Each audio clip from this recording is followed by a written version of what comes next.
bundle and save with the personal price plan. He can, though. Well, like a good neighbor, State Farm is there. This is you, and this is your lingering hunch. My heart says the over. My gut says ham sandwich. The kind that just sort of hangs around. Don't sleep on the over, Gary. But with FanDuel, this hunch won't linger much longer, because FanDuel's college football profit boosts every Saturday will reward you when you're ready to act. The over. So you won't let any hunch go to waste, and make every moment more. All customers get a college football profit boost every Saturday. FanDuel, America's #1 sports book.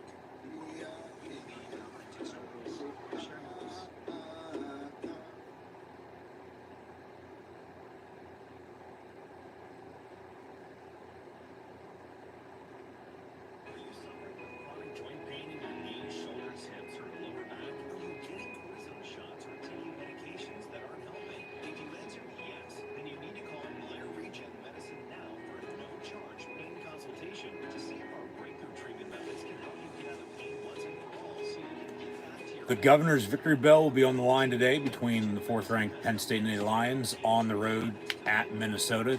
So the Golden Gophers at 6-4, hosting the 9-1 Blue and White, coming up next, 3:30 Eastern Time, this Saturday before Thanksgiving in 2024. Game on CBS. These are my live play, watch, along reactions. So thanks for tuning in and watching. As always, I'm your host, Encyclopedia Sports, Cohen Luke 96. Be sure to like, follow, and subscribe on social media. Links in the description below. That'll be Facebook, Twitter, Instagram. Hit the red subscribe button if you can as well. Stay up to date. Thumbs up button if you're hoping for another victory for the Blue and White here on the campaign trail as they'll hit the road one final time here in the regular season before senior day at home against Maryland a week from now, and then the playoffs in a month's time. But of course, from now until then, one game at a time, take care of business, the rest will sort itself out. So thanks for tuning in once again. Be sure to like, follow, and subscribe on social media. Links in the description below. Thumbs up button, share, hashtag college football, hashtag Penn State, chat questions and comments, super chat, super sticker, super like, super thanks, always greatly appreciated. As well as this video is powered by Rogue Energy, HopeKThrifts, and Dead and Hungry. Also be sure to scan the QR code behind me if you haven't done so already. We'll have first half stats and scores coming up at halftime. Take a look around college football with a recap and a preview as well. As the regular season is winding down here just prior to Thanksgiving.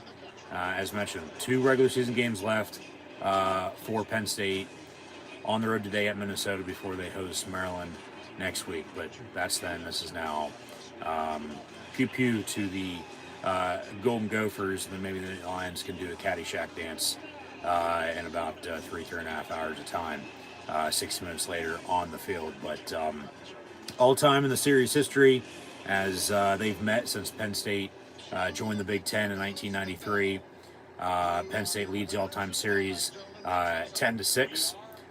2 of the last 3 meetings have been decided by 1 score, along with, as Minnesota 6-4 here in 2024, 3 of their 4 losses have been by 1 score as well, along with Penn State not having won in the Twin Cities in the land of 10,000 lakes in 14 years, dating back to 2010. So something's got to give. As always, I'm sure something will, so we'll see what does. But Penn State on November the 23rd, I might add. They're 6-6 all time. They haven't won in 22 years on the 23rd of November.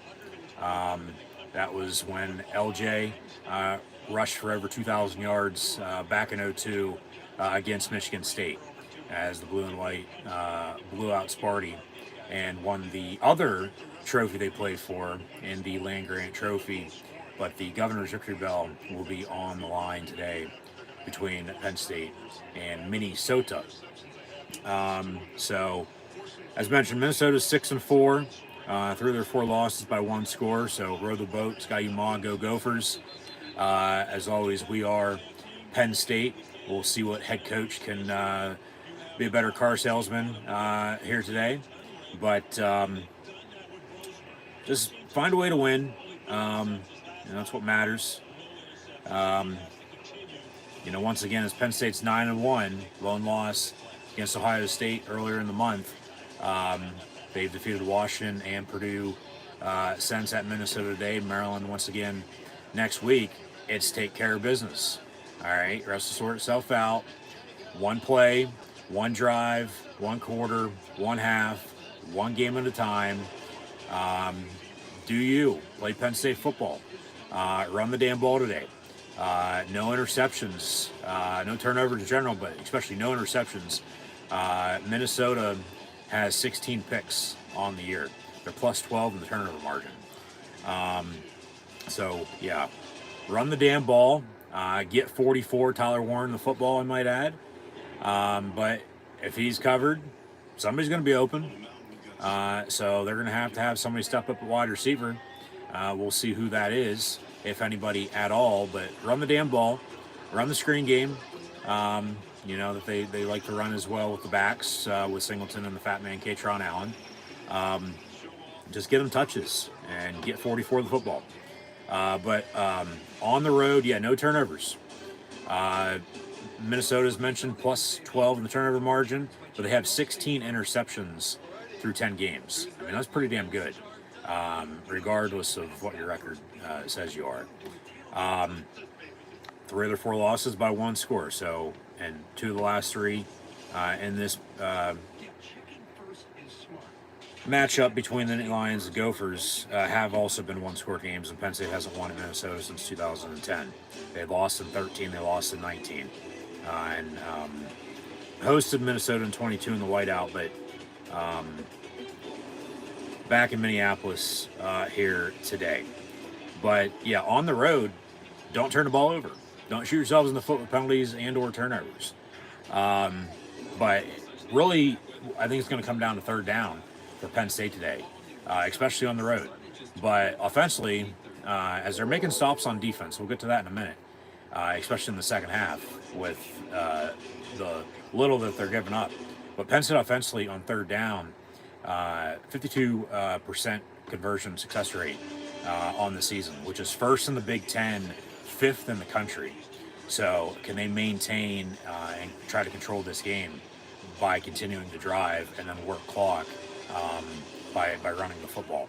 So score in the red zone, obviously you're on the road, you know, so take your points while you can get them. You don't know you're going to need later.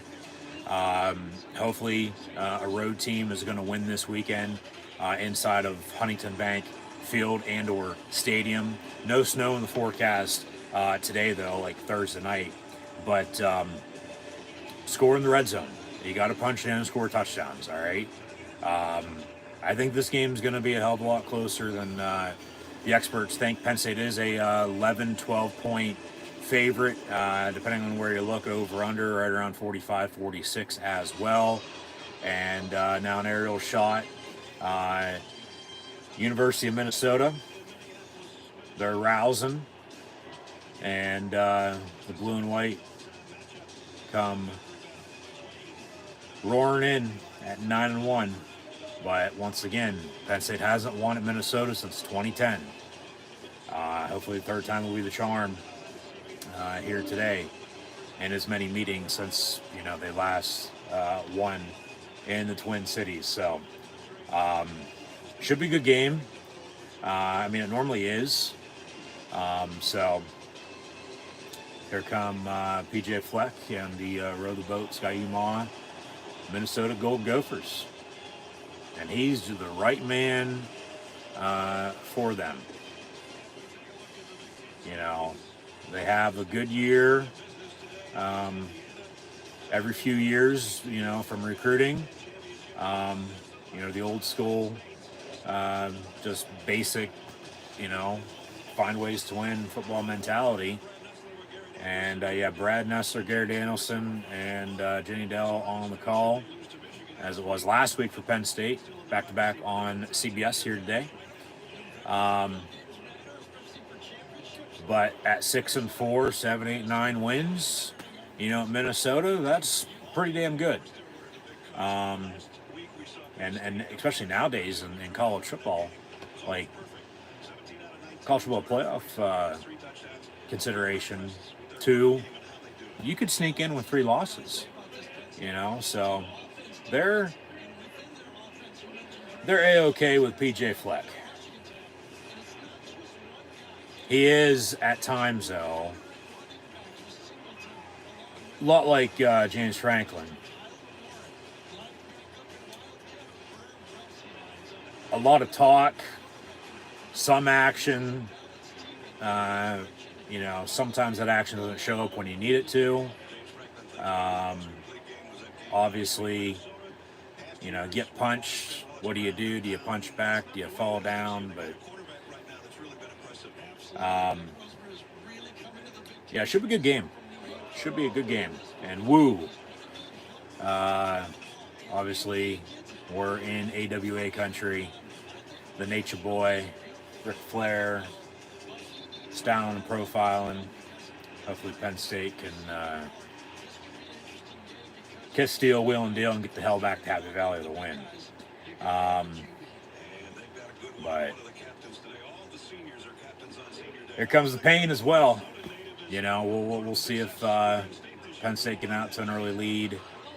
Like I said, run the football, control the clock, rely on the defense in the second half. And Penn State's defense so far in 10 games, in the second half, they've only allowed 49 points the entire second half. That's the third and fourth quarters and or overtime. Only 49 points in the entire second half through 10 games. That averages out, obviously, to 4.9 in the final 30, so round up to 5, but it's still less than, a touchdown. It's still one score, but, yeah, we'll see how, it shakes out, but just hopefully Penn State can just find a way to win. As they're talking about, obviously PJ Fleck and James Franklin, but Andy Kotelnicki, Penn State's offensive coordinator from Minnesota. And it's cold. He likes to run a blizzard offense. So let's mix it up. Just convert, drive, and score. Play Penn State football. All right. 3:30 game today as well for Penn State at Minnesota. The past 3 times they've gone up there, it's been at noon. And before then, they played at night in the old Metrodome. Obviously, been outside with the new stadium, and Minnesota's on to kick off, and so Penn State back deep to receive. They're playing Zombie Nation, but Penn State's the one who started all that, so college football can thank them. We are Penn State. Yeah, it's been a while since Penn State won on the road at Minnesota, as they're in the road whites, obviously. But once again, just find a way, okay? When there's a will, there's a way. Take care of business. Minnesota kicks off left to right, and Penn State on the return. It'll be a touchback. So offensively, right to left across your television screen, right on Dow. First and 10 from the 25-yard line. Drew Aller at quarterback. You'll have Singleton, the fat man, Katron Allen at tailback. Get 44, Tyler Warren, the football. Somebody's got to step up at wide receiver, whether that's Harrison Wallace, Julian Fleming. Obviously, you have Amari Evans, Liam Clifford as well. But first and 10, they'll hand off. And Singleton for about 3, maybe 4 yards up the middle. But just score. It starts up front, obviously, with the line. And Oos will be in at left guard, falling injured last week. So, exactly. Thank you. About damn time. But 2nd and 6 here from the 29. And Warren in motion. And Aller's pass complete near side, right at the first down marker, and complete to Harrison Wallace. We'll see if it's enough for a first down. It's going to put on the spot there. And 68 for Penn State is down, injured. That's not good. Obviously, already had to insert Veguillon at left guard here today. Fallen injured last week, and now Donka is down at right tackle. Obviously, they'll still have Shelton and Dawkins and Sal Wormley, but it'll be officially 3rd in inches. But with 14:09 with the 1 and then the 4:09 to play in this first quarter, take a timeout with the injury. Not even a minute into this game on the second play of the game. So hopefully he's okay. We have to have somebody step up at tackle. It'll probably be Rucci, the former Wisconsin Badger. And you know the rivalry with Wisconsin and Minnesota. So hopefully he'll be in and pushing people around. So next man up, just take care of business once again. Here at 3:30, 4 o'clock, mid-afternoon window, college football Saturday with Penn State, Minnesota. We're going to be watching BYU, Arizona State, along with Wisconsin and Nebraska, and then Pitt, Louisville coming up shortly as well. Those are the few games we'll be keeping tabs on. But as always, first half stats and scores coming up at halftime. We'll recap, preview college football as well, see what the hell's going on in the sport, in the world that we live in. Has had a few good noon games. Had a blowout in a top 5 game. That team that Penn State lost to obviously made a point that they are who they are, but Penn State's sake, hey, you can't fall short. You can't just lay an egg. It ain't time to be doing that. Never time to be doing that. But you gotta, once again, to go out and take care of business, try to sort itself out. Because you're going to be in a good spot, you know, if you do win out. And have a chance a little less than a month from now to host a playoff game in the new 12-team college football playoff format. So we'll see what it gives. I'm sure something will. At least you hope. But yeah, leave it at that. Yeah, Donko went down with an injury. Hopefully he's okay. Rucci's probably going to be in at right tackle if I'd have to bet 72.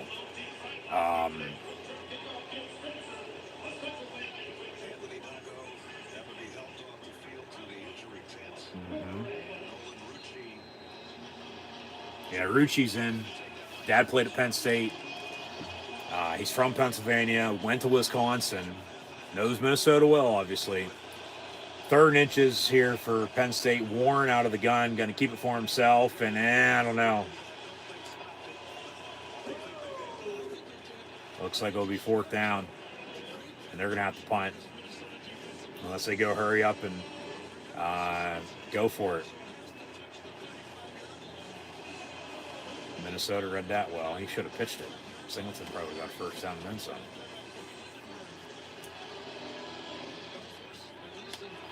Son of a bitch. I mean, when you run it enough as you do, you know, obviously, they will punt. They'll flip field and hopefully pin them deep and are on the defense here. So, Riley Thompson kicks it into the city, and it'll be down around the 30-yard line, 1st and 10. And Minnesota's quarterback, who transferred in from the FCS level, hasn't played bad. You know, he's no Tanner Morgan, you know, that they had, you know, before him by any means. But even, go back to Brian Cupido. But 1st and 10 here in Minnesota. Penn State goes 3 and out because they can't get a half yard. And they punt. So 1st and 10 Gophers from the 30. So we'll see the defense here and see how they play here early on. Handoff. And yeah, tackle for loss on 1, 2nd and 11. And Minnesota as well, you know, they've always been able to run the football. Always been able to run the football. Minnesota always has a running back. So we'll see if they can run it today, or if Penn State's going to make some stops.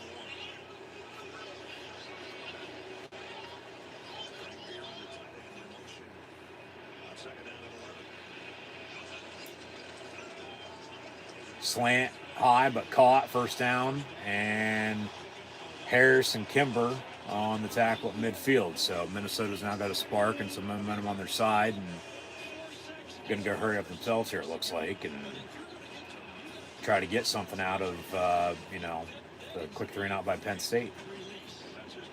And once again, it's been all fucking season long. From week 1 till now. All 10 games. Regardless of who they played, won or lost, the Penn State defense cannot cover the fucking slant. They just can't. So that's not surprising. But 1st and 10, Minnesota from the 49. Up the middle. King gets plowed over. And the pile still pushes. And it looks like they get a first down run out of that.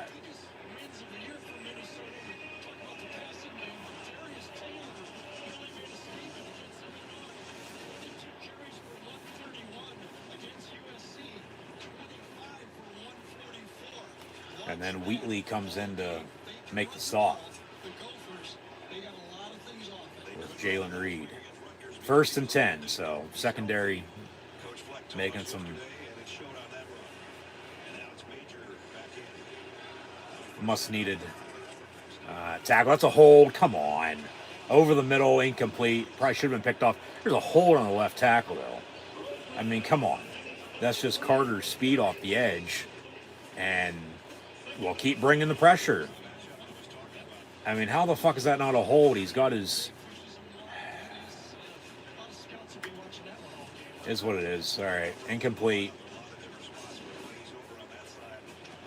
So 2nd and 10.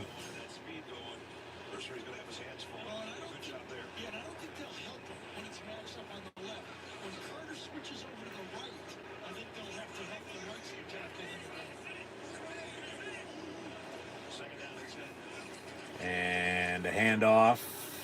More missed tackles by the Penn State defense, which is also still no surprise. 3, maybe 4 yards far side. Be 3rd down, though. 3rd and 6. They give them 4, so 3rd and 6. See if the defense can keep them out of field goal range.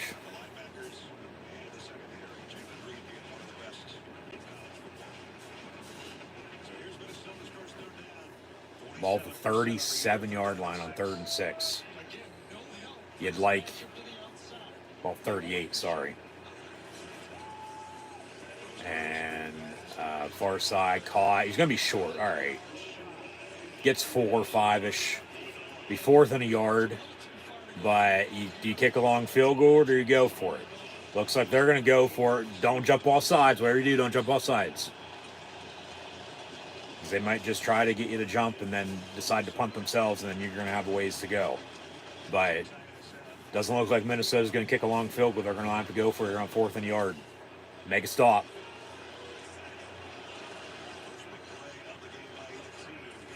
And they'll run it, and they get it, and then some, down to about the 20. Under 10 to play in this first quarter.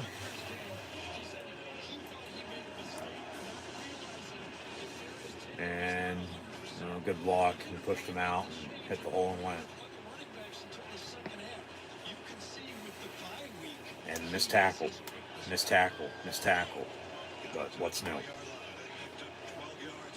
And they wanted a face mask. Well, I don't know if you're going to get that on that play, but 1st and 10, Gophers from the 20. And almost sacked, but incomplete to the tight end at the 10. So they luck out there, incomplete, 2nd and 10. Was that?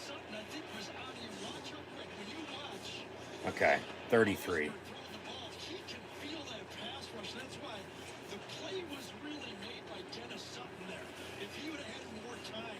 Yeah, about almost unblocked off the edge. Saw one of the numbers. I didn't see both numbers. I couldn't tell who it was. Even with 99, Izzard in the middle, you got double numbers with 33, 99, and then obviously Carter and 11 too. And they're all either coming up the middle or off the edge. You don't know where the hell they're lining up. Fast play, 2nd and 10. They run it again, and they can't stop the fucking run. And they walk in. God damn it! Touchdown. You got to be fucking kidding me.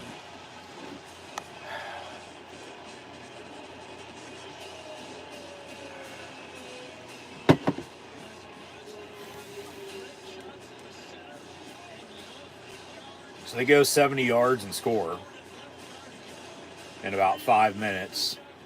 So 6-0 extra point to come. And now you're in a hole on the road. Something that they haven't had happen to them in about a month.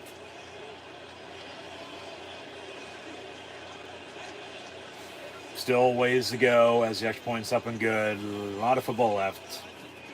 It's early. But they got to stop the run. They can't stop the run, they're going to be in trouble.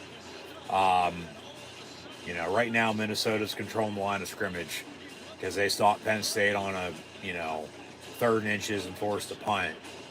And then they make it look easy on a couple of runs and drive and score. If only those couple incompletions, were caught. I mean, that's like a damn near perfect drive. But they still drive and score and get out to an early lead. So Penn State, we'll see what they're capable of now. Obviously, you're on the road.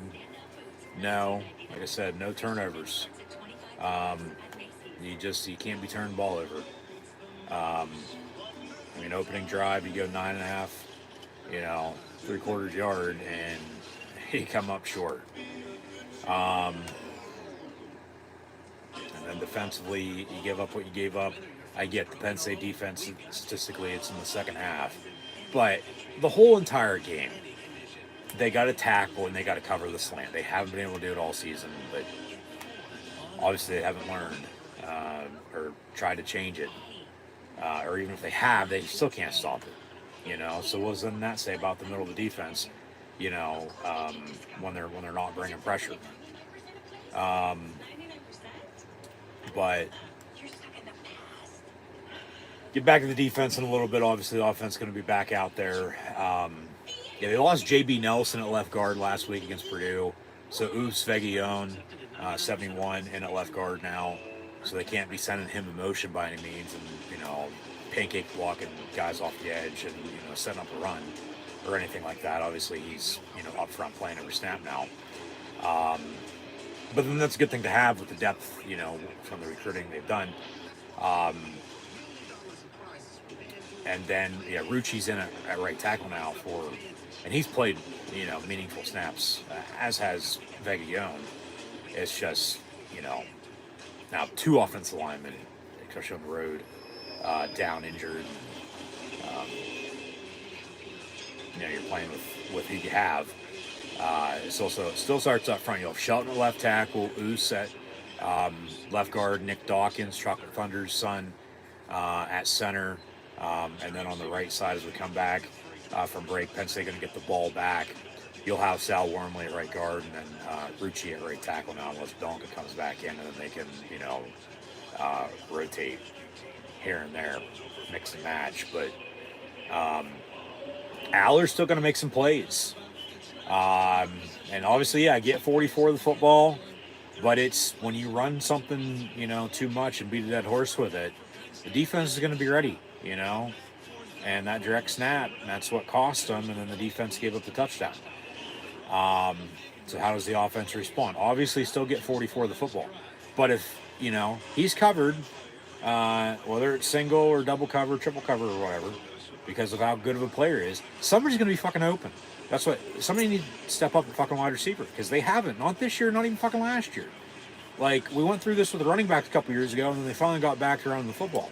They need somebody to step up wide receiver. Well, like I said, whether it's Wallace, whether it's Fleming, who's a Big Ten guy, Amari Evans, Liam Clifford, somebody, even Dinkins at tight end as well. That's not good for Donka. He's getting carted off.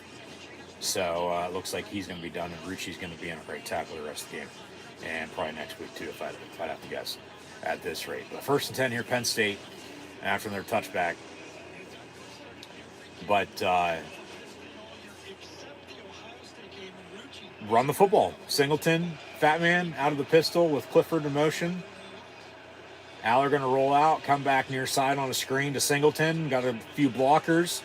Out past the 30 to the 34, yards short though. So 2nd and 1. Can they get a 2nd and 1 to a 1st and 10? Can they, if they get stopped, okay, 3rd and inches. Can they convert on 3rd down? Talked about it earlier. You got to be able to convert on 3rd down today. I get their 1st in the Big Ten and 5th in the country in 3rd down conversion on the season, but you're on the road, and Minnesota's defense ain't half bad. They're not. I mean, obviously they stopped them there, but and still a lot of football to be played, but you're gonna be playing from behind, playing catch up if not, and it's gonna be tough to come back because they've been in situations like this before up at Minnesota. And see that pass near side, if you want to call it that, might have been a pitch on a run, but I think it's gonna go down as a pass. Yeah, because he chest passed it. And, okay, a little bit of a bobble, still caught it, but then no gain in the play, still 3rd and 1. It's like, enough with the east-west fucking bullshit. Go north-south, for God's sakes. The end zone's in front of you. You don't want to be going to the sideline unless you want to fucking punt. You sure as hell don't want to be going backwards right now. 3rd and a yard. Get a 1st down.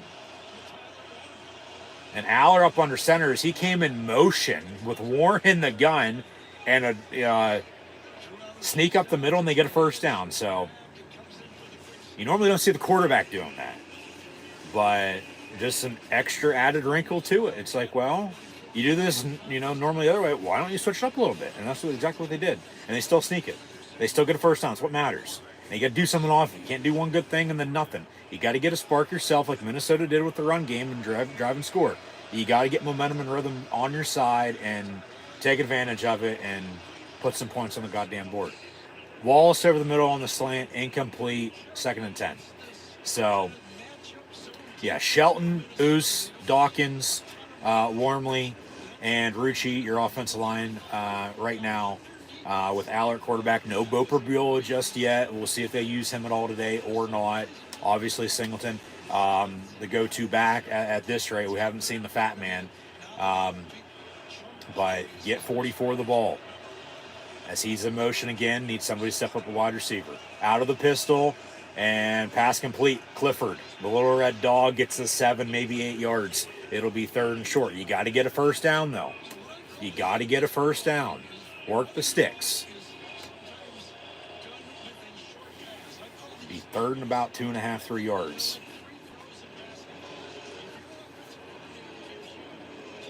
Convert. Prabula in, he's going to motion out near side.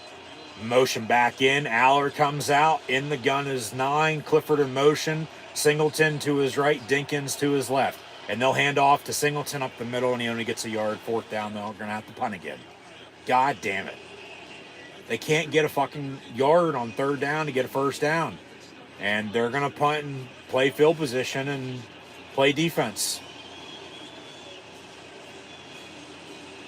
At least by that look, hey, come off. Send the punt unit on. Are they going for it?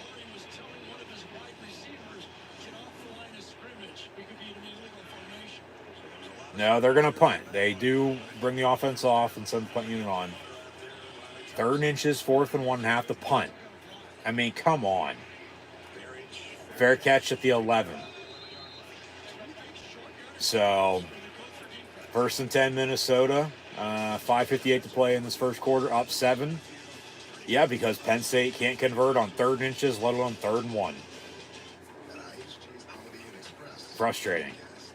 Like I said, if that keeps up, you can't run the football and you can't stop it. You're going to be in a tough pickle come second half, unless you can get something going in the passing game, let alone get a stop on defense. That's what a turnover would be nice.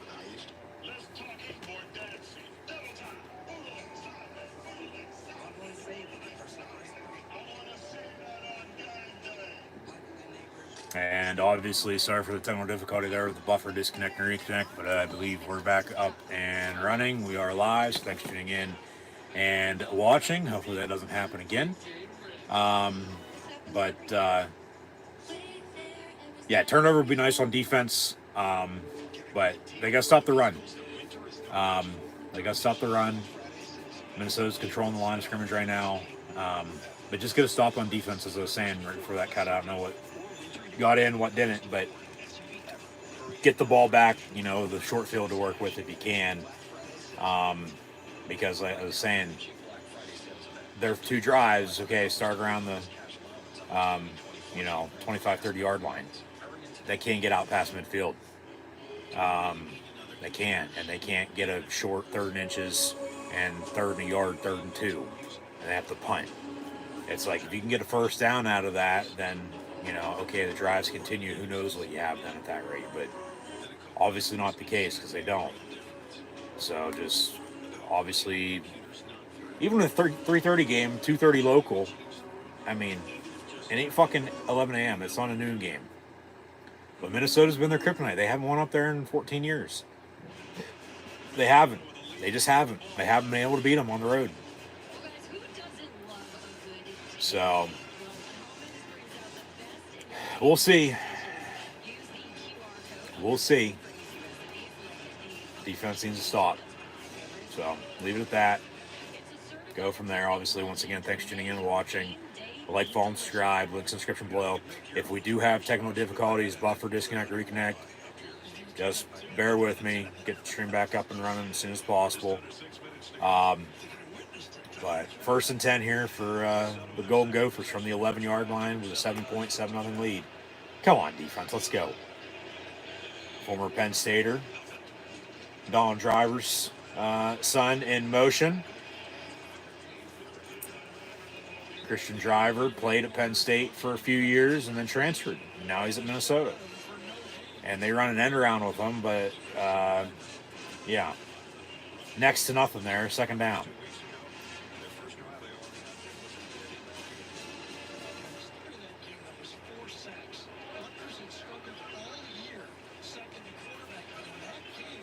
Second down and officially 5, as they should have tackled him in the backfield, but they didn't. He broke it, got a couple yards, but still just got to make a stop.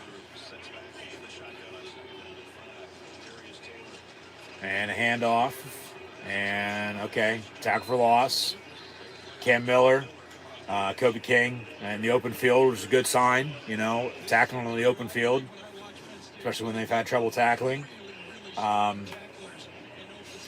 Be 3rd and about 7-ish for Minnesota here.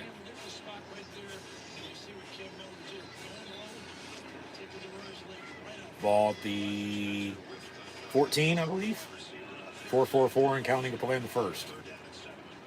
Yeah, 3rd and 7 from the 14. Empty set. They'll motion the back into the backfield. Just don't give up 8 yards. They bring 4 on pressure on the screen far side. Flag on the play. It's coming back. I decline it. It's going to be 4th and 6. Force a punt.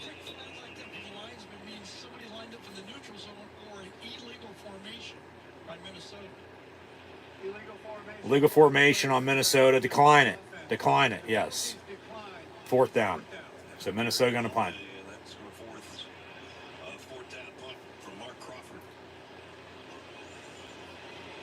Penn State getting the ball back.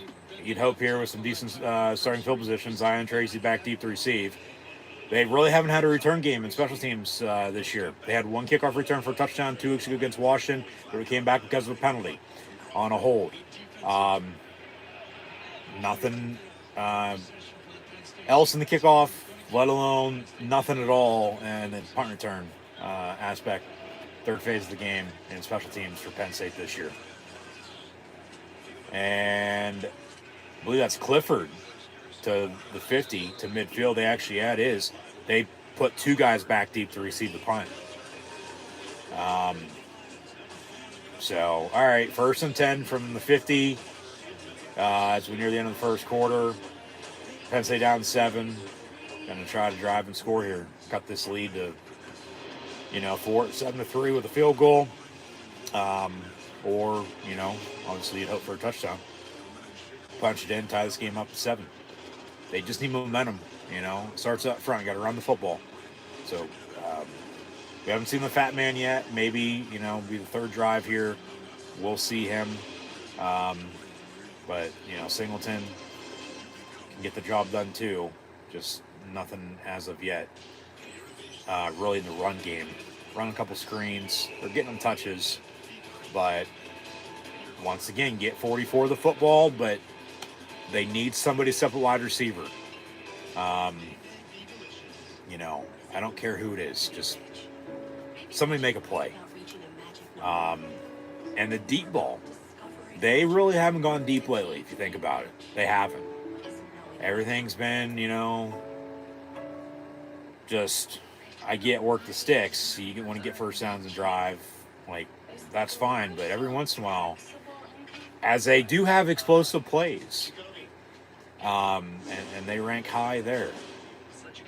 An actual deep ball, though, it's been a little while since they just ran a typical go route down the middle or down the sideline and, you know, connected on it against a quality opponent. So,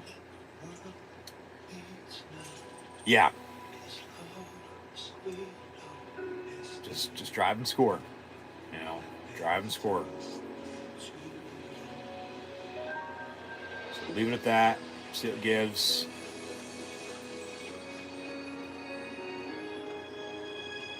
But at least, you know, not from the 25, 30 yard line. They're going to be at midfield. Maybe they can get another 20, 25, 30 yards, and at least you'll be in field goal range then at that point, you know? You know, because the other two drives, they get right around midfield and then have to punt. But it's really, you got to get a first down on third down. They got to convert. They got to convert on third down. So, till then, I'll leave it at that. As the fans are still filing in. But the nation, blue and white faithful, have traveled well, as they normally always do, which is no surprise. So, be first and 10 Penn State here from the 50.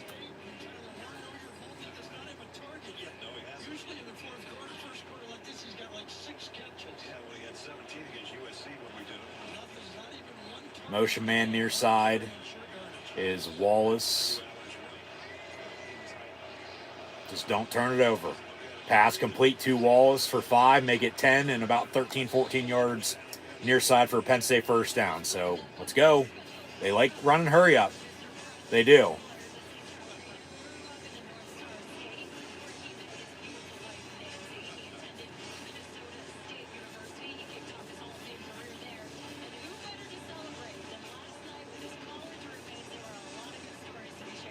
So first and 10.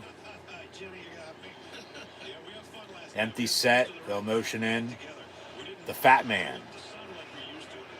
Trips in a bunch top of your screen. And they'll run the ball as Allard keeps it for himself, but he loses the yard. Second down.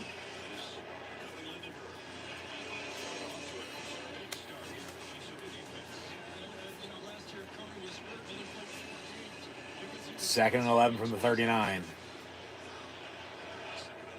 Allard down the middle, almost picked and almost picked again, but it falls incomplete, luckily. Third and 11. Come on, let's go.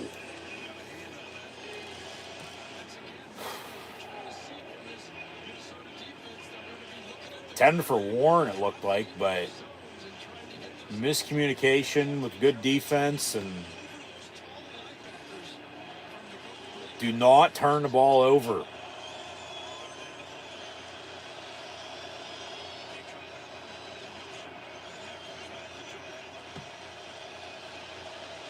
Third and 11 officially from the 39. If you don't get all of it, that'll be fine. Kick a field goal here.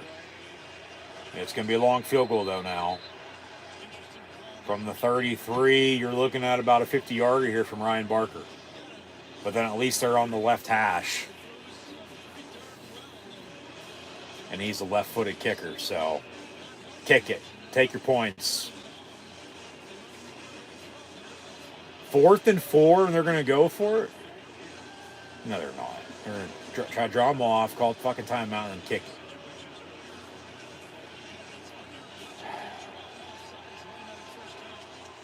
4th and 4, they're going to allow to go for it, unless Minnesota calls a timeout. Play clock at 6. Warren in motion. They will go for it here.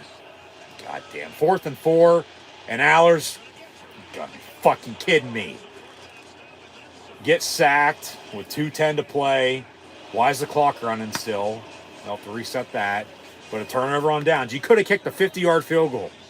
I mean, come on. But no, you want to fucking, get ahead of yourself when you're already down and go for it. And then, but obviously good defensive stop there by Minnesota. Obviously nobody was open because he didn't even fucking attempt to throw, and he takes a sack.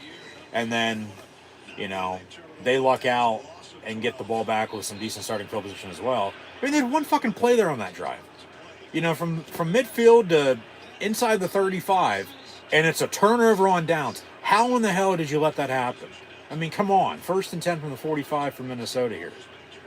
Defense needs a fucking stop. And, all right, down he goes. Tony Rojas from Northern Virginia on the sack. 2nd down.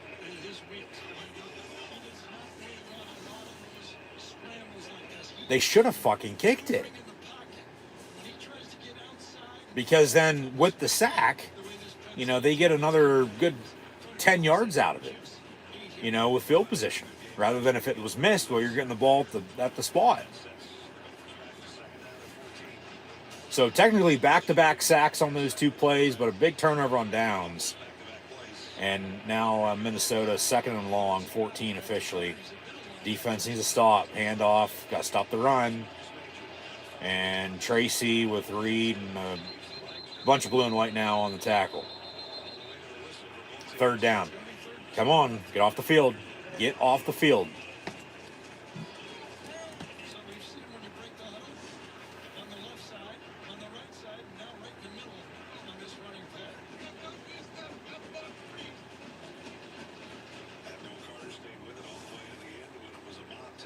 Come on, defense.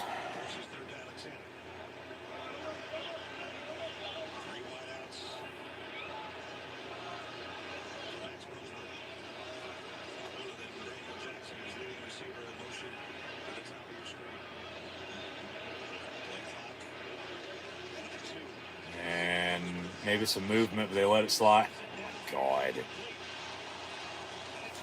3rd and 10, you give up fucking 20 yards. 1st down. How? Seriously, how in the hell?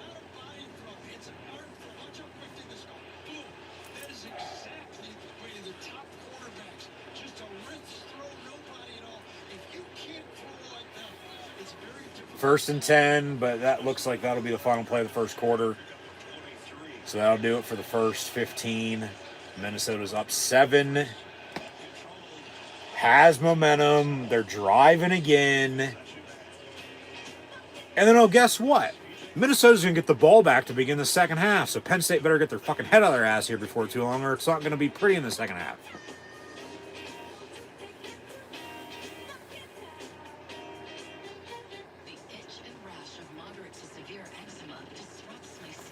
Jesus fucking Christ. Just...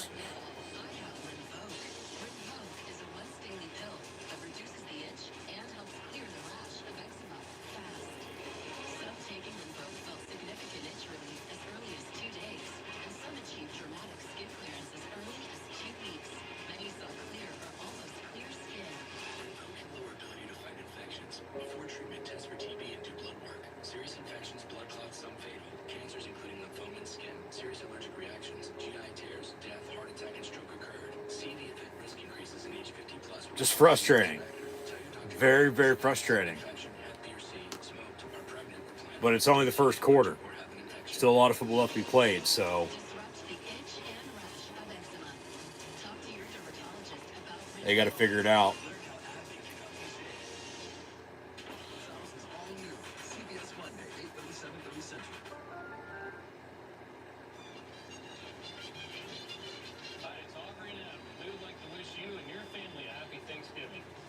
Any new or pre-owned vehicle during our Black Friday sales event, and you'll go home with a big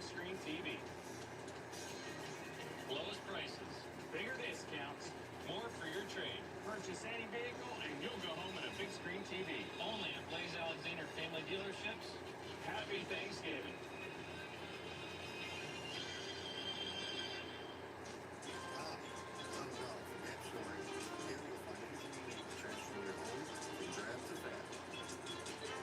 We carry top brands like Shaw, Chesapeake, Rossi, Marine, and more. Our selections are endless. And our expert installers, trustworthy, professional, and best of all, no pushy sales. Don't forget to ask about our hardwood. It's hard to beat, so if your floors are boring, call Penn today. We bring the wow to your home. What's the most popular 5-passenger SUV in central Pennsylvania? That's an easy one. It's the Mitsubishi Outlander Sport, of course. You see them everywhere. I mean everywhere. And why not? It's by far the greatest value on the market. With more standard features than most, great fuel economy, and the best warranty on the planet, find a new Outlander Sport's an easy choice about all of them. You gotta have one.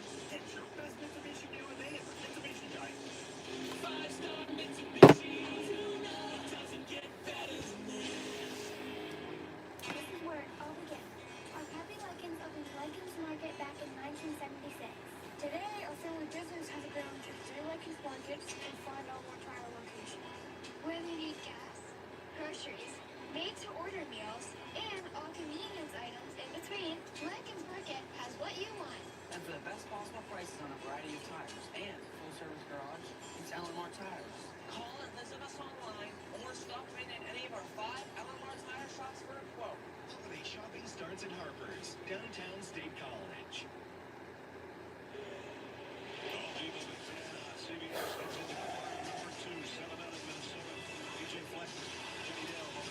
Penn State's defense needs to fucking put the Gopher back in their damn hole. The defense is just playing so well together, playing with their heart, swarming to the football, just playing all 11 together defense. And the offense is, again, they're really good defense, but we're just taking our runs, taking the short yardage, and open up some play action. So 1st and 10 here, Minnesota, to begin the second quarter. From the 32-yard line, they lead by 7-0. And that's a hold, but they still tackle them for a loss. 2nd and long. When he throws this football, watch when he lets the ball go. He has to let it go. There's nobody open. Now watch what's going to happen here. You're going to be working with Mr. Raftery soon. What do you got to have to make this throw? Onions. And he has them. That's it right there. Because he throws it in the hole before anyone's there. And Daniel Jackson. 2nd down. And takes it. And they'll run it. And nice big tackle. Devon Ellies. Devon J. Thomas. So 3rd and 9. Force them to the kick. Hold the field goal if you can. Don't give up 10 yards on 3rd and 9. But shit, they gave up fucking 20 on 3rd and 10. So looks like they're going to be down 2 scores. Just hopefully it's not 14.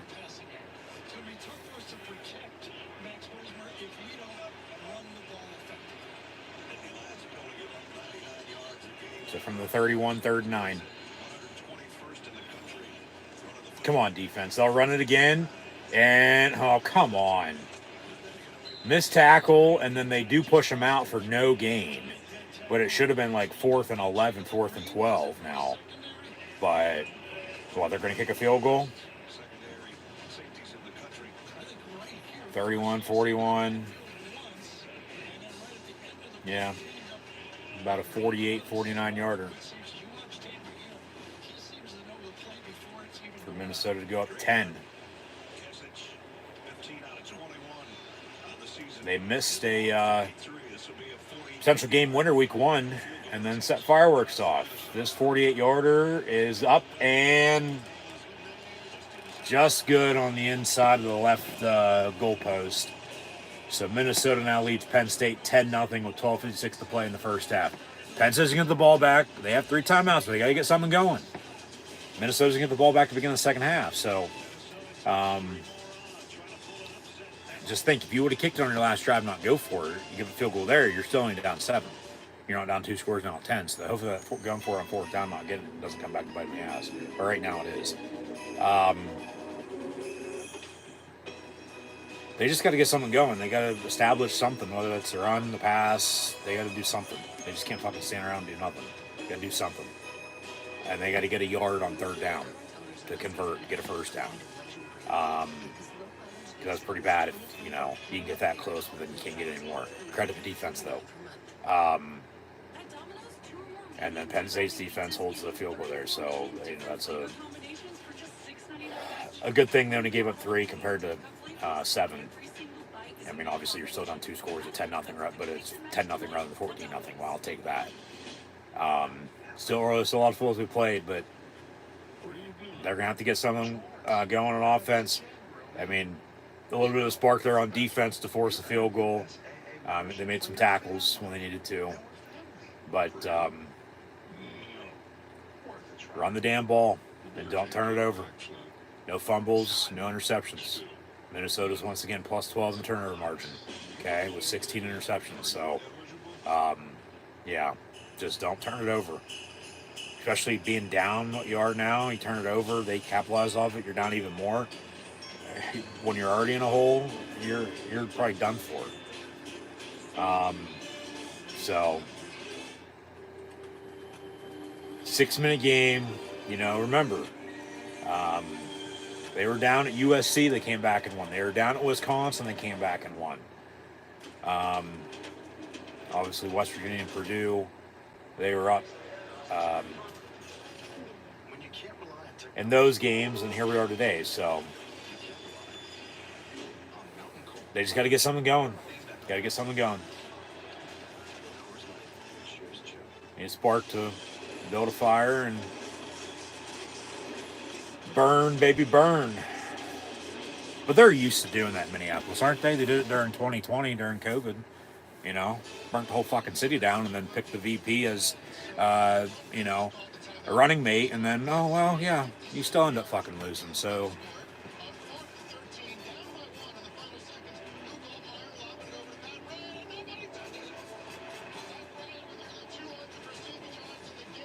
wow.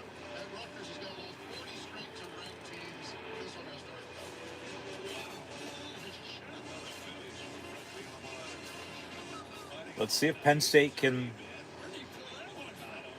go get some points. You know, 3-7, I'll take it.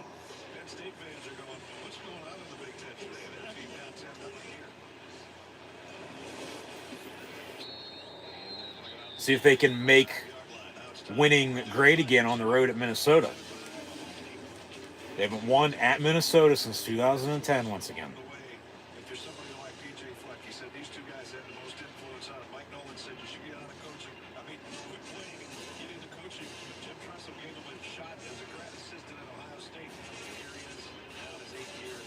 So 1st and 10, Penn State from the 25-yard line. And Aller. Far side, complete. Warren. First down, the lines of the 45. Now, they love going hurry up, you know, when they do get something going. They do seem to work better, for the most part, in a hurry up mode. But you don't want to get, you know, too full of yourself. But there's a spark for you. Purbuola in at quarterback. Singleton to his left. They can run double pass. No, he'll hand off Singleton. And he gets 9, maybe 10 yards. Looks like he'll be just short. Second down. Second inches. So can they get a yard? You know, that's what's coming down to right now. Can they get a fucking yard?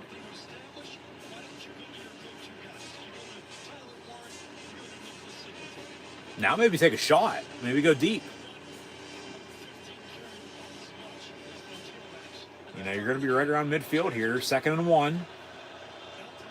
Actually, out past midfield into the 2nd and 1. Looking to throw. Come back near side. Caught, first down. Singleton. Into the Golden Gopher territory. Around the 40-yard line now.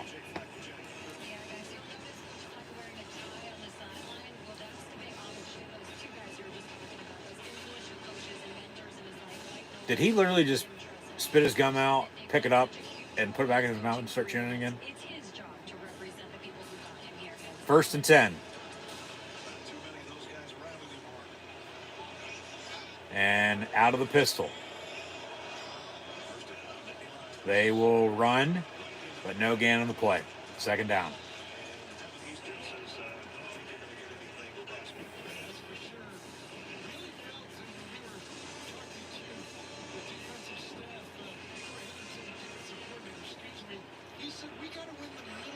And fake the run. Aller going deep. Has a man wide open. Omari Evans, touchdown, Penn State. There you go. 10:48 to play in the half. And so I'm just saying, maybe take a shot. Go deep. They need somebody to step up a wide receiver. Omari Evans is their deep ball. And they go deep down the middle for 45 yards and hit pay dirt for 6. Extra point to come from Ryan Barker. So come on down. Make it a 3-point game. And then it goes back to that 4th and 4. Do you go for it? Yeah, they did. But you should have kicked the 50-yard fucking field goal. You don't know if you're going to make it or not. You know? They didn't. But if you would have, you have it. You have 10 points. Guess what? They have 10 points. This game's fucking tied at 10. You're not down 3. Let alone 4 if this is missed. But the extra point's up and good, so it's 10-7. They cut the lead. They go down and score. And need more of that. He just got right behind the defenders because he's a speedster, the clean Texas native. And are we going to break? No? Yes? Maybe so? I don't know. Update some stats, but there you go. You got to build off this, though. You know, defense got you a stop, forced a field goal. You go drive and score. Defense going to have a little chip on their shoulder now to go make a play. Get the ball back. You know, maybe a turnover. Maybe a pick 6 on the road. Fumble, scoop, and score. But just get the offense the ball back and let them go do their thing. You know, and then you're going to be still running the football. And if they stop you, all right, well, you're going to be throwing it. Just don't get one-dimensional. Don't abandon anything. It's still early. A lot of football to be played. You just got to inch your way back. So, big play. And a big touchdown. From 15-5 for 6, make it 7. So, Penn State trails Minnesota by 3, 10-7 here, mid-second quarter. Update some stats. Drew Aller with that passing touchdown for 45 yards out to Omari Evans and 24/7. Get the gear. PennStateClothes.com. Family Clothesline. Be sure to scan the QR code behind me if you haven't done so already. Brosmer for Minnesota. Max Brosmer is 4-6, 49 yards. Major has 4 carries, 25 yards and a touchdown. Taylor has 6 carries, 25 yards rushing as well. But Drew Aller is 8 of 10, 101 yards passing and passing touchdowns. Evans.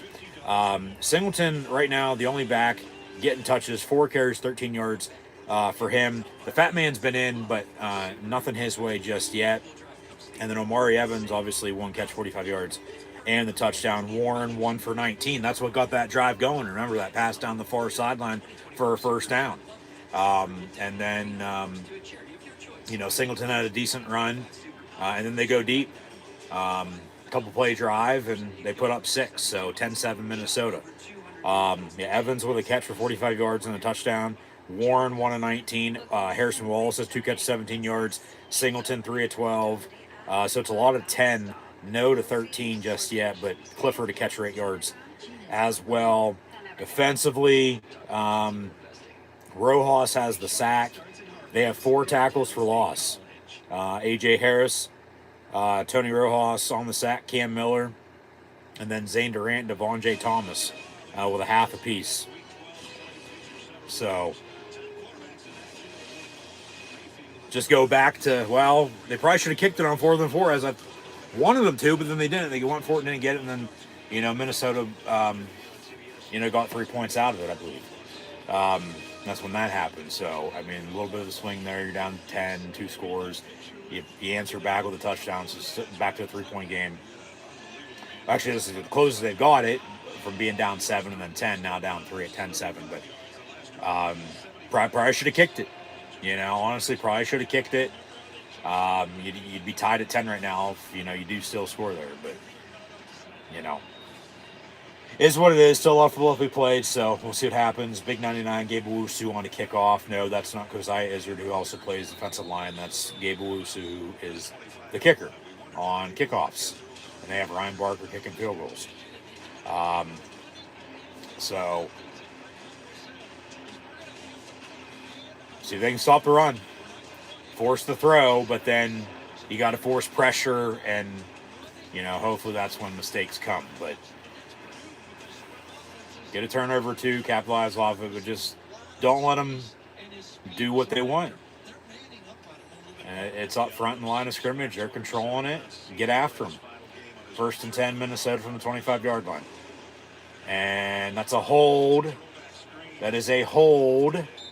Holding, refs. You see that yellow flag in your pocket? You're allowed to throw it on holding every once in a while. Jesus Christ. How is that not a hold?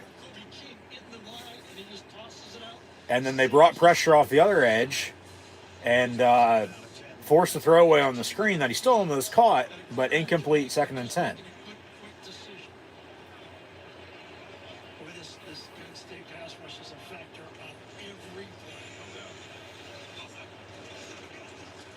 And they'll run it and get about 8 yards, so 3rd and 2. Get off the field. Just get a stop and get off the field. No, Kobe King is 41, Brad Nestor, not 14. Obviously, a little dyslexia setting in early. Their numbers, though, and sometimes they're hard to see. I get it. I do it myself. But 3rd and 2. Get the hell off the field.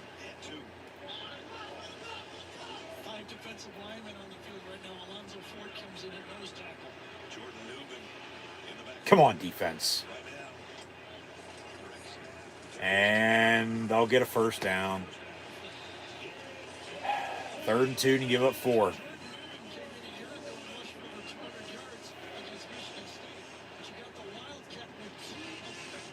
How is that an illegal, or how is that legal? That should have been an illegal formation.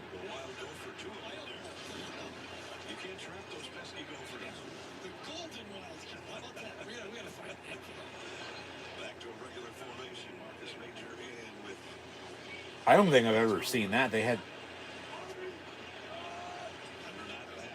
a tight end lined up in the backfield right behind the fucking center. Yet didn't picked off. Dom DeLuca. There you go. 40, 35 on the return. And going to be pushed out around the, no, still going. 22-yard line. There you go. Needed a turnover and they got it. Now you got to strike while the iron's hot and capitalize off it. Go get a fucking field goal. Tied up, take a lead at 14-10. There's still plenty of time here in the first half, too, to get the ball back and do something yourself offensively. If you can get another stop. But you just jumped the route. He dropped, and quarterback never saw him, jumped the route, and a good almost 30-yard interception return.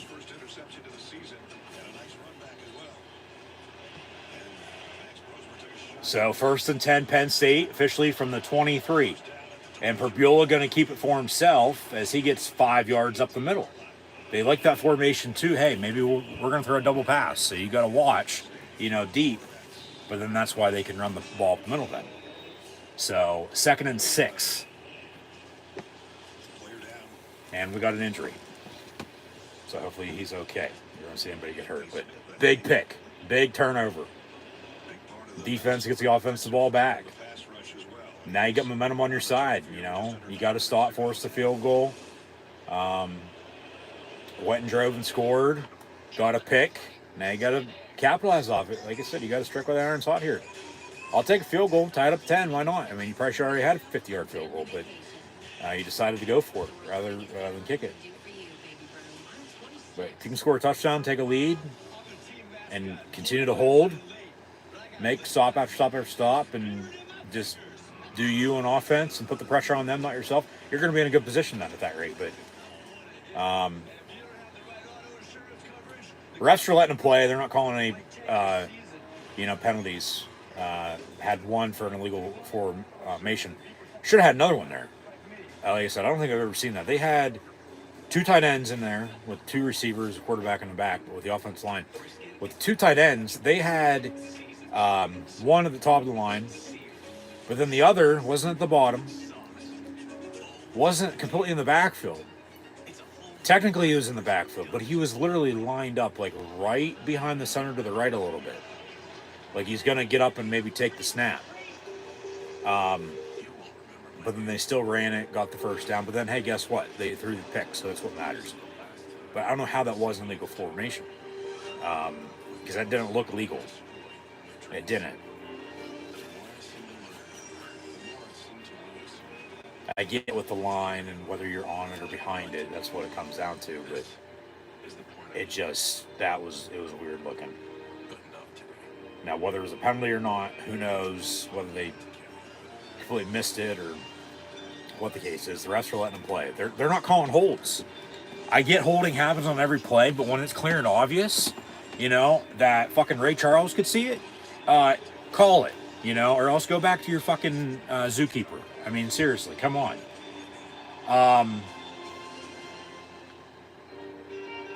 But the defense gets the interception and see what they can do off of it. So I'll leave it at that.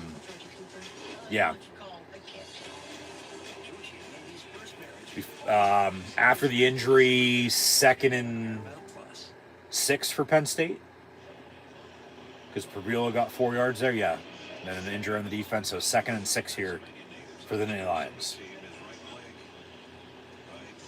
Yeah, it didn't look good. Yeah. A little bit of a pop. Isn't that inside pass rush? Moves from inside, sometimes lines up outside in one situation. That's where the longest interception streak in the nation just snapped. So it's 2nd and 6 here for Penn State. And +1 in the turnover margin, but you got to score off of it. And Aller going to get sacked. Of course he is. Back to the 30. So 3rd and a mile. Well, at this rate, run a fucking draw, run a screen, kick a field goal. You know, and you're tied at 10.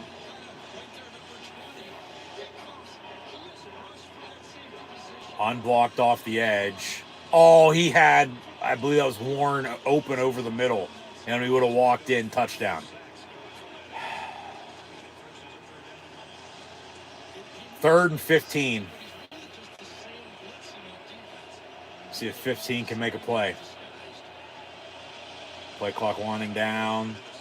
And they'll get it off out of the gun. Aller looking to throw. Far side, high, but Wallace not able to make the grab. Incomplete, 4th down. So kick it. Kick it. What the hell? No replay there. 4th and 15. And 28-38, what, about 45, 46 yarder?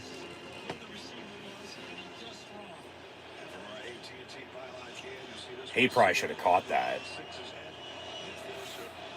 Think about it. So they are going to kick this one. Should have kicked the other one too, but Ryan Barker, yeah, officially for 45 from the left hash. The left-footed kicker, come on down. Tied up at 10.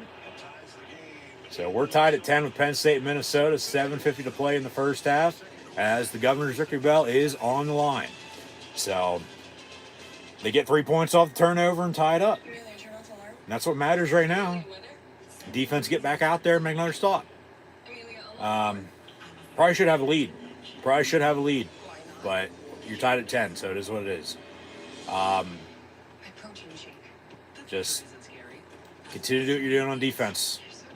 Keep momentum on your side. Don't let it slip and slide and, you know, let them get it back.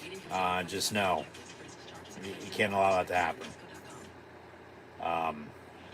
So quick commercial break. Get back to it now. Penn State going to be on the kickoff. And Minnesota going to try to respond from the interception. Hey, well, stop the run and keep bringing fucking pressure on them. Get another turnover. Or just get the ball back with some good, decent starting field position.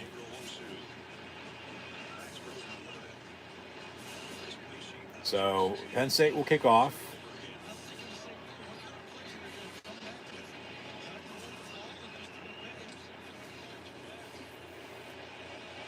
And we'll have a return from the 3. 10, 15, 20. And they'll wrap them up at the 27. So 1st and 10 Minnesota from there. Conference update right now as Minnesota's offense takes the field. Oregon in the Big Ten championship already. Ohio State beat Indiana today. Pushing that first loss of the year. Penn State needs to win out here and hope that Michigan beats Ohio State if they're to play Yeah. in the Big Ten championship. But of course, for the Yeah. expanded playoff, they just got to keep winning, and they'll worry about it later. Yep. Refs sort itself out. Exactly. Just take care of business. 1st and 10. That same will linebacker spot really shifts around, but that they're heavy run defense out there. And a run. And about a 5-6 yard gain. 2nd down. Yeah. Well, we'll get into that later. We'll get into that later. I think they take 2 wins in a home playoff game just about right. So too, yeah. Happy Valley in late December or whatever. Everybody loves to go to Indianapolis, but either way, home playoff game is a bad deal. So from the 31. 2nd and 5. Handoff again. Another 1st down run from Minnesota. Are they going to call holding today or not? I mean, Jesus Christ.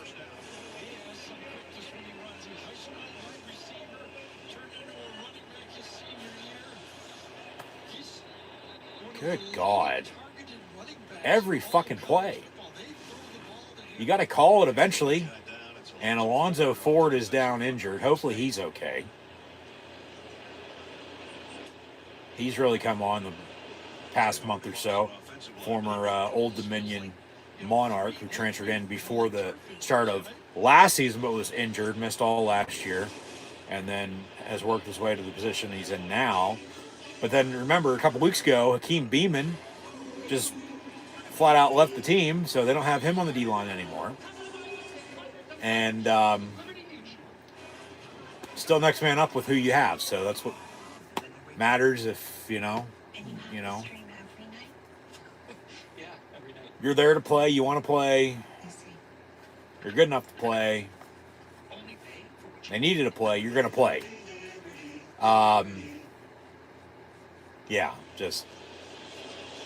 Injury on the offensive line last week, injury on the offensive line earlier today, now an injury on the defensive line. A 320-pound defensive lineman.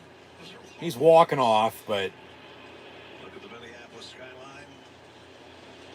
I think he'll be all right. Tie ball game between 4th-ranked Penn State and unranked Minnesota.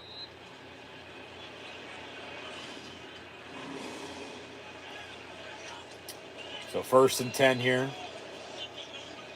Clock's ticking again. 6:36 and counting to play in the half. 10-10.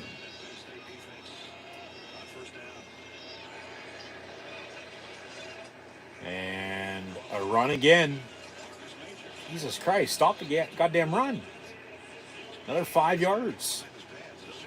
So 1st and 10, a 2nd and 5, a 1st and 10, a 2nd and 5. Well, if you quit giving up 5, 6, 7, 8 yards a run, you're not going to be in, piss poor position on defense. Credit to them. They're running the football with the line and, putting themselves in manageable situations. But this defense needs another stop. 2nd and 4. And another run near side. And it'll be short, 3rd and about a yard. And another injury for Penn State. It was a pretty good collision between Taylor and Watch the bounce out this time by Darius Taylor. Watch him trust and bounce it outside. This is where you got to have the quickness. The second part of this play. Missed tackle. And then they wrap him up and he took a shot to the head. And he bounced it out wide. Mills got up and looked a little woozy. And Yeah. He did try to get up. You're correct, right? Yeah, but it didn't. But that doesn't mean anything. So they'll take a break, get back to it. Defense needs to stop here. 3rd and a yard for Minnesota coming up. Minnesota's probably hoping to go drive and score, get a stop, and then get the ball back to begin the second half and score again. And then Penn State's in a hole as they were early. So Penn State defensively make a stop here, offense do something, keep it within reach. Because as we see the Big Ten commercial here from Pacific Northwest with Washington, Oregon going to the Big Ten title game, USC, UCLA tonight. Nebraska's up on Wisconsin now. Iowa won earlier. Penn State's at Minnesota. There's Wisconsin. Northwestern and Chi-Town, Illinois, just south. And then Purdue and Indiana, who lost for the first time today. Michigan State, OHIO. Penn State going to need them to lose next week for Penn State to win out to get to Indy. And then obviously Maryland Rutgers with Penn State and Happy Valley. But Penn State's going to hope to get a stop here, as I was saying, to then do something before half, to then get a stop early third quarter, to then do something in the third quarter to just, third and a yard, and they're going to sneak it, but we're going to have a timeout after the injury timeout. So Minnesota with the timeout there first, with 5:31 to play. They'll have 2 left, Penn State with 3. Obviously have a 2-minute warning now in college football, but looks like they're going to stick with it, not take another commercial break, thank God. But yeah, just defensively need a stop here. Need a stop.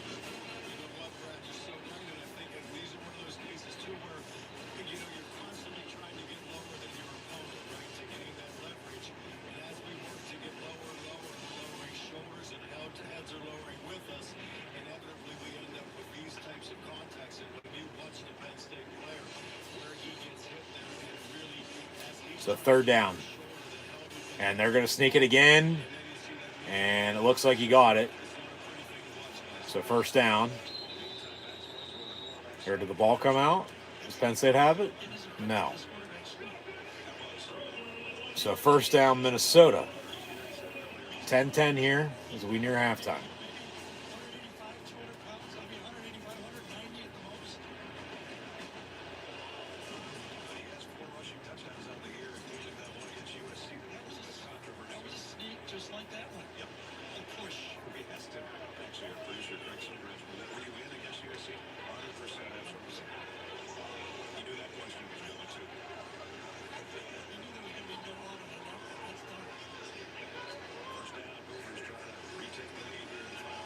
Minnesota pass caught, but nice tackle by Harris with Don DeLuca, who had the interception. And pick up maybe 3-4 yards, second down.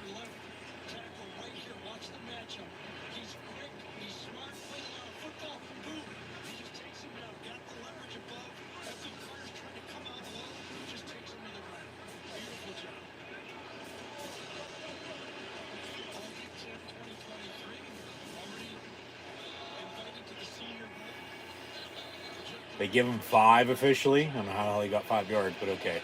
2nd and 5. Handoff. Big stop. Big tackle by Zane Durant. 3rd and long. 3rd about 8. 3rd and 9. Yeah.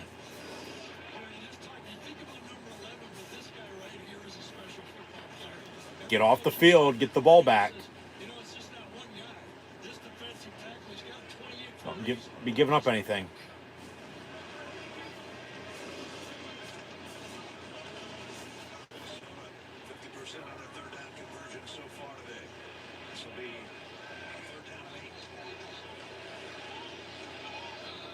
Third and 8 from the 46. And they run a screen. Tackle them. They do in the open field. Kobe King with a nice open field tackle. 4th and a mile. They'll punt from around midfield. So Penn State gets the ball back. 3 minutes and counting. See what it says whenever they do touch it. But 3 timeouts. 2-minute warning to go kick a field goal, go score a touchdown, and have a 7.17, 13-10 lead at halftime. I'll take it. Because then Minnesota gets the ball back to begin the second half, and, at least you're playing well on defense. If only the offense can just be more consistent. I get they did drive and score in the last offensive drive, but fair catch, ball going to bounce though inside the 10 and be down inside the 5 at the 3, it looks like. And they'll huddle up and down it. Yeah. So 1st and 10 Penn State from the 3-yard line with 2:26 to play, 3 timeouts, 2-minute warning, and they're going to have a ways to go. But they've shown this year, regardless of where they've started at, if they get something going, on first, second play, they can drive. You just can't take a sack, get out of a holding in the end zone, no safety. Run the football, get some breathing room. Try to work some clock, if anything, Obviously, Minnesota with 2 timeouts, 2-minute warning themselves, they might get the ball back. But, if you can work some clock, that might be the best thing for you since, you won't be able to score.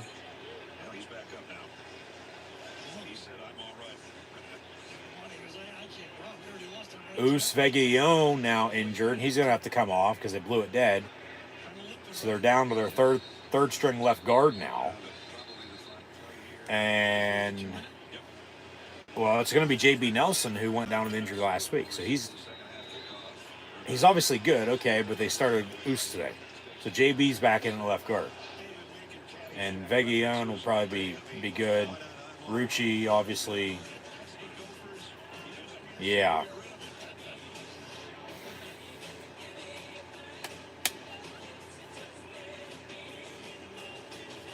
I'm not all right now. I'll be all right once this game's over with and it's a final score with Penn State off, and winning over Minnesota. But yeah, they talk about Caddyshack, obviously, the fucking, Gopher, and Penn State's at Minnesota today. But Penn State has Punxsutawney Phil right down the road, so I'll put up Phil against a fucking little weasel of a Gopher any day of the damn week.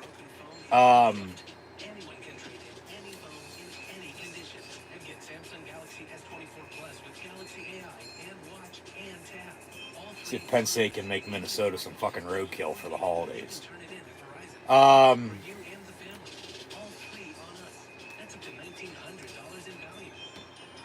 So what? 2nd and 8, 2nd and 7 coming up. They did wind the clock, so we hit the 2-minute warning. Even with that injury, he's still going to have to be out for the next play. But regardless of who they're playing with up front, they've played okay, today. They got to get the run game going, though, and you're tied at 10. You'd hope to have a lead at halftime.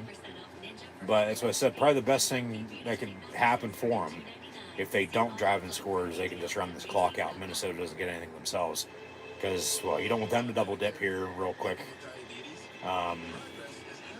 Score before halftime, get the ball back to be in the second half and score again. So you just want to keep it within reach. And you have 3 timeouts. If you want to not stay within between lines, you get the hell out of bounds, stop the clock. Okay, by all means, go right ahead. But just try to do something. If you don't get anything, okay, whatever. But if you can, even better. So, oh shit.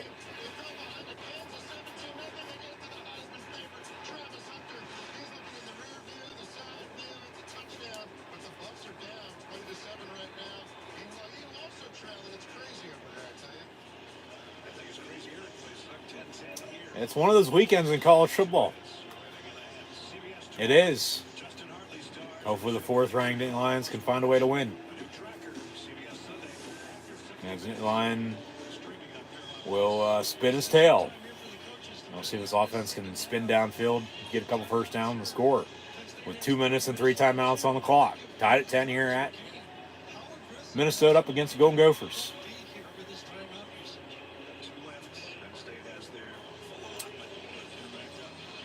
And officially will be 2nd down from the 5, 2nd and 8.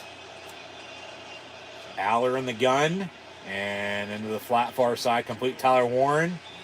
He gets 2 yards. They'll wind the clock. If I'm Penn State, I let it run.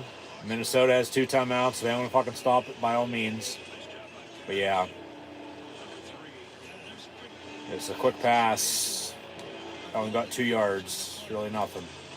But 3rd and 6, get a first down. I mean, work this play clock. You got 20 seconds. You know, because if you don't convert, they're going to call timeout, get the ball back with a short field and timeout to score before halftime. They'll snap it with 9 on the play clock. Probably would have liked that to be, you know, a little less than that, and then obviously that doesn't help throwing incompletion your side, so the clock stops. Minnesota's going to get the ball back. Short field, minute 18, minute 10, probably after the punt, and 2 timeouts to now go do something before halftime. Pass intended for Liam Clifford near side, but incomplete out of bounds. So Thompson on the punt.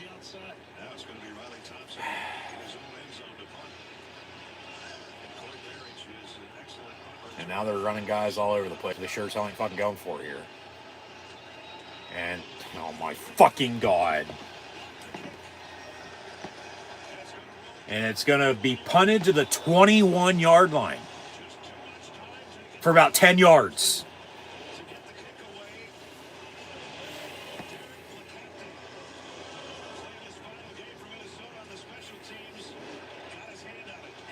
No, I don't think he got his hand on it. I think he just completely fucking shanked it.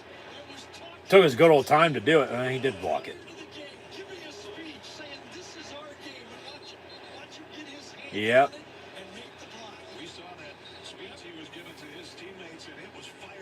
So talk about a short field. They got ball inside the red zone, basically. 1st and 10 with a minute 10, tied at 10 with 2 timeouts, looking to add to their 10-point lead. And then they're going to get the ball back to begin the second half. So that punt just...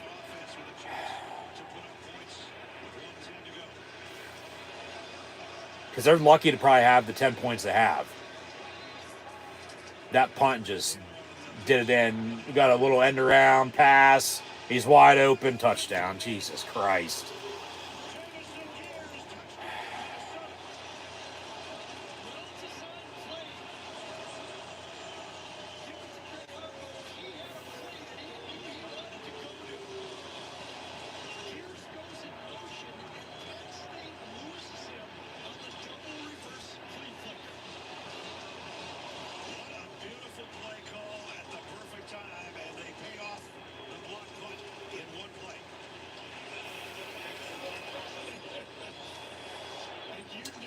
Here's the extra point as they ran a reverse, double reverse back to a flea flicker on the pass. He's wide open, caught, touchdown, extra points up and good. 17-10, Penn State's going to get the ball back. 3 timeouts and a minute 3 to play to still go do something themselves before halftime. The Minnesota's still going to get the ball back to begin the second half. So, just frustrating. Wide open on a wheel route. Yeah, miscommunication.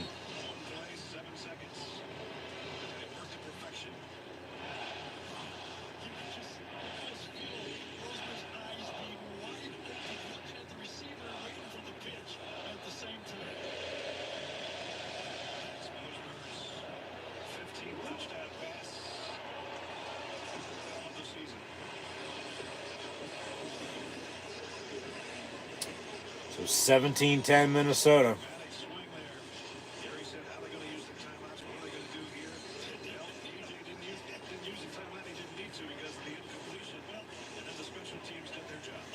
So Minnesota on the kickoff. Penn State getting the ball back, and we'll see if they can do anything or not.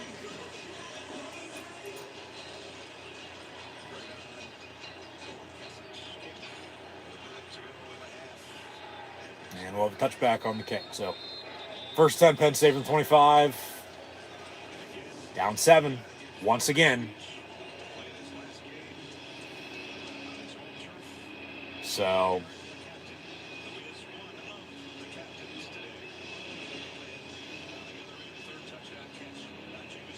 see how they respond.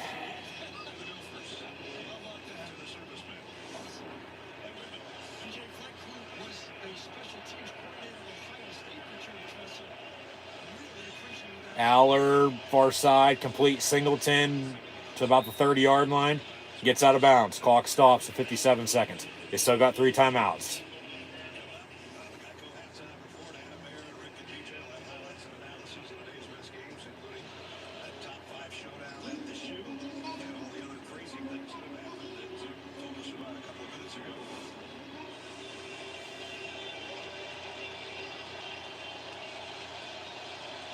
And an empty set on second down.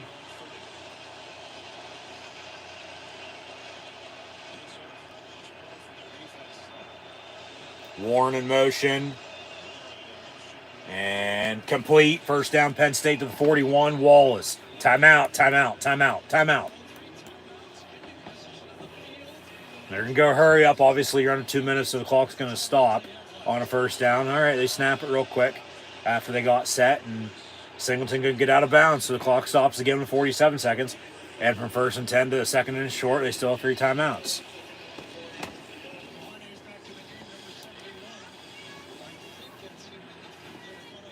Be 2nd and 4 officially.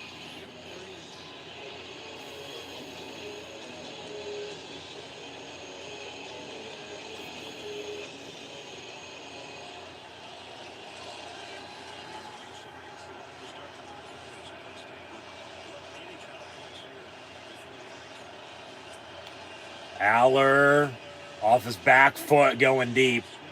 Incomplete. Intended for Wallace. Near side, we got a penalty. Is it going to be a pass interference on Minnesota, or is it going to be a pass interference on Penn State? Pass interference. Defense, 15 yards, automatic first down. There you go.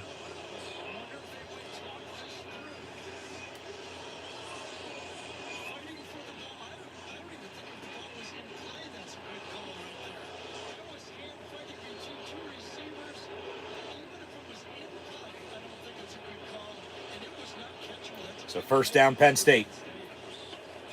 And from the 38-yard line, 41 seconds and 3 timeouts still.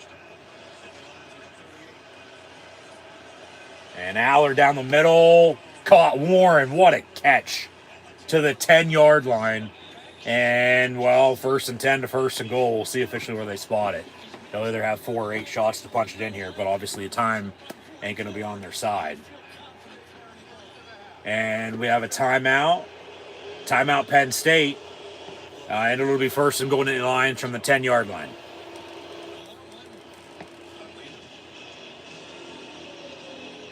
So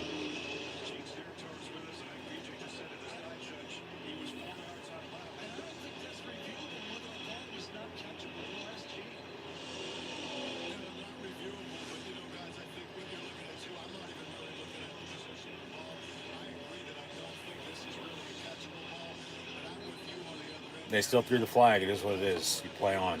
And then they go to Warren, first down. And got a 1st and goal out the 10. So we got 2 timeouts now. Both teams do it 36 seconds. Got to punch it in. You've got 1st and goal at the 10-yard line after you've gone the distance.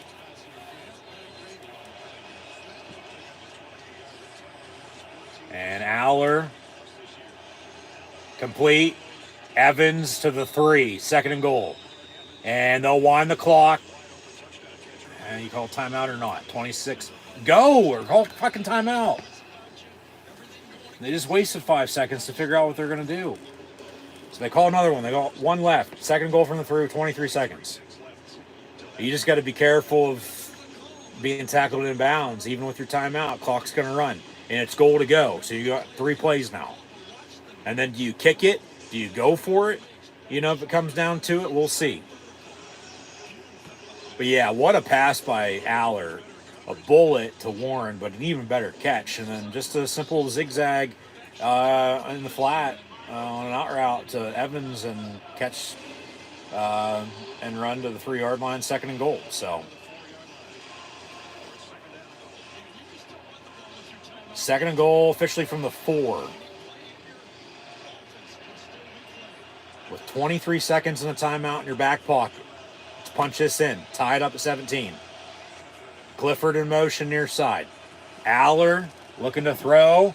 Going to step up, tuck it, and run, and dive. Touchdown Penn State again. And we're going to be tied here an extra point away with 19 seconds.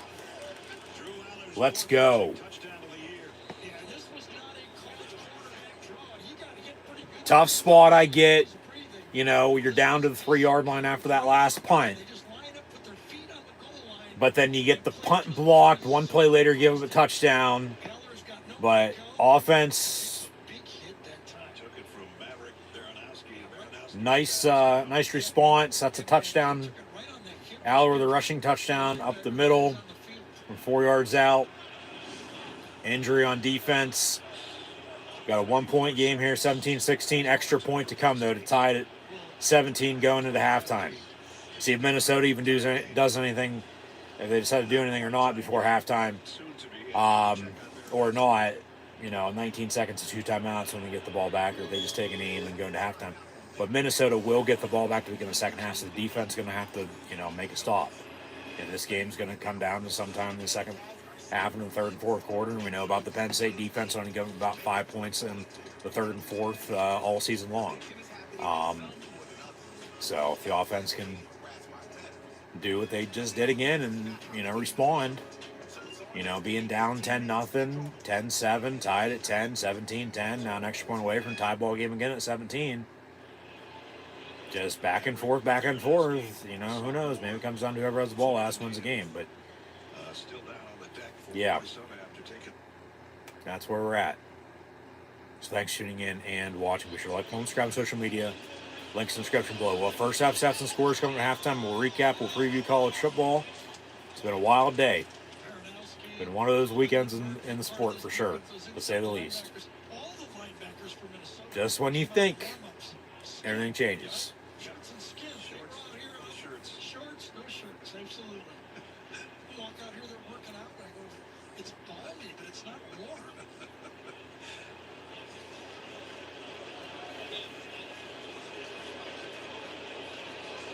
So here comes the extra point by Penn State, tied at 17.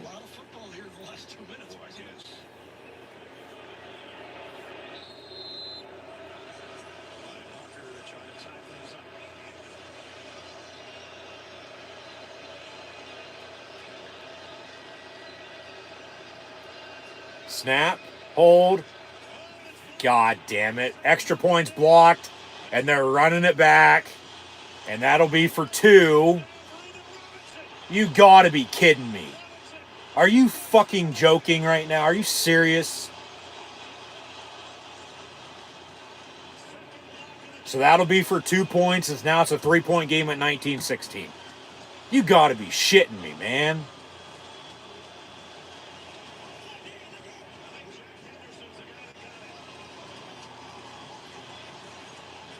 Oh my god. Seriously? Like, what in the actual hell? What the fuck?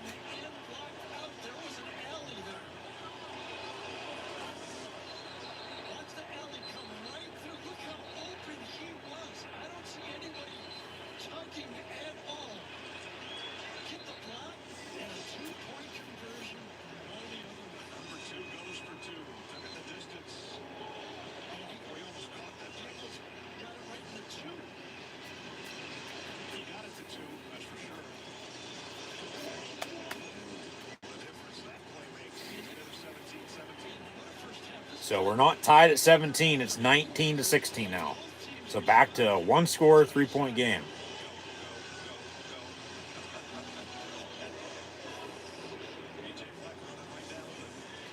And Minnesota can get the ball back here with 2 timeouts, 19 seconds. Do they want to do anything or not? Obviously, well, Penn State going to have to wait to kick off because Minnesota calls a timeout. All right. But they're still going to get the ball back here. And then Minnesota will get the ball back to begin the second half. That's odd. You don't normally see a timeout like that. And Penn State's still trying to figure out how the hell that extra point just got blocked. And let alone return for a 2-point, conversion basically to make it a 3-point game.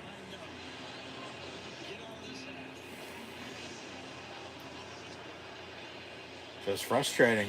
The little things add up, man. So a touchback on the kick. Wide open on this side. Just look at the gap on that side. Just poor form by Penn State. You have to block inside and force the wide guy on the block. 58 that time blocks out on the play, and that's what caused the man, just it's amazing. Jack Henderson, we're talking about what a great blitzer he I don't know. I don't. I mean, I think he was even I just don't know. Minnesota will take a knee here. So Minnesota does take a knee. They lead 19-16 at halftime. They'll get the ball back to begin the second half. And Penn State's got a lot to clean up. Oh, so close, yet so far away still.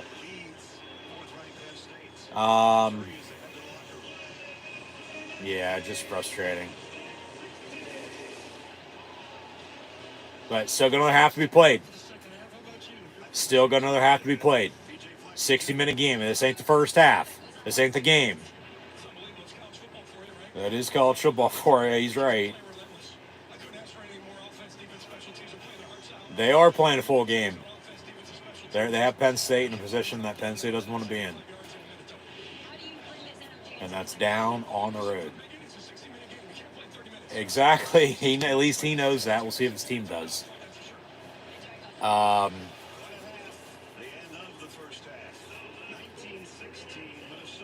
You got to give it to him. He is a pretty damn good coach. He knows the ins and outs. He knows the basics on what you got to do. He doesn't get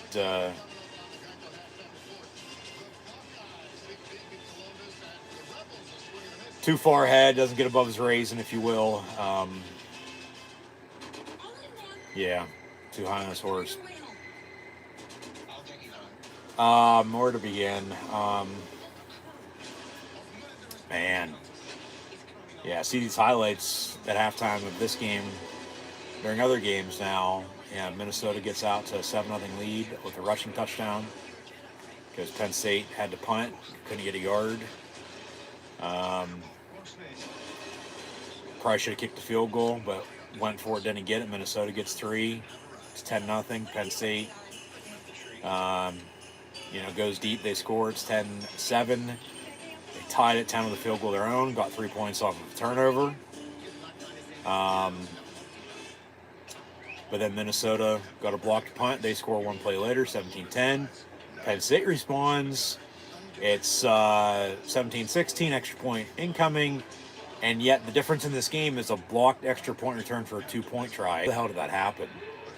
Like, you should be tied at 17. You should have a fucking lead.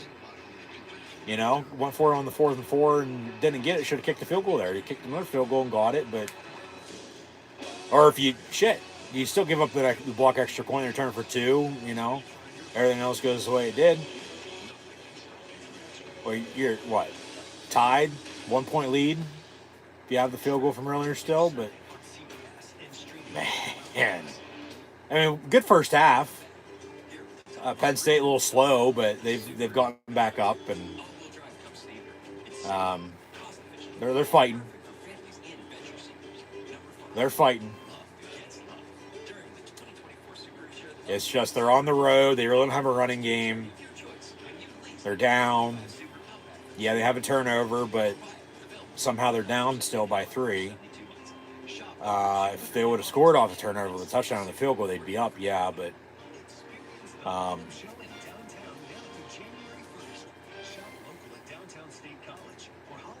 they just love fucking doing this to themselves, especially against Minnesota, of all teams. But you got to give it to them.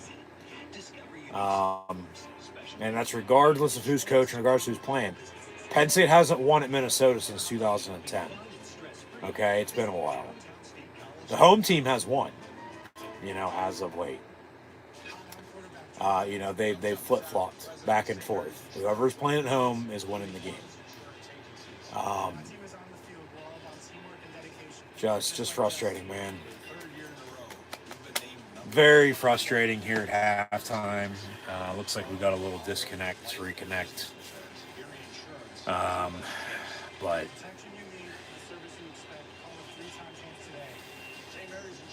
yeah, shit. Still find a way to win. They got to get a stop on defense. If they can get that, get the ball back, go do what they just did, real quick twice, I might add, to cut it to 10-7 and then, 17-16. They're right there still, but man, just they're shooting themselves in the foot. They're doing this to themselves. I mean, you got to give Minnesota credit, because they're playing damn good.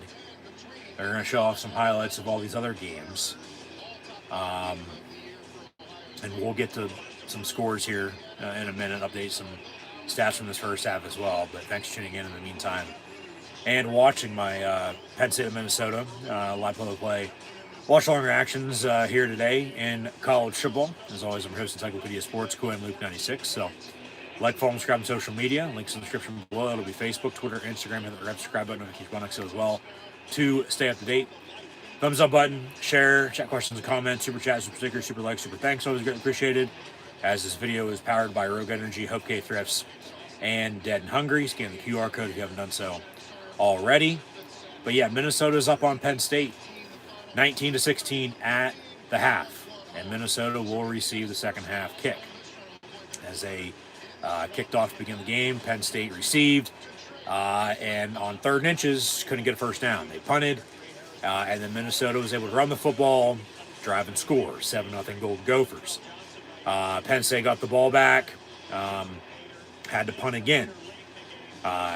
Minnesota, they were up 10-0 at a point, but then Penn State was able to, right before then, force that kick. They got off the field, got a stop. That's when the spark started to fly for them. Forced the field goal down 10-0.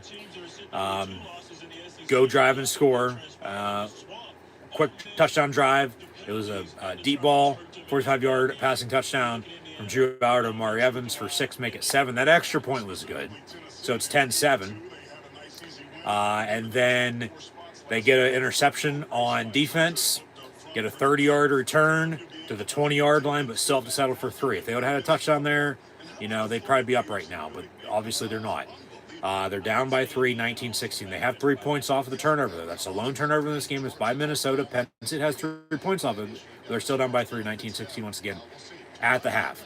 So it was 10-10, and then Minnesota gets Penn State pinned back. It's Penn State ball inside the 5. Don't do anything. They punt. The punt at first looked like it was shanked, but no, they got a hand on it. It was blocked, but it still went a little ways, but not far. Minnesota ball at the 20-yard line, 1st and 10. And this is all recent within the past 2 minutes of the first half at this rate. They, one play later, run a double reverse pass into a wheel route passing touchdown to go up 17-10. Penn State responds with a score of their own. They drive and score. Aller with the rushing touchdown. They're looking to tie it up at 17. But then, guess what? No, the extra point is no good because it was blocked and then returned for a score. And in that situation, it's a return not for a touchdown. It wasn't a blocked field goal. Returned for a touchdown. It was a blocked extra point. In that situation, it goes for 2 points. If returned the whole way and good, which it was. And that's that. So Minnesota leads Penn State 19-16 at halftime, and Minnesota getting the ball back to begin the second half. But the Penn State defense in the second half, they've given up 49 total points through 10 games. So that's 4.9, round up to 5 in the 3rd and 4th quarters. It's 1 score, but it's less than a touchdown. And yeah, you're down by 3, but if Penn State can stop the run on defense, force some pressure, get another turnover or 2, capitalize off that offensively, they'll be fine. It's going to be a big defensive stop, though, needed here early 3rd quarter when we return to play, no doubt there. But the offense, they got to run the football. Penn State offensively does not have a running game today thus far. Aller pretty much doing it all himself. They're not one-dimensional, but they're pretty damn near close to it. He's got to continue to make plays. They can't turn the football over. Once again, Minnesota is plus 12 in the turnover margin. They have 16 interceptions on the season defensively. So, obviously, them with a lead, they're going to run the football, which they can. They're going to want to work clock, which they've, sort of been able to do. Pretty split right now, 19-16 at the half. But yeah, we'll see what it gives. But that's about that for the time being, with Minnesota up and getting the ball back. So the defense needs to stop. Offense got to do something. Go kick a field goal. But all right, you already went for it on 4th down. You probably could have kicked it there, but didn't. Went for it, didn't get it. They get 3 points out of that. You get 3 points off their interception, but then they block an extra point of yours. Special teams. It's always that third phase of the game that's either going to win you or lose you the game. Everybody always talks about offense, defense, but it's always special teams. So you got to give Minnesota credit. You do. But if you can settle for 3, kick a field goal, okay, so be it. 19-19, I'll take it. Defense just needs another stop. Penn State right now have got to get this game to the 4th quarter with a chance to win it. But then they can't turn the football over. All right, they got to get a running game going and just move the ball and drive and score. Try to have them force a few mistakes and capitalize off of them. Because if you can do that, that might be the difference in this game. Difference right now in this game is a blocked extra point, a return for 2, just prior to halftime at 19-16. Unless this game would be tied at 17 right now, and Penn State's getting, the momentum back on their side that they didn't have early, but then they got it, and then gone again, and they got it back, but then it's just all over the place, back and forth with momentum. And momentum's a real thing, it is. But Minnesota has it because of the block extra point and the 3-point lead, and guess what? They're getting the ball back. So, just Penn State's got to give themselves a chance. If they can give themselves a chance, they're going to have a good chance to win this game. But they haven't won, once again, at Minnesota since 2010. So hopefully 3rd time will be the charm. They can break that, not lose 3 in a row on the road against the Golden Gophers. So just frustrating. Frustrating as all hell. They're doing it to themselves. But you also got to give credit to Minnesota, because they've also went out and made plays. But this is like, for Minnesota football, like how Penn State basketball used to be. Get a home game and upset somebody. Well, Minnesota, seemingly they always play their fucking best game at home against either, Penn State, Ohio State, or Michigan. Just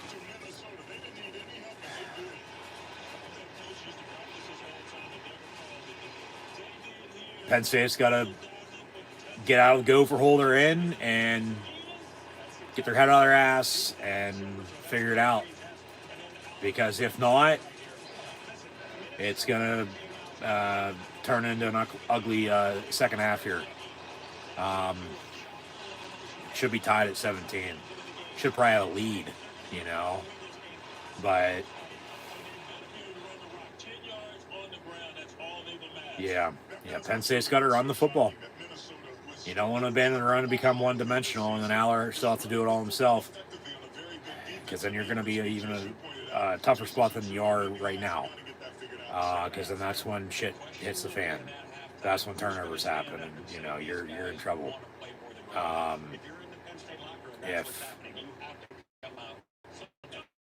You have to get a stop. You got to go score, and you just got to figure it out. It's a 60-minute game. It's not a first half game. It's a full 4-quarter. Got to go to overtime. Okay, so be it.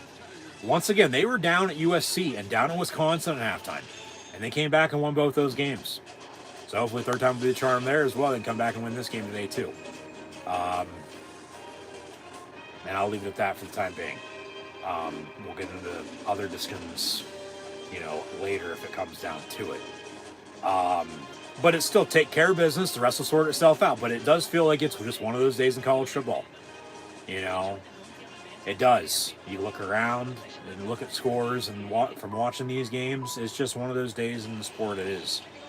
But it doesn't mean anything. You still got to go out and play Penn State football. And we know the defense is a second half defense. So if they can make stops, offense, get something going. I mean, watch out then at that rate. But for the time being, not so fast.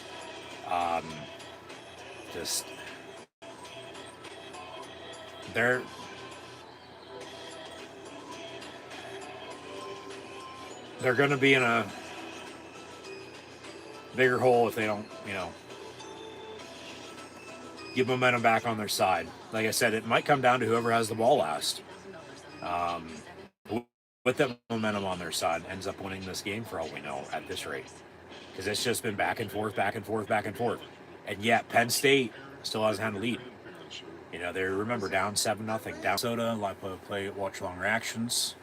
It's halftime, just about to begin the second half. I just paused it a minute ago as we ran into some more technical difficulties here with buffer disconnect and reconnect. We'll update some stats and scores shortly. Continue with a recap and a preview, but didn't miss anything, luckily, unlike the last time. But I, still didn't miss anything even then with being able to stop it and then get back to live TV. So leave it at that. We'll start the second half off with everything that I've already said, as this will reset itself once it uploads after we're done here. It'll take out what isn't there for the time that it wasn't connected for a few minutes, but it's seemingly, all right, getting back there. Like I said, we're watching a few other games here as well. But main focus here is Penn State at Minnesota, and the Nittany Lions kick off to begin the second half. So the other time it did it, it was beginning of the fourth quarter. Luckily today it did it right smack dab in the middle of halftime. And I've said what I've said. Stick by it. Sloppy, yes. Got to clean up everything. They got to find a running game, stop the run on defense, and just keep it within reach here. You're down 3, but get this game into the fourth quarter and with a chance to win it. Once again, they were down at USC, down at Wisconsin, and they came back and won both games.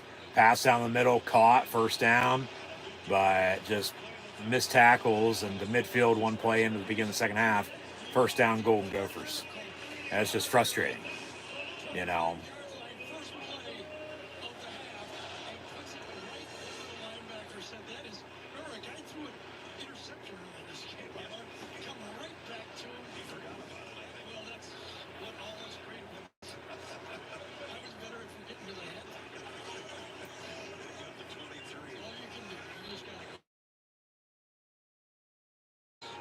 And a handoff, about a yard, second down.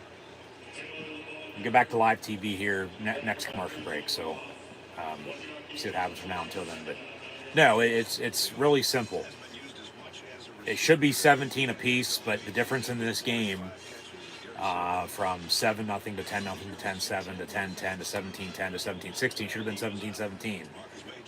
Minnesota blocked an extra point, returned it for 2 points, and they lead by 3, 19-16. We'll get back and circle around shortly again. So, 2nd and 9 from the 49. And quick pass, incomplete near side. They luck out there. All right, 3rd down. Come on, defense. Need to stop. Need to stop. Need to stop. Yeah, that's one of those gimmies we're talking about. Those are like free throws. That's a drop. That's now 3rd and long. That's a missed free throw.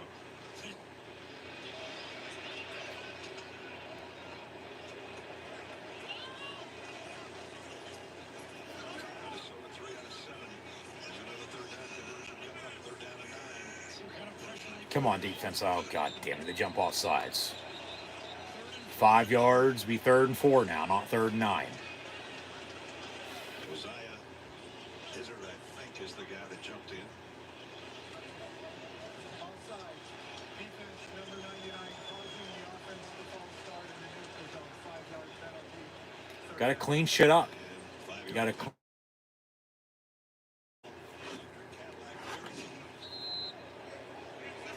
Evans, 45-yard touchdown catch today.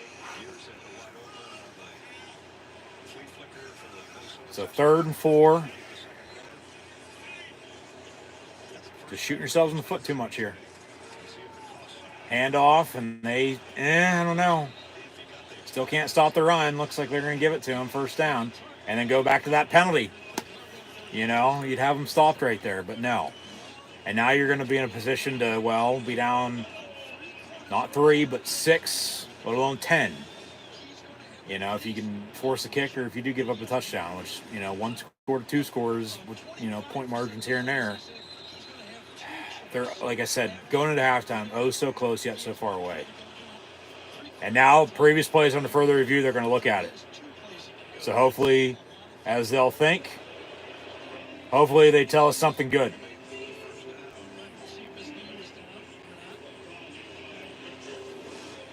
And obviously, you look at, you know, that with spot of the ball, and those very rarely get overturned. And his knee's down now. His knee's down about a half yard. Where's the ball at, though? And the thing is, you have to find a bit of evidence to overturn it, because he's short. He is short at that angle. Thing is, you have to find a bit of evidence to overturn it, and they called it a 1st down on the field. So it's probably not going to be confirmed. It'll probably either be stands, I'd have to guess, or, well, even if it does get overturned, it's going to be 4th and inches. Watch. They'll probably still fucking go for it and still get it.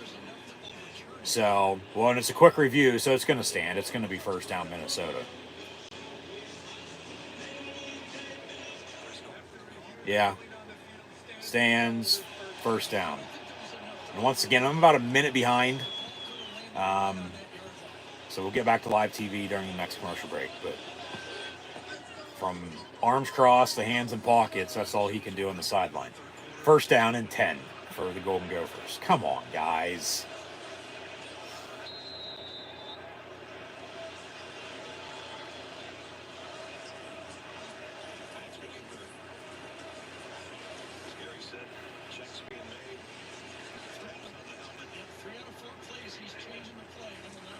And looking to throw, far side, caught, 1st down, and Reed pushed them out of bounds. Like, how does he get that wide open on a fucking little comeback route on the far side? Like, man the hell up. Well, they brought a corner blitz, that's why. And then nobody was there to have his back.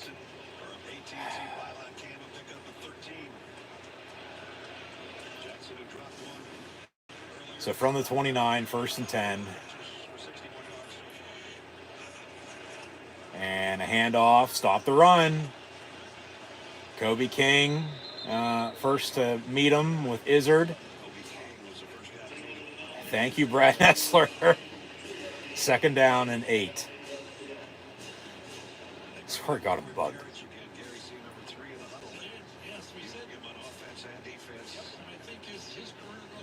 Yeah, wear a bucket hat in the fucking cold. That's the way to go. 2nd down.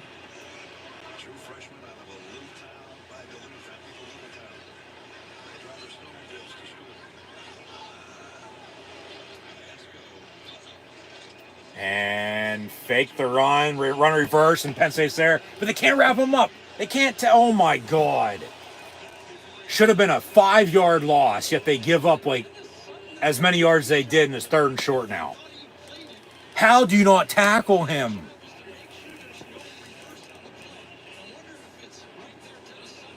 Oh, my God. Yeah, fake the reverse, fake the run the reverse, miss tackle. And then they miss tackle again before they wrap him up. And it's 3rd and about 2. Jesus Christ.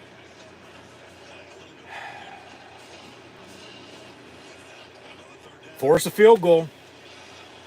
3rd and 3 officially. They'll run it. And okay, the tackle for loss there. Kobe King with Zane Durant. Force a kick. Be down 6 here, 22-16.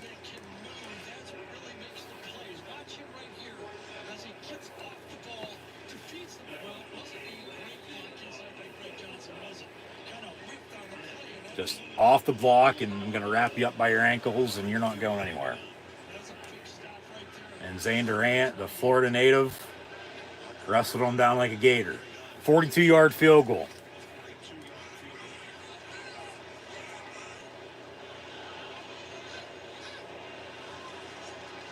Kicks up and good. Little windy, little ball movement there on the kick. So 22-16. Well, difference in this game, once again, is a blocked extra point return for 2. You give Minnesota the field goal there, not the 2 point. They have 20, you have 17 because that extra point would have been good. It's still a 3-point game. But now it's a 6-point game.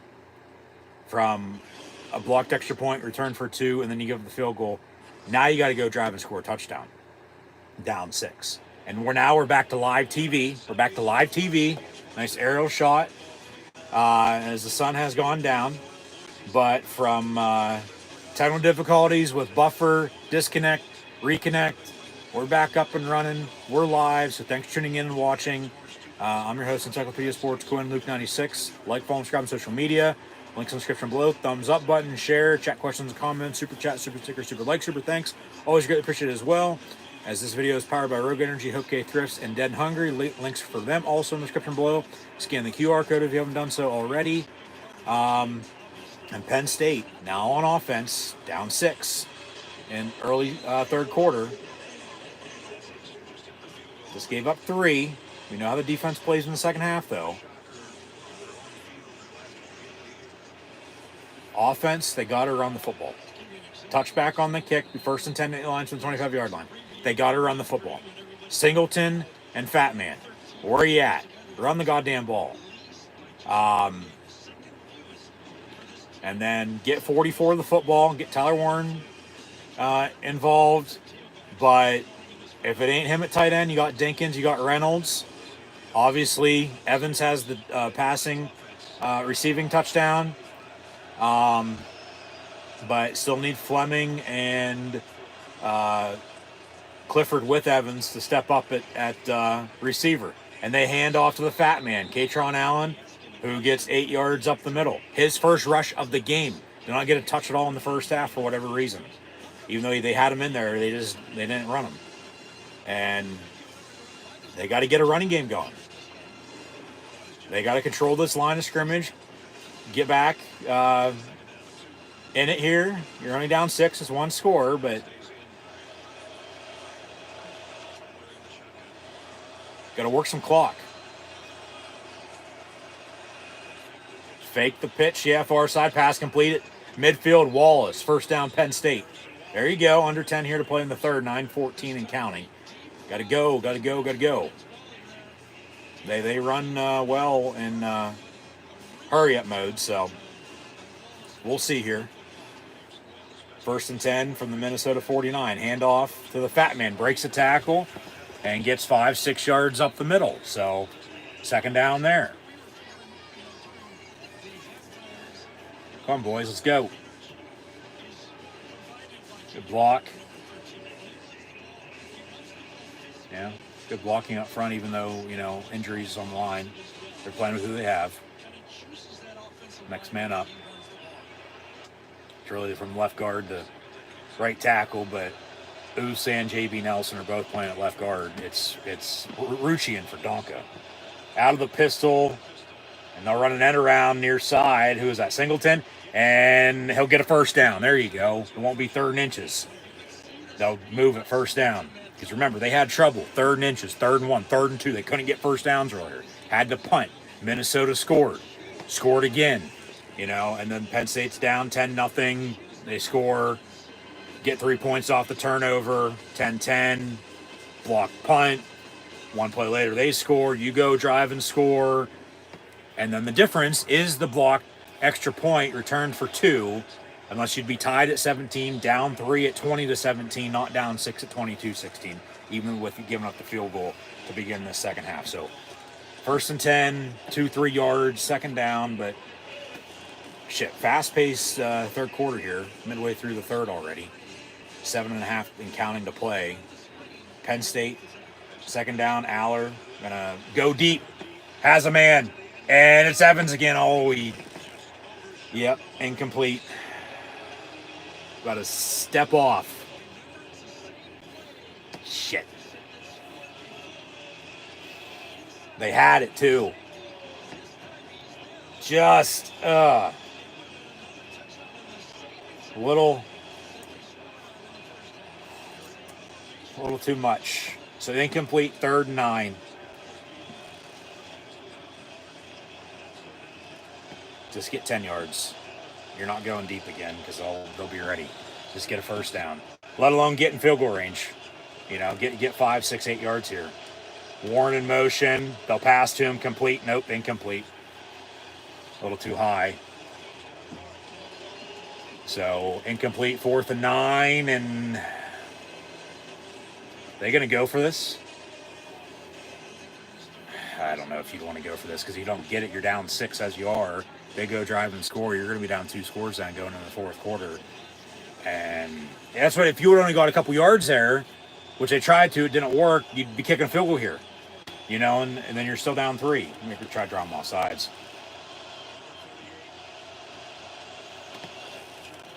Maybe pooch punt it with Warren.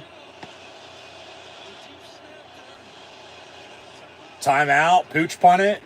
No timeout. Pooch punt out of bounds around the 15. Or do they give him the timeout? I think he fake calling a timeout. Some motion with his hands. No timeout. No timeout. They pooch punt it with Tyler Warren. So what can he do? He's Mr. Incredible. He's not having that great of a day today, but yeah, timeout, but they didn't give it to him, and they snap it and pooch punt it, and it'll be Minnesota ball. So they don't go for it, thank God, because they don't get it as they went for it earlier and didn't get it when they could have had a field goal then too. End up punting here, Minnesota ball. I believe we're back to live TV after some technical difficulties, buffer, disconnect, reconnect, internet going out, I fix it, blah, blah, blah. 22-16, Minnesota ball, 1st and 10. They have a 6-point lead here mid-3rd quarter. So I'll update some stats now. Since we're back up and everything's fine. Knock on wood. Hopefully everything be okay from here. Brosmer's 9 of 14, 106 yards. Touchdown. The interception, Penn State has 3 points off it. They don't have 3 points off that. They have 13 points. They're down 9. That's 2 scores. That turnover's coming into play, but they're still down by 6. Because there's been that drive. There's been a couple other drives too. They haven't got anything. Taylor, 13 carries, 51 yards. Major has 8 carries, 37 yards and a touchdown. Jackson has 4 catches, 61 yards. Drew Aller's 15 of 21, a $177 and a touchdown. That to Amari Evans. Almost had it on the same very play to him again there, but just a little too much. About a step off. Or else he would have ran right into it, into the breadbasket, caught touchdown. You know, you're tied at 22. Do you go for 2? Yeah, you could, but you probably just kick the extra point and go up 1, 23-22. You don't want to get into that situation just yet. Because even if you go for 2, you're still only going to be up 2 at 24-22. It's not a fucking 3-point game at 25. But not the case. They, don't get the touchdown out of that. And then 3rd and 9 turns to 4th and 9. And whether it was a timeout or not, and whether it wasn't called or given, they pooch punt it, Minnesota ball. We'll see where they spot it at. 1st and 10, around 15, 20-yard line, I believe. They got the fat man 3 carries, 15 yards rushing on that drive. He had no carries at all in the first half. Singleton, 6 of 19. So, yeah, they wanted to get him to jump, but call a timeout. Don't give it to him. Pooch punt it as they snap it. Right as the timeout was called, but they don't give it to him. And yeah, fuck. They got to clean some shit up. They're frustrated, but they gotta keep their cool. Yeah.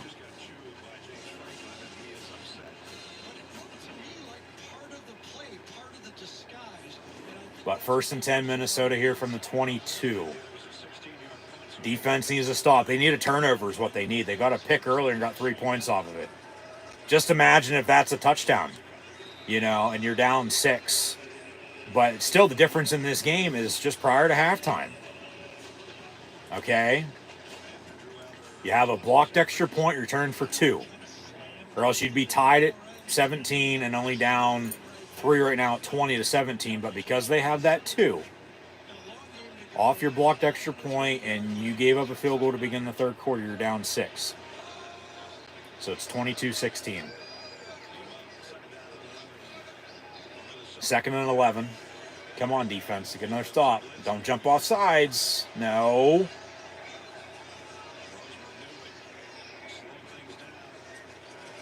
Pass far side, caught, and he's out of bounds. And be 3rd and about 5, 6. Come on, defense. What do you got? And we know the Penn State defense once again in the second half. 49 points given up through 10 games. That's 4.9. Round up to 5. That's 1 score. It's less than a touchdown. You just gave up 3. Hopefully no more. It's just the offense. They got to fucking do something. They got to... I mean, it was mid-third quarter, about 6 minutes to play when they went to Wisconsin, got that pick 6. And then the tide turned, and they, found a way to win it. So here we are now. What are they going to do? Because they were down at USC, down at Wisconsin, came back to win both those games. Down 6 now. 3rd and 7. Pass over the middle, high. Oh, almost picked off by Harris. Incomplete, 4th down. Defense get the hell off the field. Offense getting the ball back, and now's your time to go shine. Go drive and score. Field goal, okay, you're down 3 still, but you're going to need touchdowns. And you got to convert on 3rd down. That's what they need, momentum back on their side. It's been all over the place today. It's been, just back and forth. It's been a good game. I guess you got to give Minnesota credit, but Penn State needs to clean their mistakes up. Minnesota punts. And it'll bounce around the 40-yard line and roll out around the 42. So they get 2 yards on the comeback bounce to go their way. So, 1st and 10 Penn State when we come back. 22-16. 5 and change, 5:41 to play. And yes, we are back live TV. So thanks for tuning in and watching. Just run the football. Run the goddamn ball. I'm telling you, run the ball. Because then they'll want to stop the run, and then you can beat them deep. Which they already did once, and almost twice. So why not a 3rd time? Now, if it's Evans again, I'd be surprised. Just because he's 1 of 2 against him, in that regard, in that category for, scoring touchdowns in the end zone on deep balls.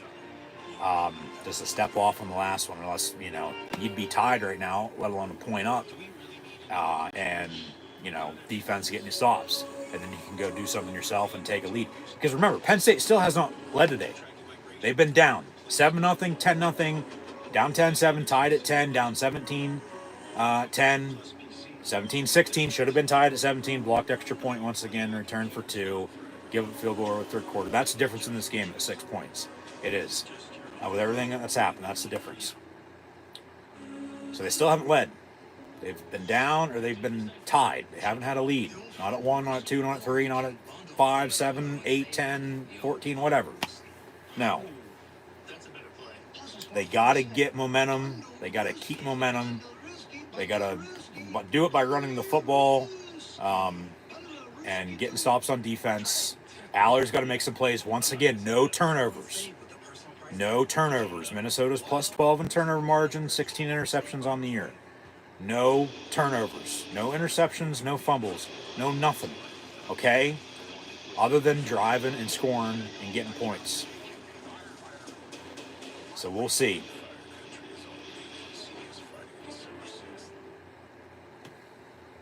So, coming back from break, they'll give us an update.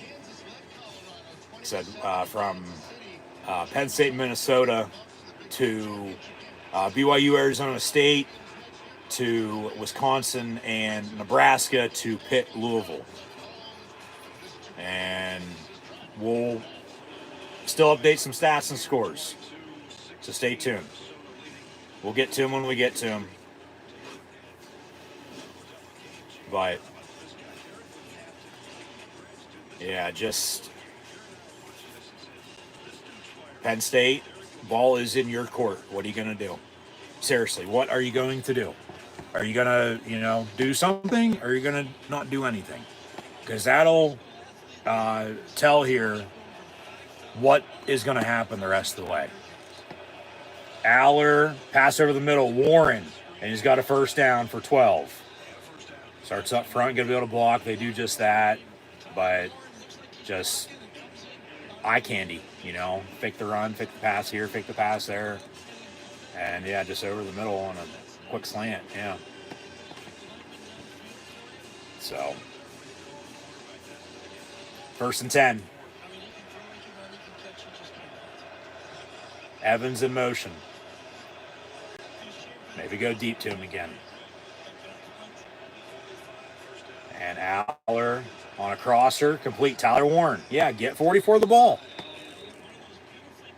I mean, he's Mr. Incredible. He can do it all. We've talked about it all season long. And he added to his resume a pooch punt earlier. I mean, that's not something you want to have on your resume because you punted, but hey, 3 plays in a row, 3 passes, 3 completions on 3 catches to Tyler Warren for another Penn State first down, and they're knocking on the door.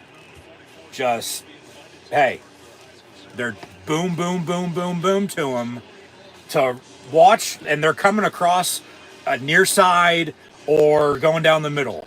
Watch them go right. Watch a screen to the right. Watch something to the right. They're getting this defense off balance. Get them fucking rocking. Or run the damn ball up the middle. Run Singleton, run Fat Man. They toss it far side. There you go to the right, and they got a couple blockers. Inside the 20, first down, 15, down to the 10. There you go. Under 4 to play in the 3rd. And they're coming back. You got to take care of business. The rest will sort itself out.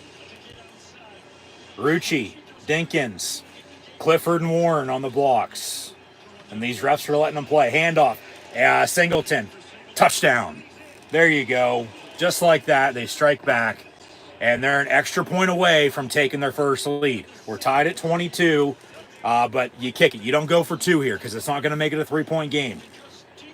You kick the extra point. But remember, they also had an extra point blocked earlier, returned for 2.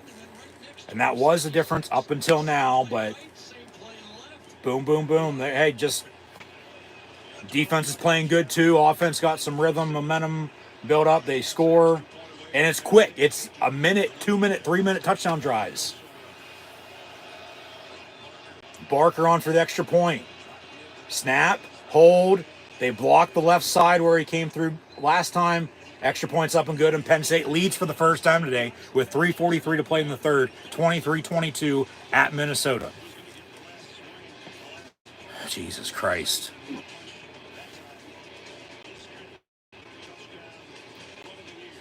It's okay. Just got to calm down, relax. Defense making stops. They only gave up 3 points here.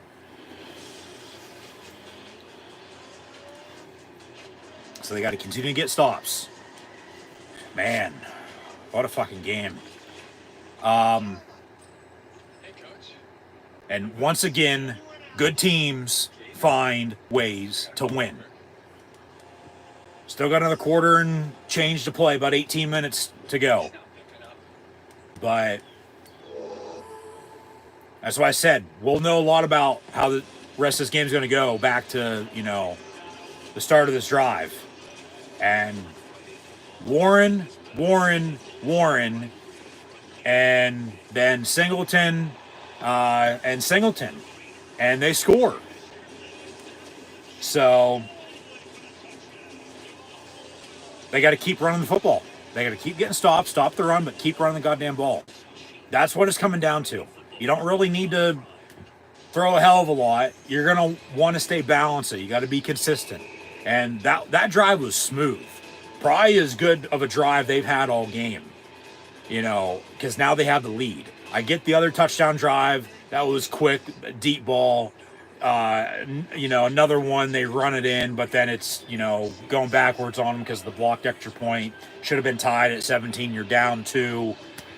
Give up a field goal, but took them some time to get going here. But it's the second half because it's a 60-minute game, They're like, hey, don't forget about us. So, like I said, see if they can, at the end of the day, put the Gophers back in their hole and Have them be roadkill just in time for the holidays. So thanks for tuning in and watching. But Penn State leads Minnesota 23-22 here. 3:43 to play in the third. Allers 18-24, 207. The touchdown to Evans from 45. Singleton 8 carries, 46 yards. That rushing touchdown from what, about 10 yards, 15 yards. The Fat Man has 3 carries, 15 yards rushing. Tyler Warren coming on this second half. 3 on that drive. He has 6 catches, 79 yards now today. Evans 2 of 51 in the score. They remember went deep to him on the next to last drive, and it was incomplete. Get a stop on defense. That's what. Yeah, calm the hell down. And they did, and they drive and score. So just patience. All right, one thing at a time, one play at a time. Run the football, stop the run. But yeah, Warren 6 catches, 79 yards. Evans 2 of 51 in the score. Wallace 446. Singleton 5 of 23. Clifford has a catch for 8 yards. Kobe King playing well on defense at linebacker. Zane Durant up front in the middle on the line too, I might add. DeLuca has the interception. They got 3 points off that, and they lead by 1 here with 3:43 to play in the third. So see what the defense has got now.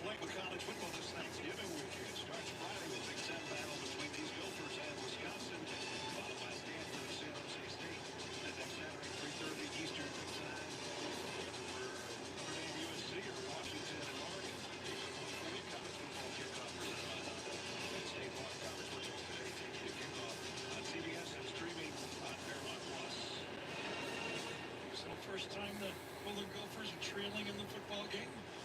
They've run the ball 27 times, 16 passes. First and 10, Minnesota. They adjust here with not having the lead. Ball going to be at the 25-yard line after the touchback on the kick.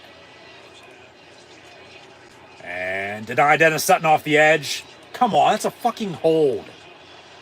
He tucks it and runs, gets a first down as King was in pursuit, but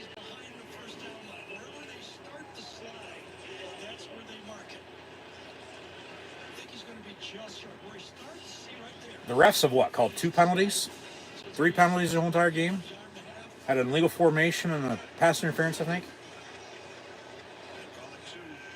2nd and 2. And they run it, and now they get the first down.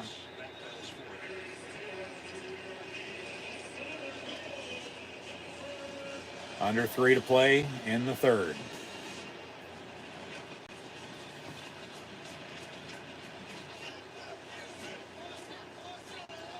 Come on, defense. What do you got?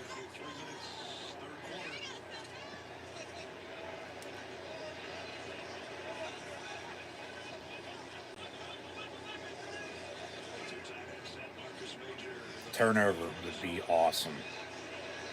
And you can add to your lead. 4 on the pressure. He's going to tuck it and run again.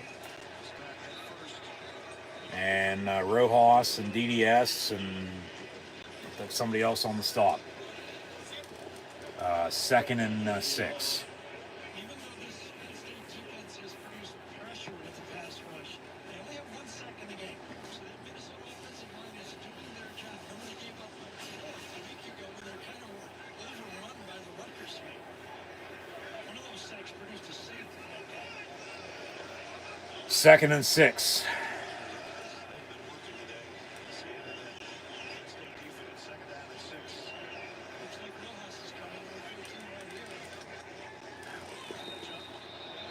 Well, is it going to be a delayed game? Is it going to be an offside, or is it going to be a false start? Because all 3 were simultaneous. They say offside. Of course they do.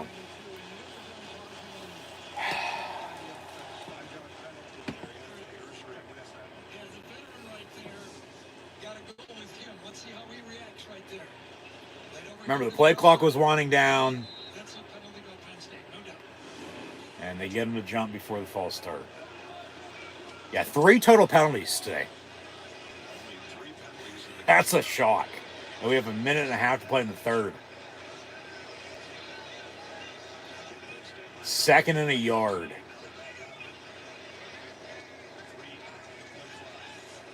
And a handoff. And no, he didn't get it. No. 3rd down. See the spot. right there at the marker. They say first down, unfortunately. I don't know. That was close. He spun and sort of got it that way. That's why. And another injury.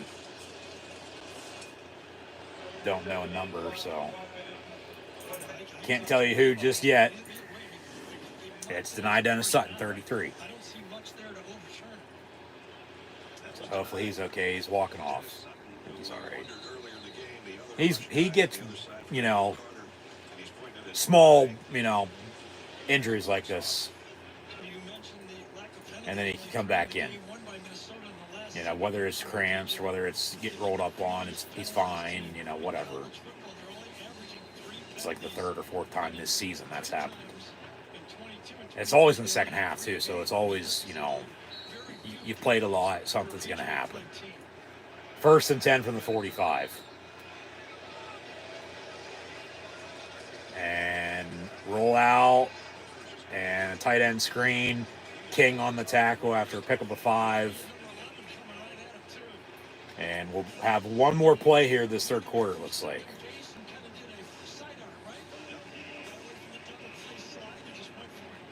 Watch the deep ball, because they haven't gone deep other than that wheel route. One play after the blocked punt. Watch the deep ball.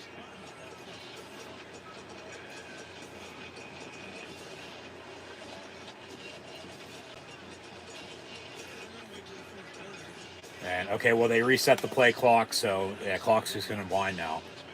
And that'll actually take us to the fourth quarter. So Penn State's going to lead Minnesota at the end of 3 by a point, 23-22. As mentioned earlier, Penn State was a 12-point favorite over under right around 45, 46. Thought this game was going to be a hell of a lot closer than all the experts thought. And what do you know? Here we are. But Penn State's been able to come back and said at halftime too, get this game to the fourth quarter with a chance. Well, they have a 1-point lead going into the fourth, so I'll take my chances. Roll some fucking dice.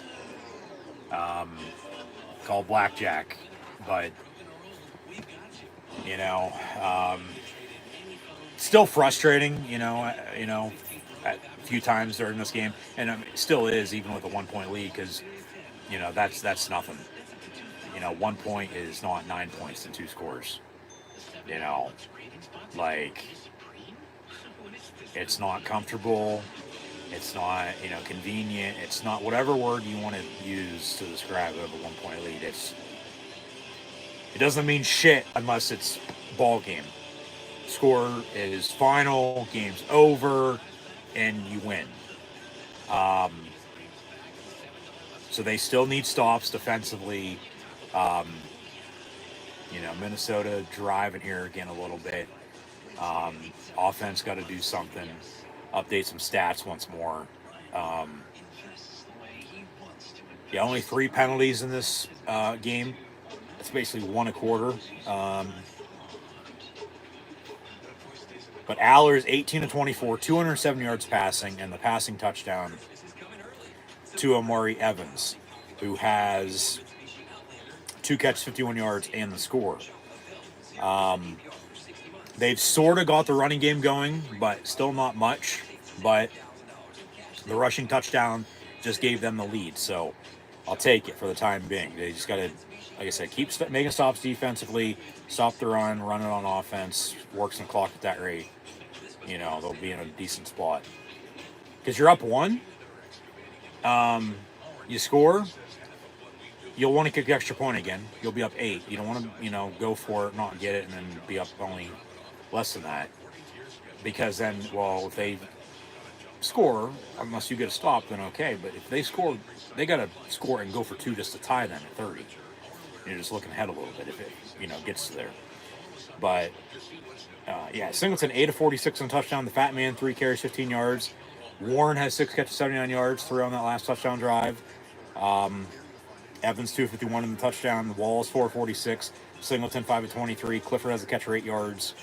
Yeah, Kobe King in the middle, Jalen Reed in the back end, Zane Durant playing well up front in the middle.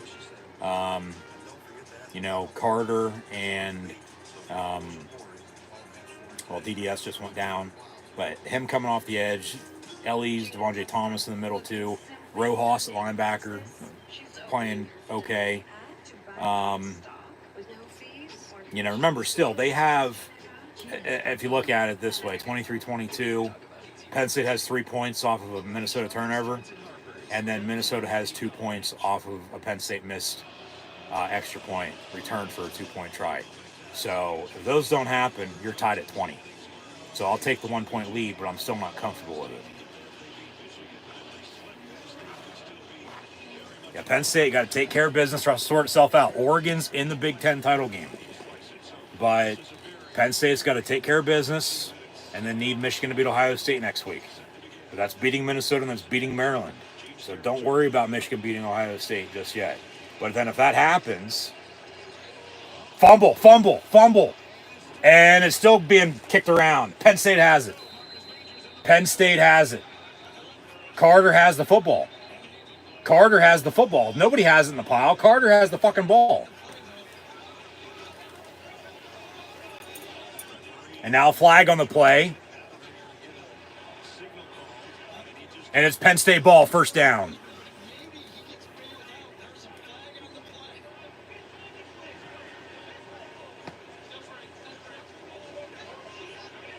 See what the penalty is.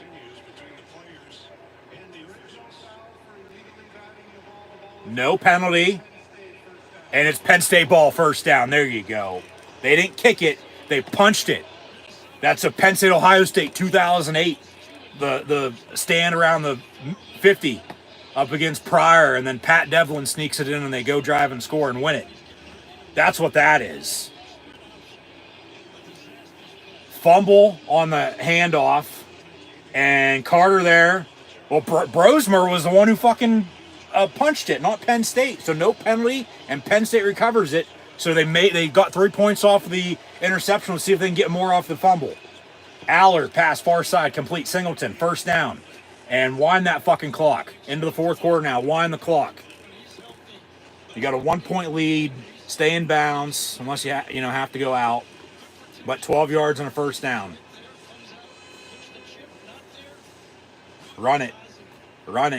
Just don't do anything stupid yourself. Turnovers is what's hurting Minnesota.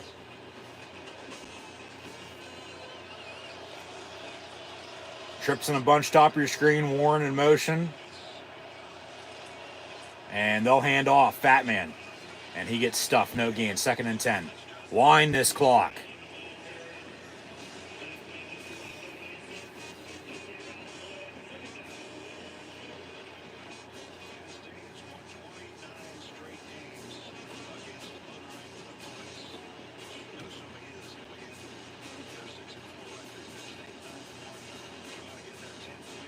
Come on, boys, let's go.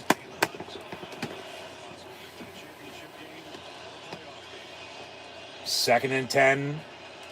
Aller, shuffle pass. Warren, inside the 20, first down. The shuffle pass is back. First down.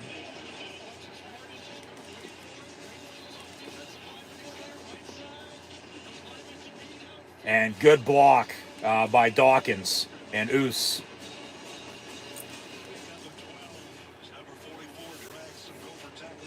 Wind this clock.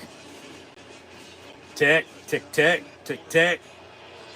Don't snap, do you have to? There's 12 seconds on play clock. Warren and Michigan, they snap it.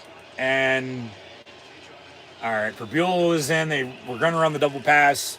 Near side rather than far side.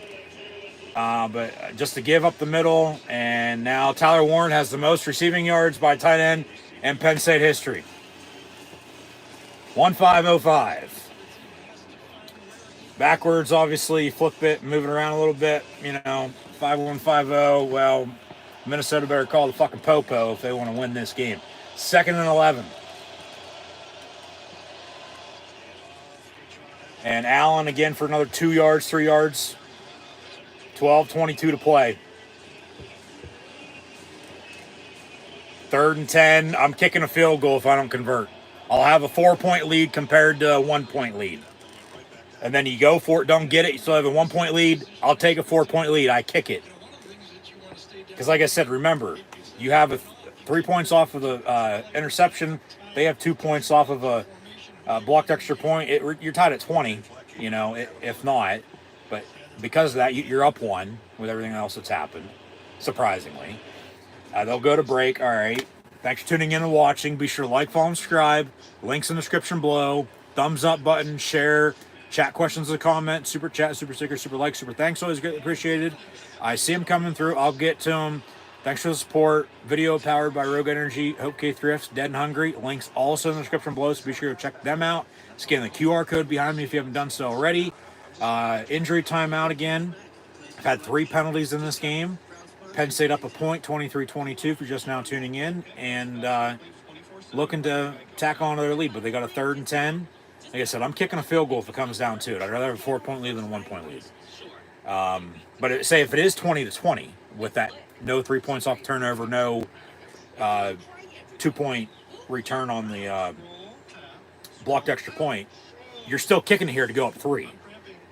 I mean, obviously 4 is still a 1-score game. But then if you can get another stop and score, well, you'd be up 2 scores then. Late, say 10, 11 points. If it comes down to that. And then that could do it at that rate, But just see what they do here on 3rd and 10. Obviously, you'd love a first down. You'd love a touchdown on this drive. Back to what I said a minute ago, that you still just kick the extra point. If you score, you go up 8 at 30-22. You don't go for 2 just yet, because if you don't get it, they're still within reach. But then if you did score, just kick the extra point, you're up 8, since it's 23 to 22, 7 makes it to 30.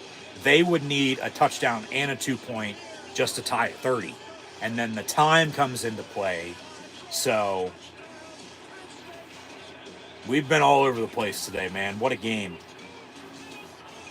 And 2 of the last 3 with Penn State, Minnesota have been 1-score games. Penn State hasn't won at Minnesota since 2010, as I've mentioned throughout the game.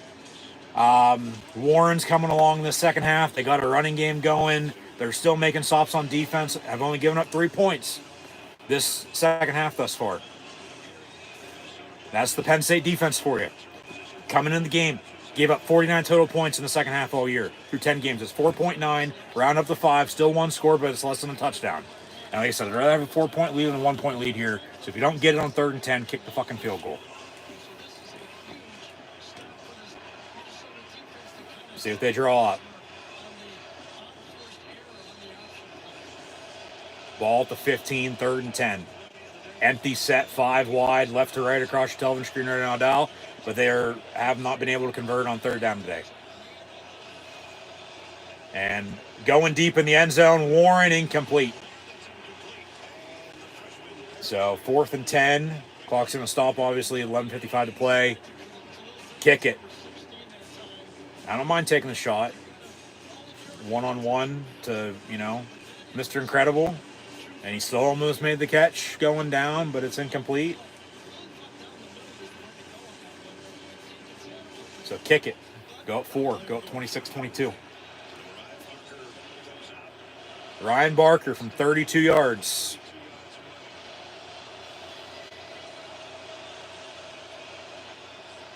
Kicks up and good. 26-22 Penn State. With now 11:51 to play. So, defense, you still need to stop. It's stop the run. It's really forced pressure. Since they're down, obviously, Minnesota's going to be smart about it. PJ Fleck knows what the hell he's doing. They're not going to abandon the run. They're going to continue to run the football. It's still 1-score game. They're only down 4. So,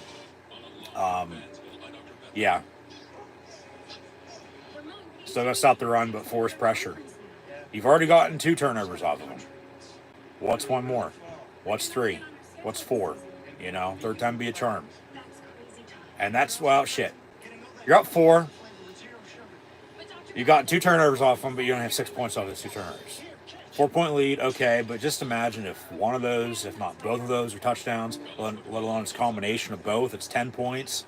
Like, you got a little bit more of a cushion than at that rate, but you don't. So it is what it is. You know, you play the situation that you're in. Dealt a hand of being down 10-0. Come back and tied at 10. Down at half. Down mid-third quarter. And now they've scored, what? 10 unanswered. Yeah.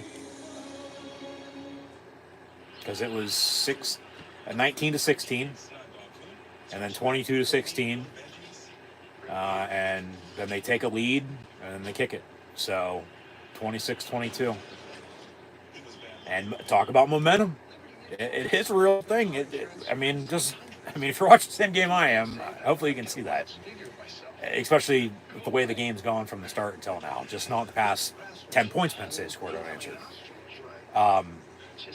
They have momentum on their side. They got to keep it. They got to keep it. And it's the defense. Who's it going to be? You know, is it Zane Durant in the middle? Is it Devon Ellies, Devon J. Thomas? Where's Carter at coming off the edge? You know, you have Kobe King in the middle, Rojas, DeLuca. I mean, AJ Harris has been playing damn well at corner, and they've missed KJ Kevin Winston this year. He's been out with injury since earlier in the year. But Jalen Reed's held it down in the back end. He has. As it's senior day for Minnesota. It'll be senior day for Penn State next week at 3:30 against Maryland. I'll have live play, watch along reactions live on YouTube then as well, so be sure to tune back in. But it's for Penn State.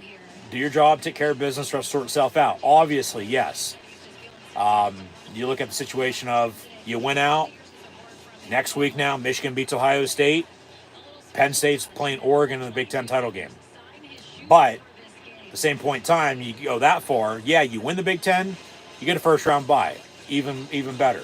You lose that game, you're still playing a playoff game. And it might be at home, probably wouldn't be at home then, just from the rankings to the seeding in the 12-team playoff bracket.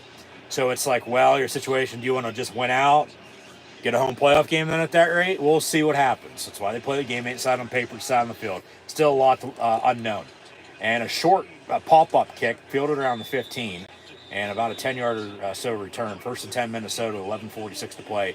They now trail not by 1 for the first time today. They now trail by 4.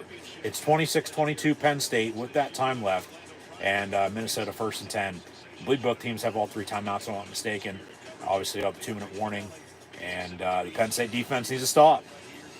Defense needs to stop.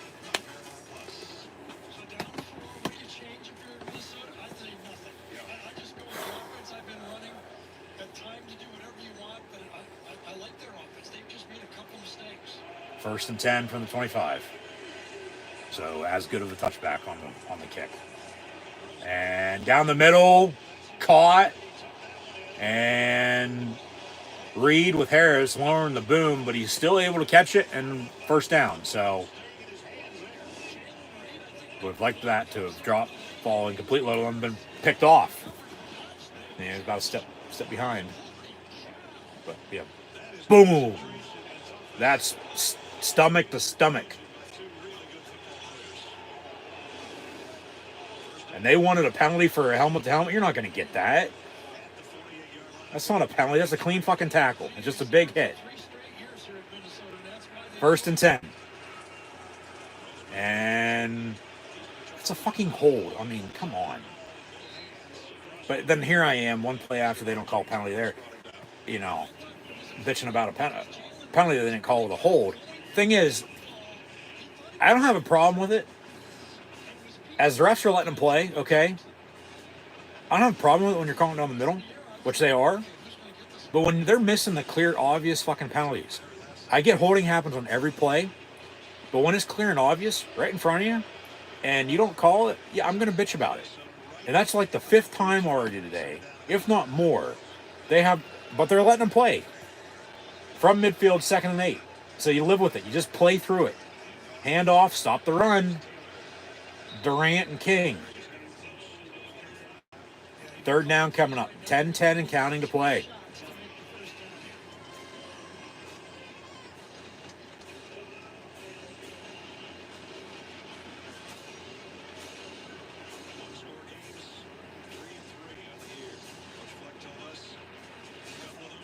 Yeah, Penn State's 9-1, had a one-score loss against Ohio State. Minnesota 6-4. They just showed the graphic. They're 3-3 in one-score games. But yeah, 3 of their 4 losses, obviously, are by one score, as I mentioned earlier. Big third down here. Third down, empty set, 3rd and 4. When they say it's 3rd and 3, but it's 3rd and 4. Pass caught. First down anyway at the 40-yard line, so they'll move the sticks and new set of downs. So, come on, defense. What do you got? Let's go. Need to stop. Need to stop.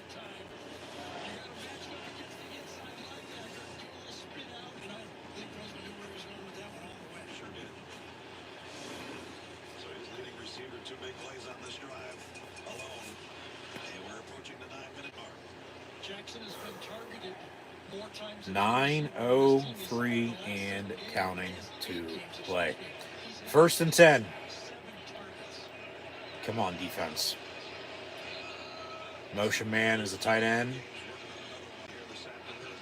And they'll run it. And nice tackle by Tony Rojas. Should have been a tackle for loss, but still never let go. Still wrapped him up. Only gave up 2 yards when it could have been a hell of a lot more. Should have been a loss, though, for starters of probably 2 or 3. But just, yeah, hey, pin him down. Don't let him go. 2nd down and 8. With 8:18 and counting to play. Come on, defense.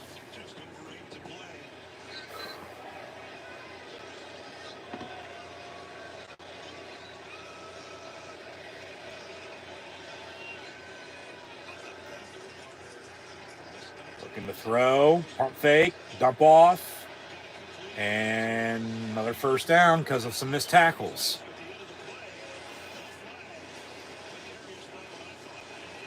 So now they're picking up a couple 1st downs after 1st downs and working some clock here. Obviously, still some time here. They'll show a replay, but live shot, top left corner of your screen. Back to it now. From the 30. Obviously, they're down 4. They aren't going to kick a field goal unless they absolutely have to. They're going to want to score a touchdown. Slant, which Penn State can't cover. It's caught. And 1st and goal, Minnesota now at the 6. Jesus Christ. You do something, then you give up all this. Good God. But then, Penn State's still going to have to do something offensively, whether they're up or whether they're down. So, obviously, you don't want to give them a score here, but it looks like they're going to. It'll be 1st and goal. Turnover would be awesome. But it's momentum. From the 7, 1st and goal. And they'll run it, but Penn State stuffs them. Tackle for loss of about 2. 2nd and goal, 6.5 and counting to play.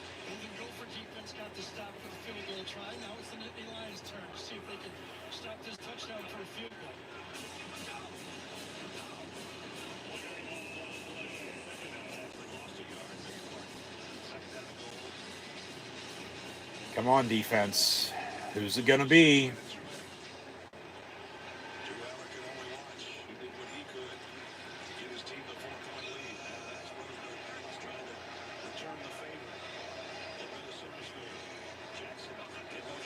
And fake the give. They come back near side. Incomplete. They wanted a pass to the lineman. And they're smirking, smiling about, oh, we had him, but it's incomplete. 3rd and goal. Yeah, he was eligible, wasn't he?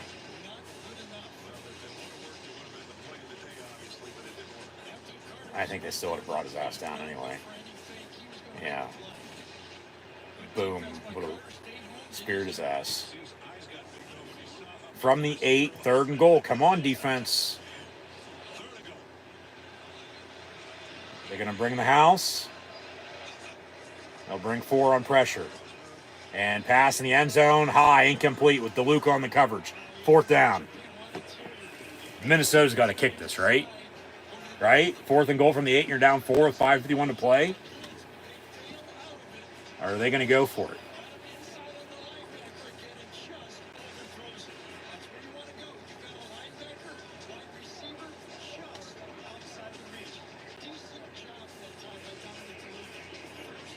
They will kick it. They will kick it, which is probably the right decision. And from the left hash, see if Penn State can block a kick here. Nope. It's up in good. But Penn State still leads by a point again, 26-25 with 5:48 to play. Both teams have 3 timeouts, 2-minute warning coming up. But what Penn State needs is a drive. They need to run the football. They need to work clock. Get a couple first downs. Go drive and score. Touchdown would be nice. Rather than another field goal, another 4-point game, 29-25, and then, they could win it with a touchdown then, and then you're going back to, you only got 6 points off 2 turnovers, and, so on and so forth. But if you'd go, drive and score a touchdown, be 33-25, you're still up a score, but it's 8 points. They would still need a touchdown, 2-point just to tie them. So that's what Penn State needs to drive right now. They need to get the ball back here, which they're going to, unless Minnesota, kicks like an onside kick or something like that. Catch them off guard. Which PJ Fleck, knowing him, wouldn't be fucking surprised. Some squib up the middle, hits off when they recovered or something along those lines. Because they're obviously not going to line up in a fucking onside formation and actually do it. A situation like this, there's still a bunch of time left and timeouts and so on and so forth. But you have Penn State going to get the ball back with a 1-point 26-25 lead. You need to work some clock, run the football, get a couple first downs. Touchdown would be nice. I mean, if you got to settle for 3, we'll see about that. It's going to depend on the time. But then if you miss, they went with a field goal, let alone a touchdown. So that's why you'd love a touchdown drive here. But mainly, if you can really just, without scoring, okay, but work all the fucking clock, drain it, make them call their timeouts, get this game under, 2 minutes and kneel it out, then okay. And then a win's a win at the end of the day. That's all that matters. But touchdown would be nice because it could very well seal it. I get it would still be an 8-point game, but then time's not going to be on their side if you can work clock and score, because they would once again still need a touchdown 2-point just to tie at 33 then, if my math's correct. Because 26 and 7 is 33. 25 and 8 if they would score or go for 2s. Also 33, so that's that. But Penn State, they need a drive. So let's roll on.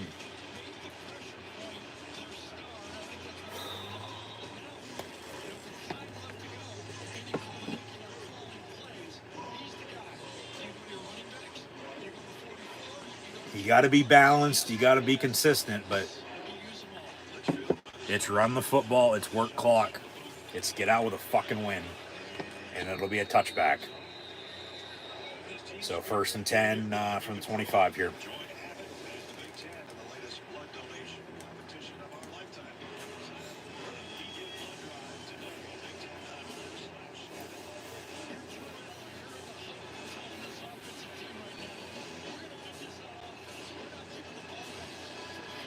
Yep.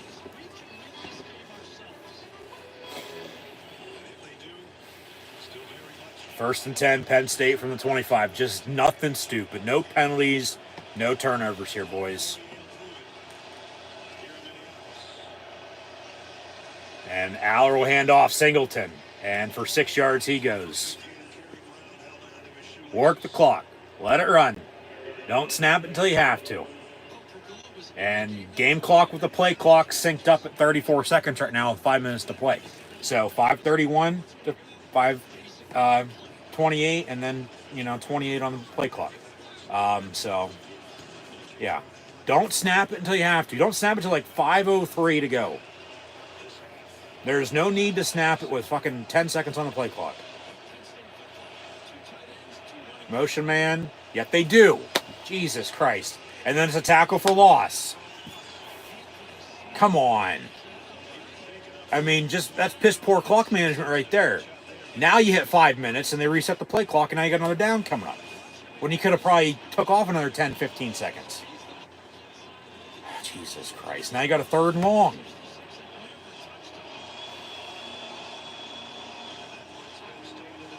Good God. 3rd and 9. Let's get 10, get a first down. Haller looking to throw.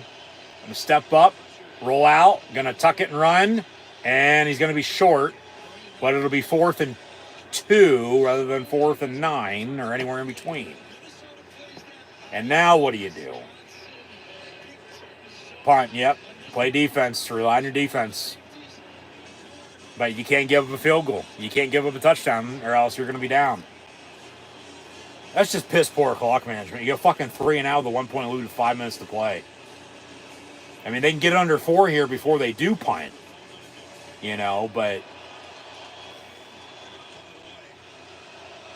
you shouldn't be snapping it with. They run a fake. 4th and 1, they run a fake. Snap it to the up back. Luke Reynolds.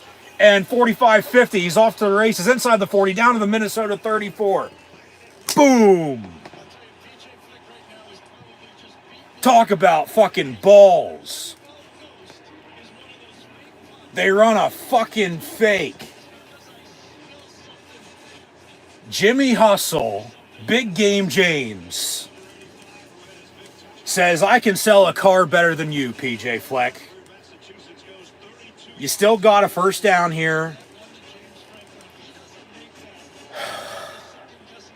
Yeah, because you don't get that, you probably lose. Do not, okay, 1st and 10, hand off, run it. Yeah, I was going to say, you still got to work some clock here. 1st and 10, the 2nd and 8, 3 minutes to play, under 3 to play now. Work this play clock. Minnesota, as Penn State has 3 timeouts as well, still have the 2-minute warning. So there's 4 timeouts technically the whole way around. But do not snap it until you have to. And you're probably going to need another first down, maybe 2. But backs against the wall, even though they're up a point. 4th and a yard, and they run a fake punt. And that's going to be your play of the game if they end up winning. CBS was just talking about that. Out of the pistol, they fake the run. Haller going to step up, looking to throw, going to tuck it and run. Yeah, don't throw it. It's going to be in. If it's incomplete, clock stops. Smart about it. Yes, thank you. And he gets down to 3rd and a yard, and we'll have a whistle, so we'll have a timeout here. Looks like Minnesota's going to start calling their timeouts before the 2-minute warning.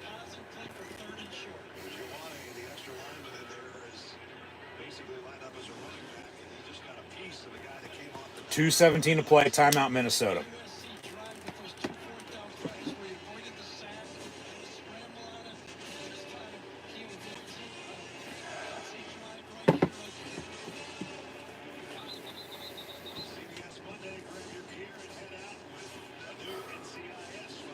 Run it. You want to run this clock. Make them call their timeouts.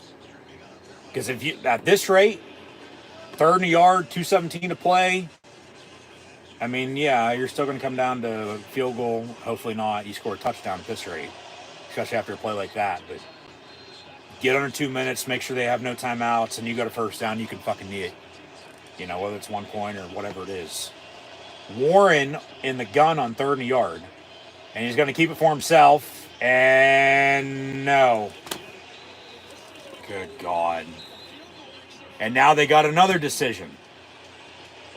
Either to go for it on 4th down or they kick it. But Minnesota calls another timeout.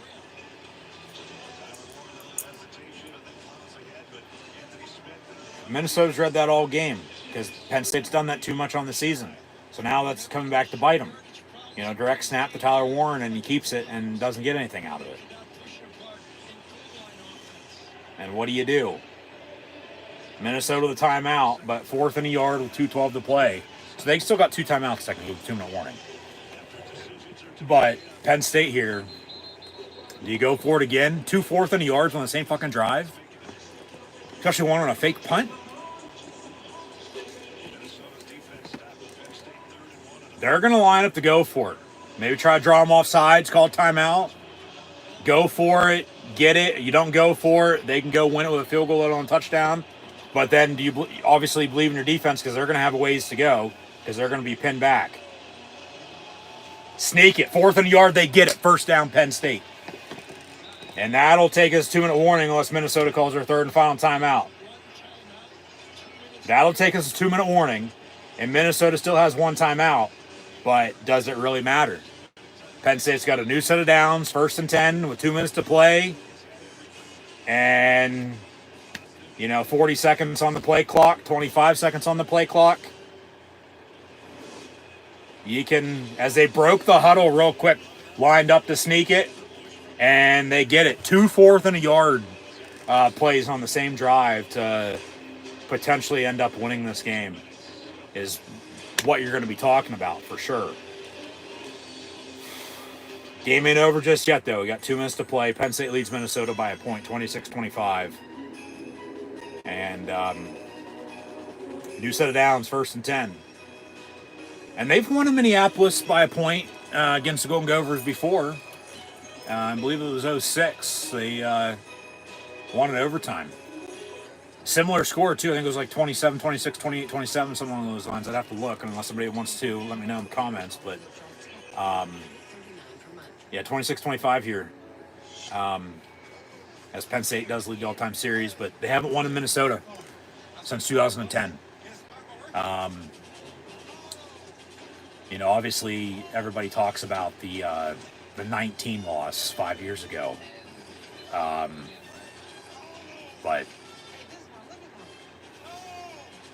of course, that was then, this is now. Just take care of business, the rest will sort itself out. Okay? And we'll talk about it later. But you can basically knee it out because they only have 1 timeout, with this 2-minute warning.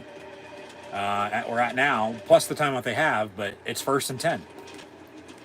And if you run it, cough it up, well, you're going to be looking at that then. And obviously you don't want to throw because the clock's going to stop.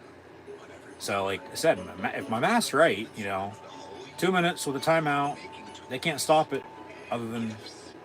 And it's 1st and 10 right at 2 minutes, not right before.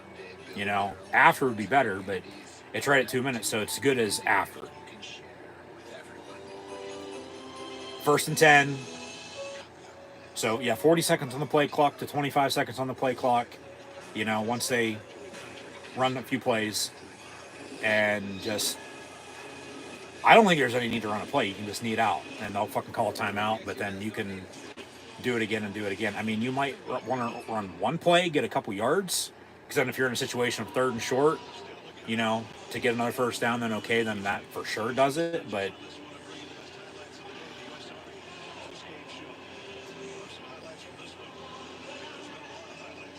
Talk about adversity, especially on the road and being down at halftime again, and they find a way to, come back and be in the position they're in. So,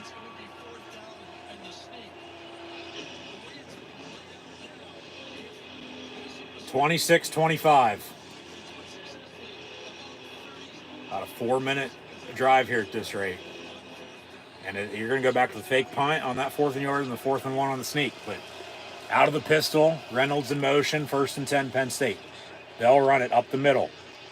Singleton going to get 2, maybe 3 yards. Now Minnesota's going to call their 3rd and final timeout.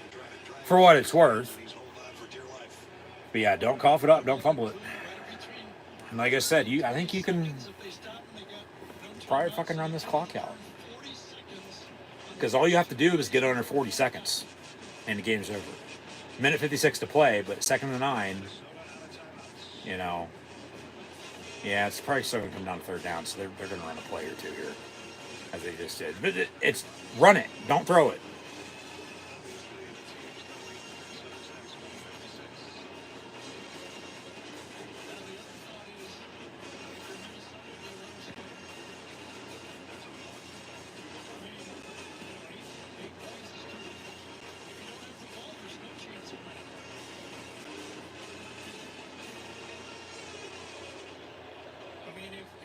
If Penn State runs the ball, let's see if Minnesota jumps on the play.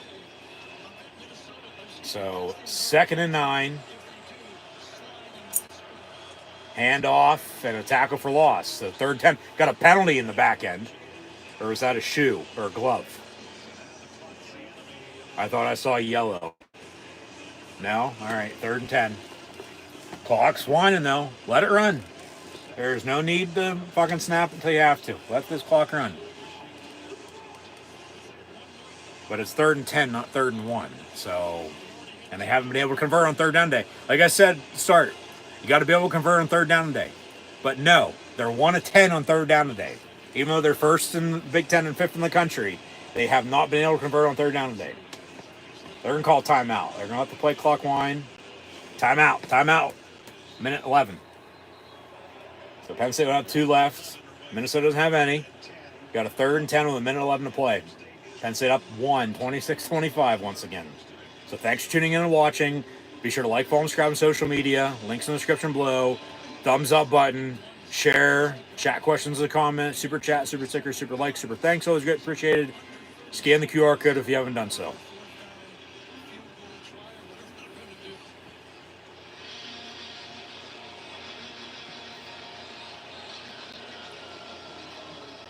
So what do they draw up on 3rd and 10? Because then if you don't get it, do you kick it? You know, go up 4, 29-25. Rather than 4-point lead, rather than 1-point lead, as I mentioned earlier, if it does come down to that. And obviously you can't give up a touchdown then. But if you score here, you go up 8. They need a touchdown and a 2-point just to tie at 33. 3rd and 10, Penn State from the 23. Up a point with 1-1-1 to play. Dinkins in motion. Warren in motion. And Aller gets a snap, will hand off to the Singleton, and he's going to, be a yard short. Be 4th and 1. But they can wind this clock. Call another timeout. They've already went for it twice on 2 different 4th and a yards on this drive to get to the point they're in. Do they do it a 3rd time, or does it bite them? Or do you kick it? But they're going to run this clock the whole way down to, about 26 seconds. Call another timeout. If there was 6 seconds, not 26 seconds, I'd run a play on 4th and a yard.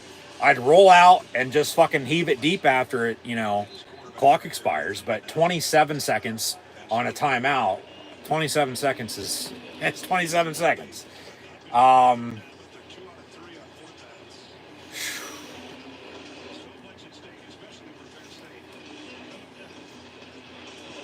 They go for it again here on 4th and a yard, or they kick it. Because if they kick it, they're up 4. Minnesota needs a touchdown to win it. They go for it, score, game's over, you would think. Even though they're up 8, Minnesota will still need a touchdown on 2-point tie at 33. But if Penn State goes for it and doesn't get it on this 4th and 1, even though they did 2 different times already on this drive, Minnesota only needs a field goal to win it then. 27 seconds with no timeouts, they'd have to get the hell out of bounds. And yeah, the Governor's Victory Bell is on the line, as mentioned at the start. It's one of Penn State's 2 trophy games, Minnesota and Michigan State, for the Governor's Victory Bell and the Land Grant Trophy, respectively. And 4th and a yard, they're going to line up to go for it. 71 Veguillon's bottom of your screen. He's going to motion in to block. And they're going to run it, roll out. Aller near side, going to tuck it and run. Throw back far side. Tyler Warren caught, 1st down. Be 1st and goal Penn State. But he just goes down. Game's over. Doesn't need to score. Clock's going to run out because Minnesota can't stop it. And talk about ballsy to throw it on 4th and 1 when they already went for it on 2 different 4th and yards earlier on the same drive to win it. And go back to Mr. Cardwell. I think he just got over 100 yards on that catch, I might add, too. And Penn State's going to beat Minnesota in Minneapolis for the first time since 2010, 26-25. And they're going to get to 10-1, host Maryland next week on Senior Day, 3:30. I'll have live play-by-play watch-along reactions live here on YouTube then, so be sure to tune back in. Post-game handshakes as Penn State's 10-1, Minnesota falls to 6-5. James Franklin's going to have a post-game interview here, I would think, on the field. Jenny Dell, a couple players as well, as Penn State will grab the governor's victory bell that came into play when Penn State joined the Big Ten. That's as long as Penn State's played Minnesota, 1993 till 2024. And they're now have 11 wins all time in the series. The play of the game is going to be the 4th and 1 fake punt. Has to be. Has to be. Yes. It's a fake. Steve Jones jackham on the radio. And it wasn't like on 4th and you already got 2 yards.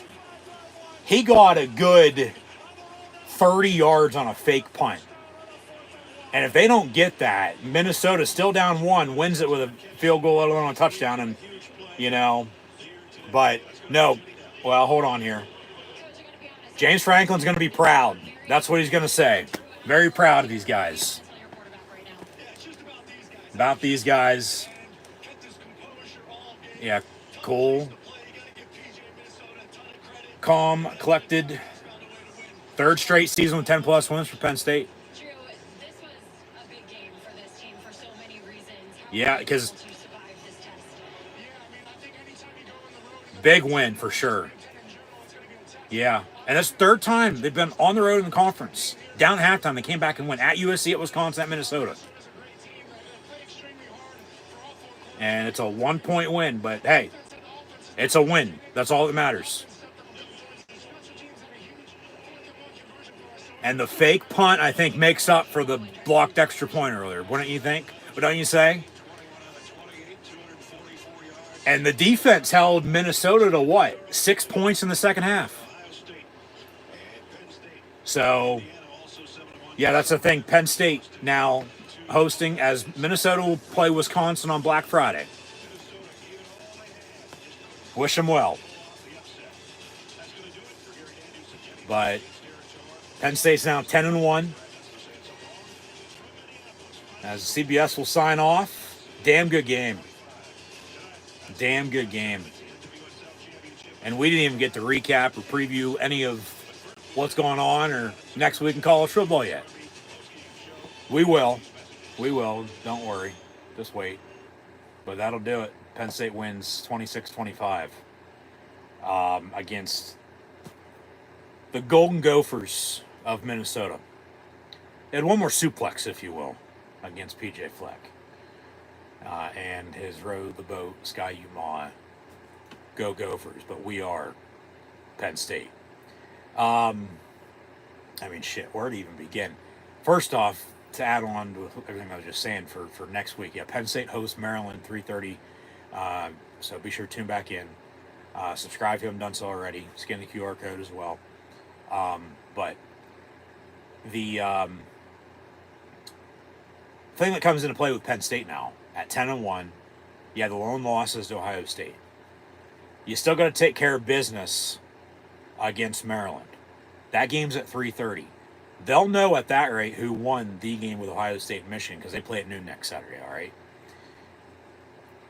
But if Penn State beats Maryland and Ohio State loses to Michigan, Penn State's going to Indy to play Oregon for the Big Ten title in 2 weeks. Now, Penn State plays Maryland once again at 3:30. If Ohio State wins, they're in. And they'll get a rematch with Oregon in the Big Ten title game.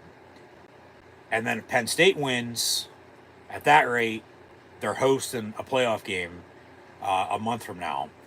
So, come on in, come on up, wherever you're traveling from, to Happy Valley, right before Christmas. It just snowed yesterday, I might add. So who knows what the hell it's going to do a month from now, right before Christmas. Which, that's no surprise for any of us around here in the 814. But, talk about a home field advantage. But that's still ways off. Get the job done here today, and it's Maryland.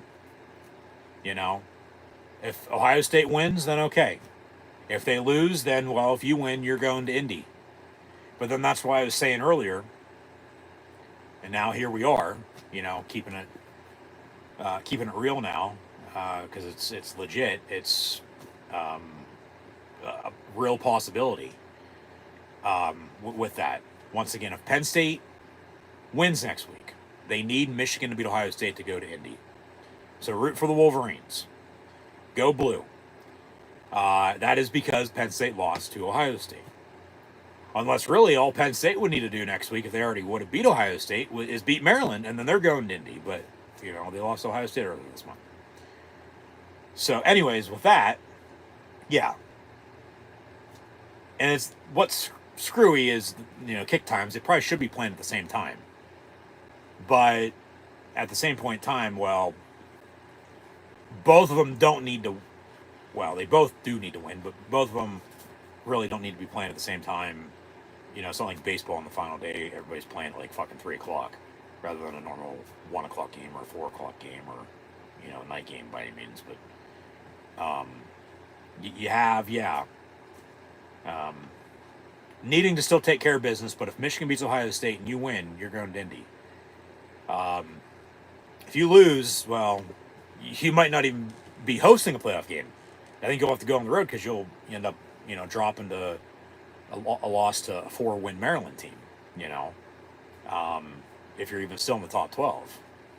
Because then you still have 2 losses, but then that's a bad loss. So hopefully that doesn't happen. They still got to take care of business next week. So win, get some help. You're going to Indy for the Big Ten title game. But then if you lose the Big Ten championship game, okay, you lose the Big Ten championship game, same thing goes there. You're probably not hosting a playoff game then at that rate. You're going to play an extra game as well. You'd probably have to go on the road. So it's like, well, what do you want? Yeah, you want to go to Indy. You want to go play and win a Big Ten title. You want to get a first round bye. You want to host. You want to, you know, just keep winning. I mean, obviously, they're going to get, you know, dealt the hand of whatever's on the plate next week for Thanksgiving, you know, their way. So, because I think it really comes down to that extra game if you'd lose the conference championship game, if you'd even get there, to then not host, let alone go on the road, and then, you know, it's that extra game. Because what, you're 10-1, so that's 11 games. 12's next week. If you just host a playoff game, that's 13. You win, you know, in advance. It's survive and advance in the bracket in the playoffs. You know, that's just the way it is. Look at March Madness, for God's sakes, in basketball. So it's, yeah, it's a tough situation, but a good situation to be in. You know, if only they would have beat Ohio State. Well, they're winning in then next week, basically, but they didn't. But then it'd be that extra game if you'd lose the Big Ten title game. But if you'd win the Big Ten title game, you get a first round bye. That's the other upside to it. You get a bye, you don't have to host a playoff game. I guess they already delayed the start of construction with ripping down the west side of Beaver Stadium, I might add, until January. So in case you didn't know that, there's a little insight, a little tidbit from somebody who knows somebody who knows somebody who knows somebody, and so on and so forth. But yeah, big win. So it's like, well, do you want win, not get help, you host a playoff game, or do you want to win, get the help, go to the Big Ten title game, lose that, still be in at that rate probably, because you'd have 2 losses to 2 of the best teams in the fucking country, to Ohio State and Oregon at that rate, but then play an extra game, because then you'd probably have to go on the road in the playoffs the first round. Or, what was the one thing I didn't say? You want to basically win, get the help, go win the Big Ten title, and then get a first round bye because they don't have to play until the fucking end of December, let alone early January. Okay? And then those games are going to be with how the schedule is lining up with Christmas and New Year's on Wednesdays, and then a week and a half after that through the middle of the week. Okay, that's already a given.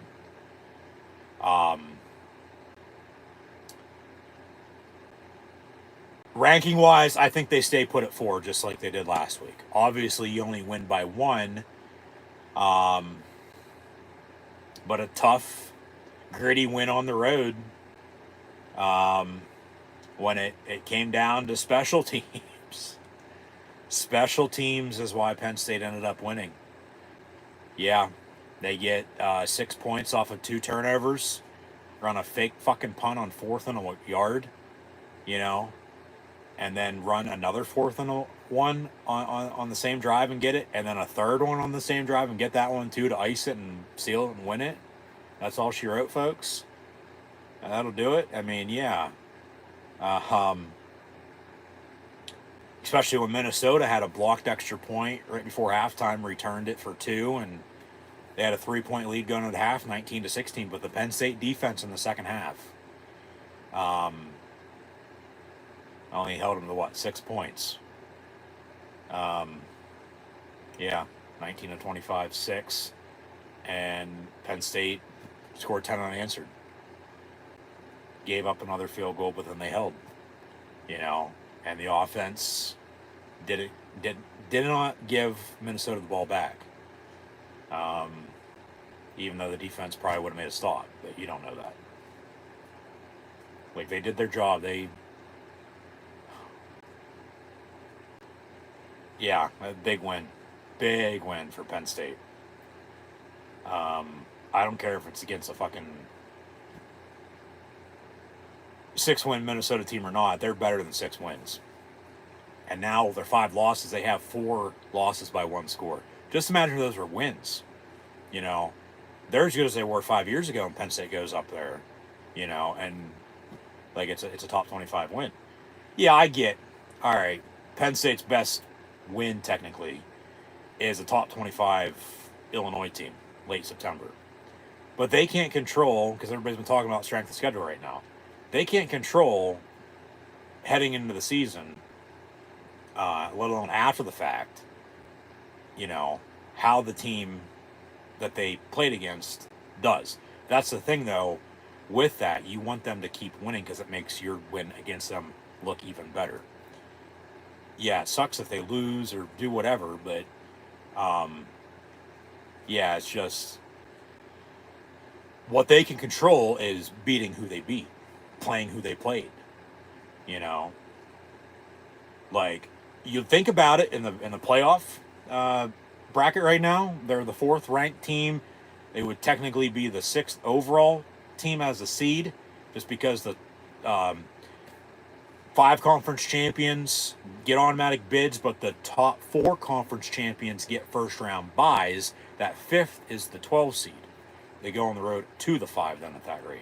So then the rankings bump down, turn into seeds, so on and so forth. If you've watched the rankings release show, they've you know, been able to explain that to you, along with basically what I just said. And if you can understand that, well, I can't help you there, but it's a big win for sure, even though Minnesota's now 6-5. But Penn State's strength of schedule, of all the teams, they have like the 4th best, even though it's like in the 30s, of the teams that are in playoff consideration, they have like the 4th best strength of schedule out there. You know? Yet people are bitching that they shouldn't be fucking, you know, the 4th best team in the country. Well, I don't know what to fucking tell you. You know? Like, obviously Indiana had the 100th strength of schedule in the rankings. Then they get blown out today. They're up 7-0, and then, you know, Ohio State put it to them, and then, if you want to say around at the score or whatever, late. I mean, obviously, yeah, 38-15 looks better than 31-15. But, it's like, you can control, and that's it. You know, you can't control anything else, that's on whoever else to deal with. Let alone understand. Like, they should stay at 4. I mean, obviously Texas was hosting Kentucky, Ohio State, bit Indiana. Oregon's off this week before they host Washington. But actually, before we move on and continue to talk Penn State football, let's see what's happened in college football today. Let's recap some scores from this week, preview next week. Obviously, the Steelers played Thursday night, so I will not have any live play watch along reactions in the NFL tomorrow. So Penn State wins 26-25 today. Hopefully everyone has a happy Thanksgiving on Thursday. Thanks for tuning in and watching today. But I'll see everybody now next weekend, Saturday and Sunday, in the middle of the afternoon for a 3:30 and 1 o'clock game. But let's update some scores. How's that sound? Just so we can get everything under control, get everything on track, and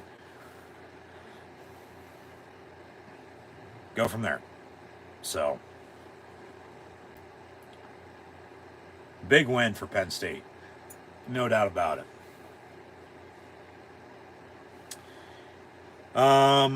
What do we have?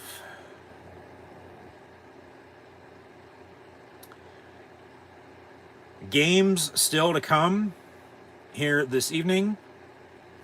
We will have Army and Notre Dame from Yankee Stadium. It's a top 20 matchup.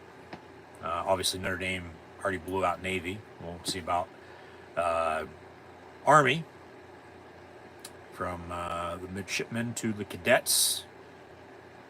But Alabama's at Oklahoma tonight. Texas A&M, Auburn on the Plains. Got Iowa State, Utah. Marshall and ODU. LSU's hosting Vandy. So they're going to try to get back to their winning ways with Mike the Tiger in Death Valley tonight, as Penn State will return to Happy Valley with a 26-25 win against Minnesota. Virginia Tech at Duke, as other than Tom Allen as Penn State's current defense coordinator, James Franklin's 2 previous defense coordinators squaring off head-to-head with Tech and Duke, Brent Pry and Manny Diaz this evening on the ACC Network. Cincinnati, Kansas State. In LA, we'll have the Battle of Los Angeles, the Trojans of USC, the men of Troy in Pasadena, taking on the UCLA Bruins. Air Force at Nevada, and Colorado State at Fresno State. See some games that just kicked off. Georgia State's up on Texas State 7-0. Got Baylor, Houston, Washington State, Oregon State, Boise State, Wyoming, all knotted up at 0. Louisiana Lafayette's up on Troy 37-14 in the third quarter. Missouri's beating Mississippi State 39-20. Louisville 39-7 or 37-9 lead on top of Pitt, has lost a few straight and looks like they're going to lose another one. So we all know, as we are Penn State, what Pitt can do.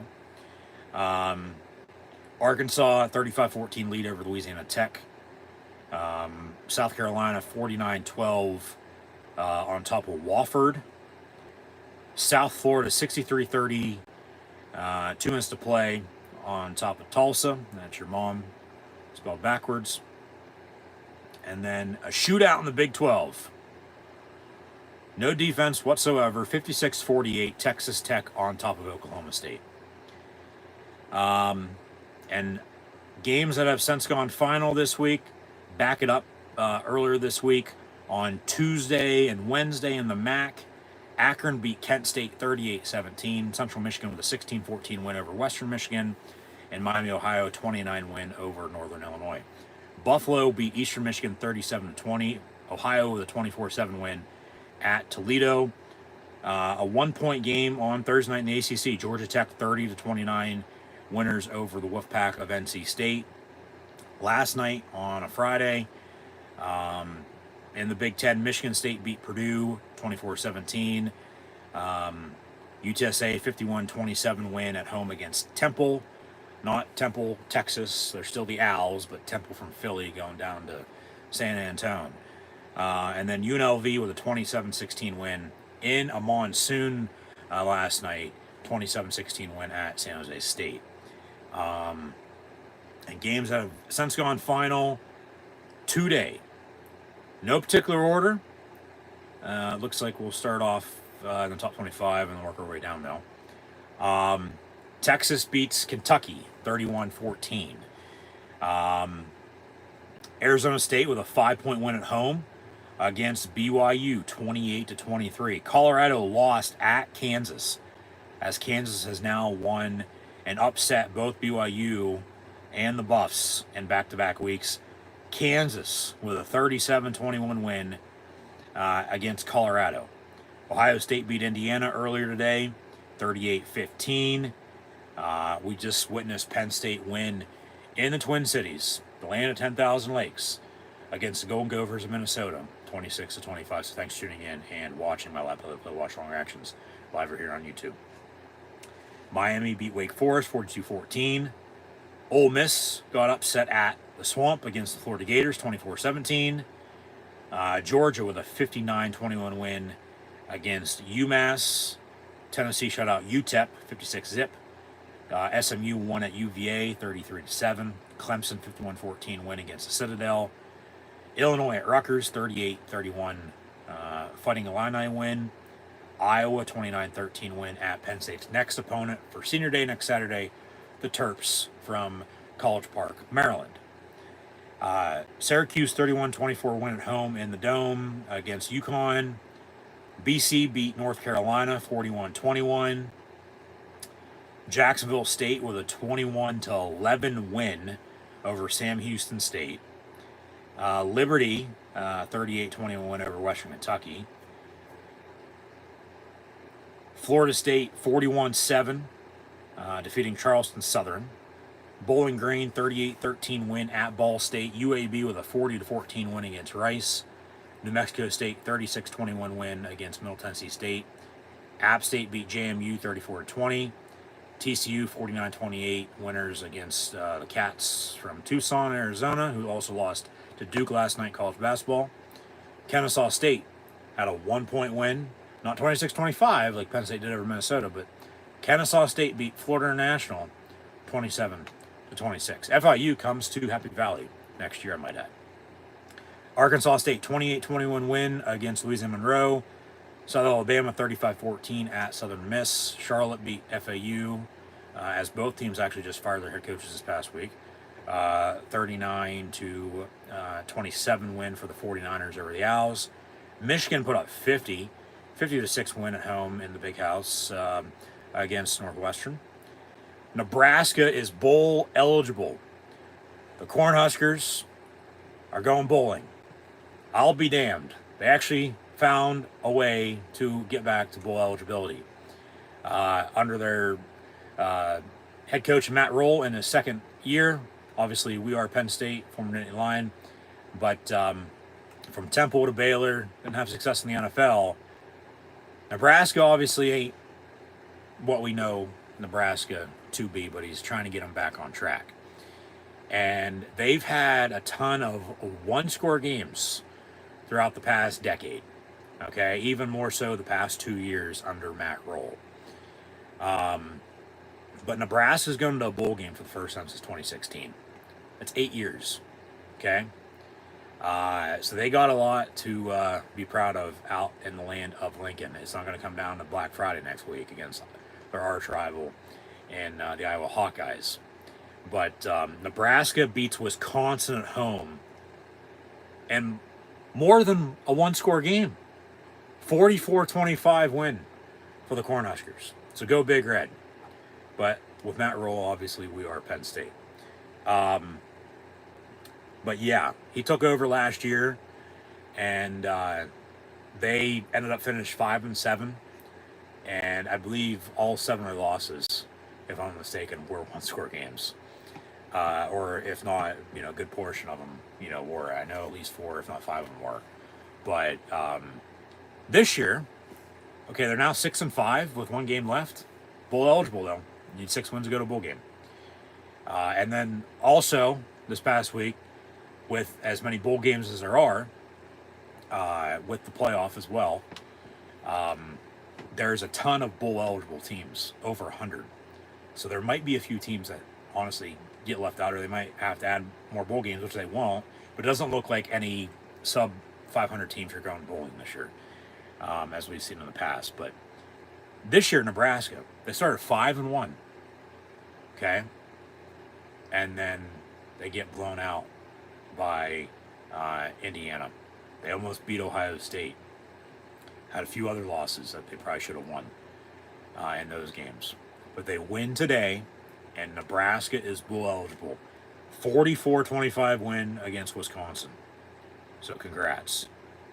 Obviously, there is a deep history with Penn State and Nebraska as well, going back 30 years, but I won't get into that tonight. We already did when they celebrated the 94 team on homecoming weekend against Illinois a couple months ago. So just go back and watch that.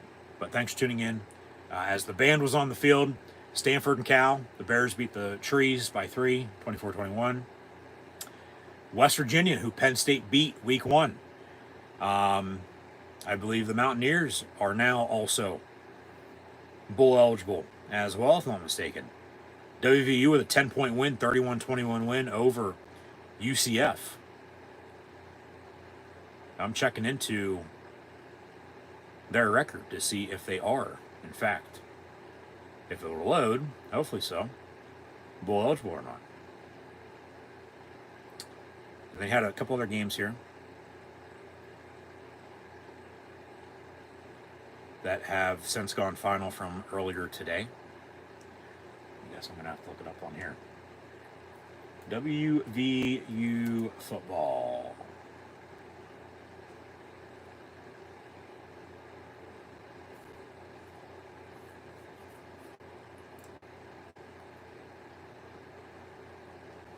Yeah, they're 6-5. So West Virginia's going bowling, and Neil Brown might have fucking saved his job, but who knows? He still might get fired. Utah State with a 41-21 win over San Diego State. Georgia Southern won at Coastal Carolina, 26-6, and East Carolina beat North Texas 40-28. See if there's anything else that's since gone final. I don't believe so. No, we're good. All right. So now next week in college football. Once again, thanks for tuning in. Give a recap here momentarily. But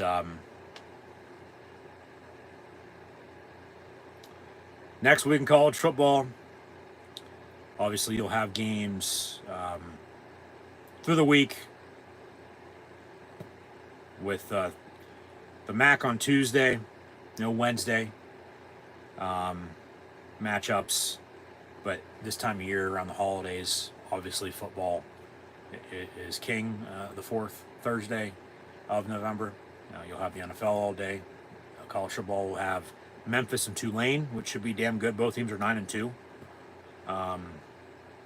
But Toledo plays Akron on Tuesday.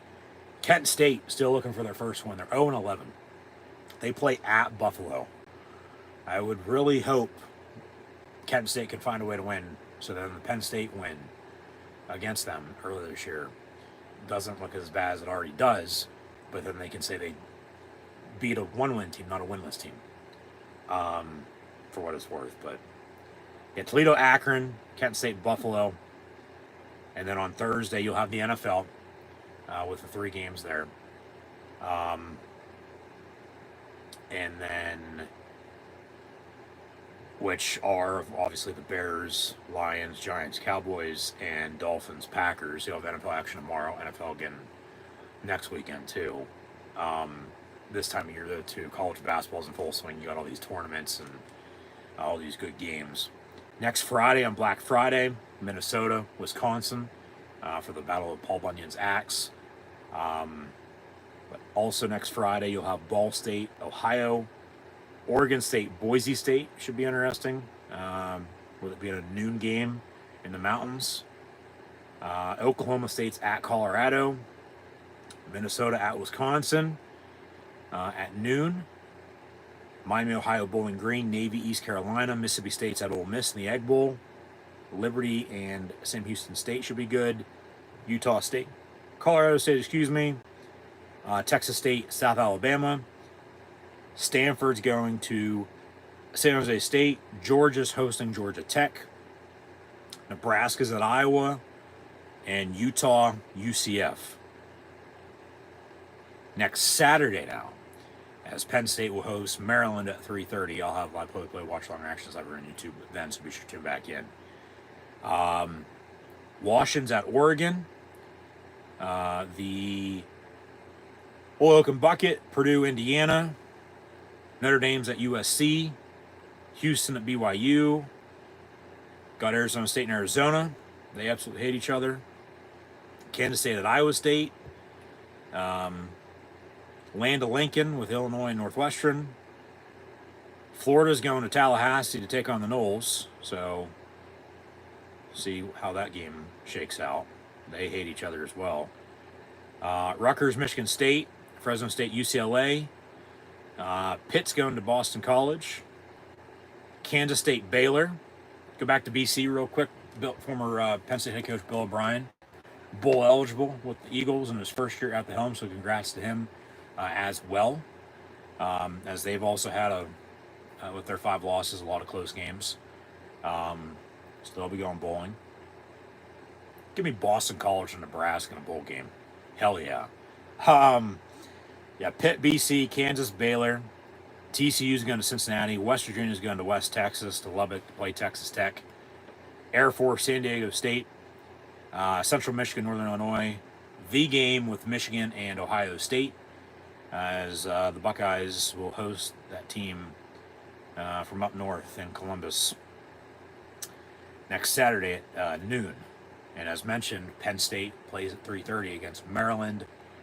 If Penn State wins, they need Michigan to beat Ohio State for Penn State to get to the Big Ten title game in 2 weeks' time.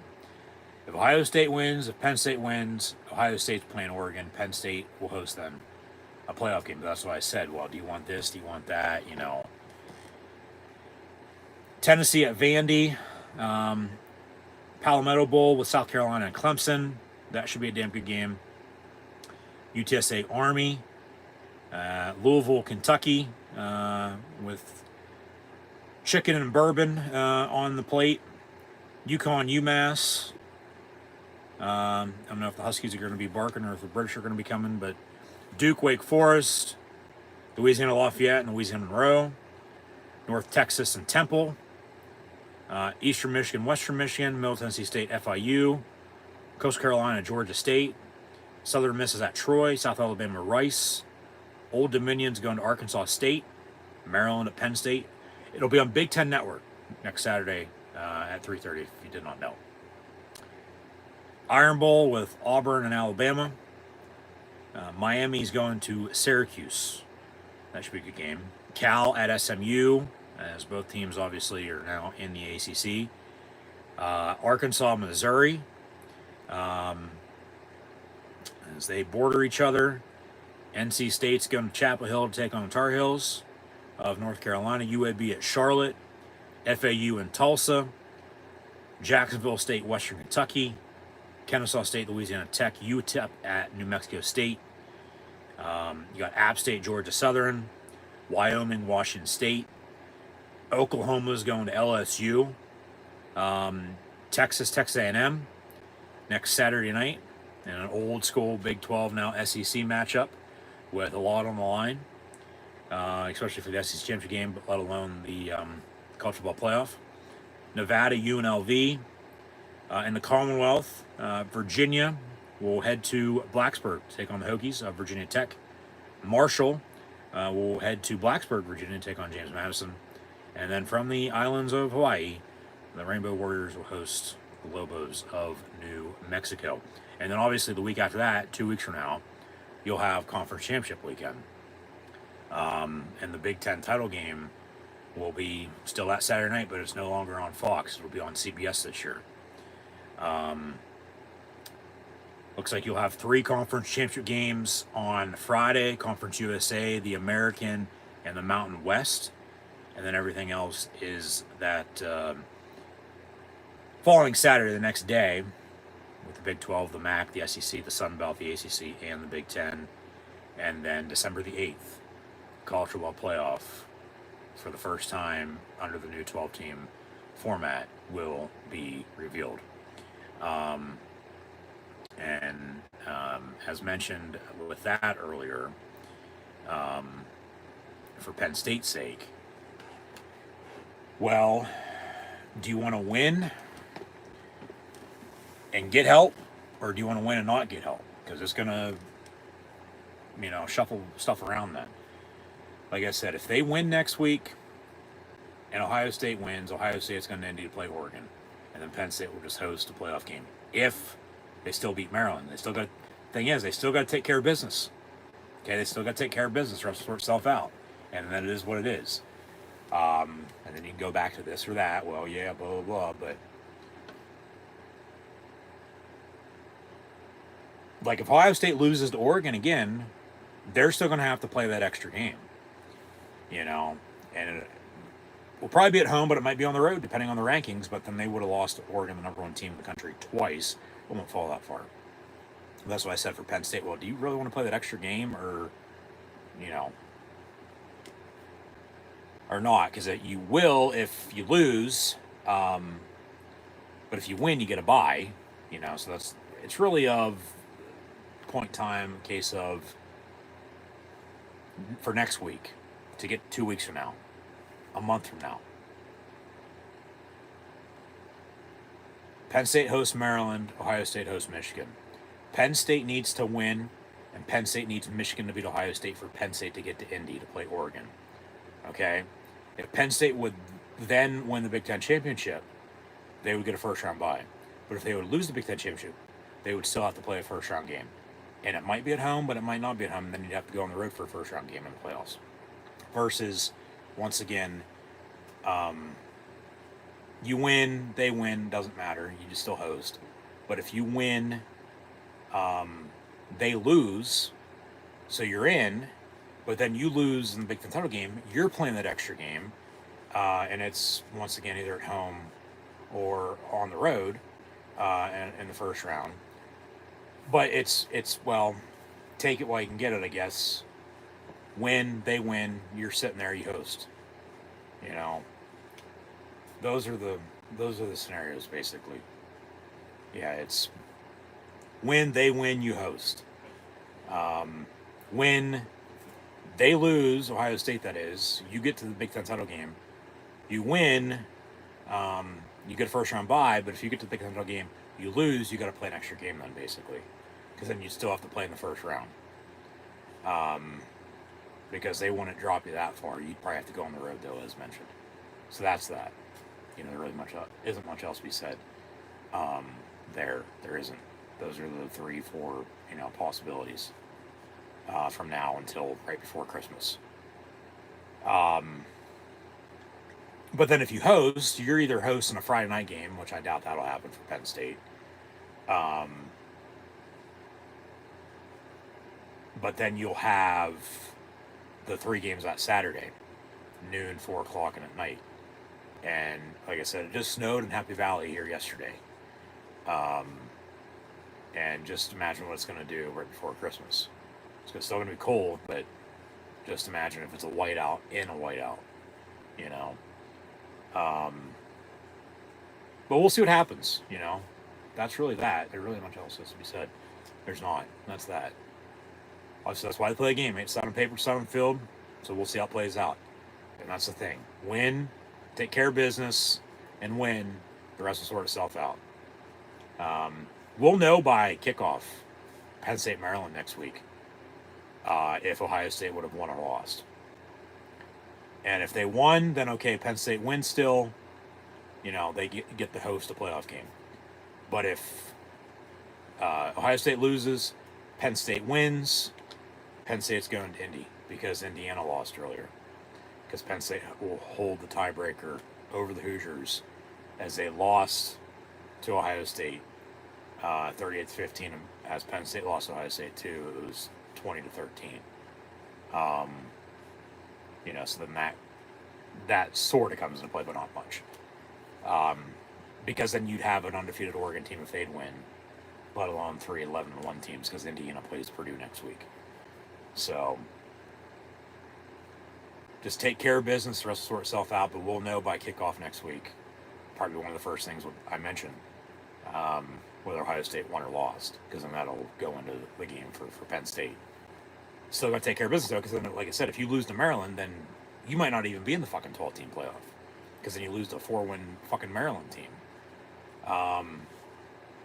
Or if you are in with 2 losses, it's a bad loss, but somehow maybe you still sneak in. You're definitely going on the road. You're not hosting the Tiger. You're just not. I can guarantee you that. I know that for a fact.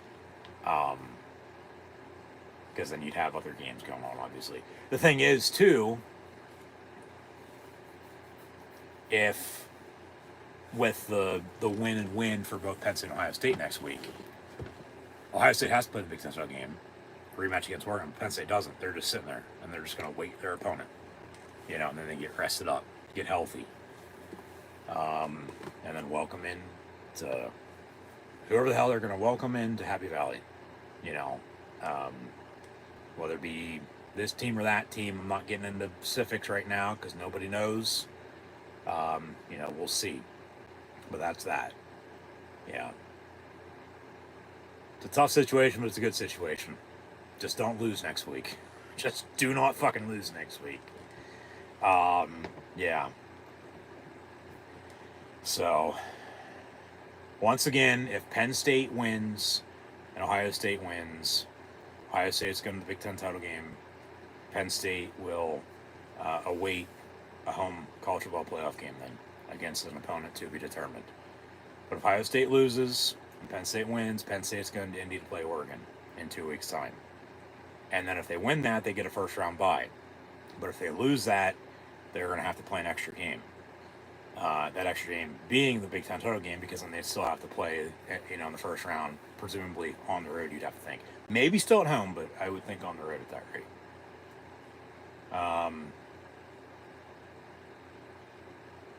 But yeah, if they really just both win, you're sitting there waiting, getting healthy, so on and so forth, you host. I mean, the loss sort of, I want to say, a blessing in disguise for that extra game, but it very well could turn out to be that. If you get the Oregon-Ohio State rematch and Ohio State loses again, they have to play that extra game. But if they win, then you have Oregon also at 11-1. Ohio State's getting a bye. Oregon's hosting. Penn State's hosting. And then it's really just the matchup, with the Big Ten, the SEC, the ACC, all the conferences that are in it, Big 12. We'll see what happens. Chaotic Saturday in college football, and you still got another week of the regular season before conference championship weekend. So, if there wasn't a 12-team playoff, there was a 4-team playoff, Penn State's sitting pretty right now. But then even going back to 1-2, they're still sitting pretty. You obviously need some help. With one game left, whether you're in then or you're not, and then if you get the help, then maybe you're playing for the national title then at that rate. If you just want to go back in time throughout history the way it was. But now it is a 12-team playoff, so it'll be top 4 conference champs. The 5th, as the automatic bid, will also get in, but they'll be the 12 seed. And then you'll have 5, 6, 7, 8 hosts, 8, 9, 10, 11, or 9, 10, 11, 12 will go on the road, in the first round. And then it'll go from there. You'll have, quarters and semis and all that jazz as a playoff will continue to roll on. And then you'll have the national championship game a little less than 2 months from now. January the 20th will be on inauguration day, that Monday. So 26-25 win for Penn State over Minnesota. Let me know in the comments below really what you think or like Penn State to have. I know I keep talking about it, but it's the tough but good situation to be in. You know, you win, you're going to host a playoff game. You know, but if you win, Ohio State loses, you're going to Big Ten title game. You win that, you're going to bye. You know, and then you get rest, even more rest. But then if you lose, you got to play that extra game. That's the thing. So, obviously, I would take, not playing the extra game if you'd lose it. But you don't know if you're going to lose it until after you play the extra game. So that's why you just take your chances and you roll with it. But I would take, no doubt about it, Penn State winning next week and then hosting a playoff game with Ohio State going to Indy to play Oregon. Because then you can still rest up from now until then to get ready for whoever the hell you're going to play. And that's why I said, hosting mid-late December, central Pennsylvania, who knows what the weather's going to be like. When it just snowed yesterday. It finally got cold and it finally fucking snowed. Because we had a real warm fall here in the 814. But I would, not necessarily prefer one of the two. I mean, well, you'd prefer winning, getting help, going to Indy, winning the Big Ten because then you get a bye. That's what you'd want. That's number one. Number two would be, okay, Ohio State wins, but you win, and then you just host. 3, 4, 5, 6, 7, 8, 9, 10, you really don't want to have happen with, you got to play an extra game, you lose it, you got to go on the road then, so on and so forth. You get my point. I've said what I've said. So, obviously, we'll see what happens. But today now, let's get into the recap of this game. I've said enough about that. But I wanted to touch on with what happened today in college football. One, so I knew some of the scores with some of the teams that are also in the mix. But then also preview next week because I'm not going to be on live right here on YouTube again until next Saturday when Penn State hosts Maryland. So thanks for tuning in. Be sure to like, follow, and subscribe. Links in the description below. And I hope to see everybody now next weekend. But today, as Penn State defeats Minnesota 26-25, your final score, the Governor's victory bell will stay in Happy Valley. Penn State now leads the all-time series 11-6. They win in Minneapolis, the Twin Cities, in the state of 10,000 lakes, the land of 10,000 lakes. Maybe go put some Land O'Lakes butter on a baked potato with some chicken or something after this win tonight to celebrate. Oh shit, no chicken. Let's go fucking eat groundhog or gopher. And Punksy Phil is more superior. Let alone the fucking groundhog in my backyard, for God's sakes, is more superior than the Golden Gophers. Penn State wins at Minnesota for the first time since 2010. Another one-score game. Penn State wins on November the 23rd for the first time in 22 years. Last time they won on 11/23 was 2002 when LJ ran for over 2,000 yards on the season against Michigan State. Before then, they went to the Citrus Bowl, the Capital One Bowl, and lost to Auburn. So Penn State now 7-6 all time on November the 23rd. They took care of business. Hopefully the rest will sort itself out as they continue to take care of business. They'll host Maryland next week once again. Minnesota at Wisconsin. As well, if you had plus the points, okay. Even the over for you there too. But I think really what hurt Minnesota was the turnovers.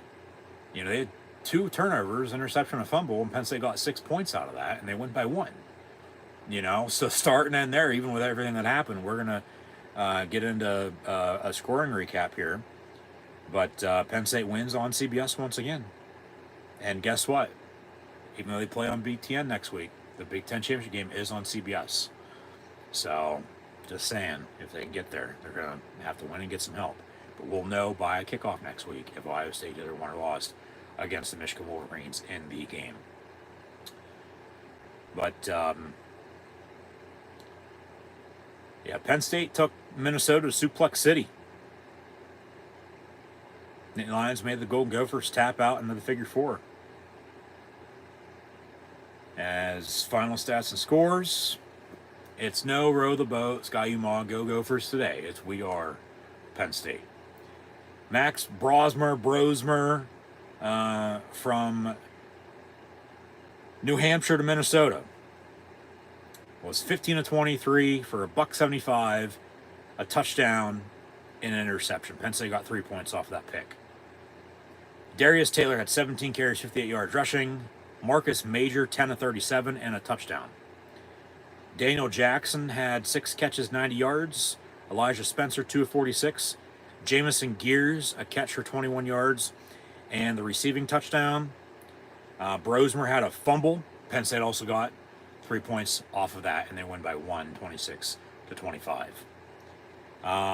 Lindenberg and Perk had 14 and 13 tackles, respectively. They had 7 tackles for loss, Minnesota did defensively, and 2 total sacks against Drew Aller, as Minnesota was 3 of 3 on field goals. But Aller was 21 of 28, 244, and a touchdown. That a 45-yard passing touchdown to Amari Evans.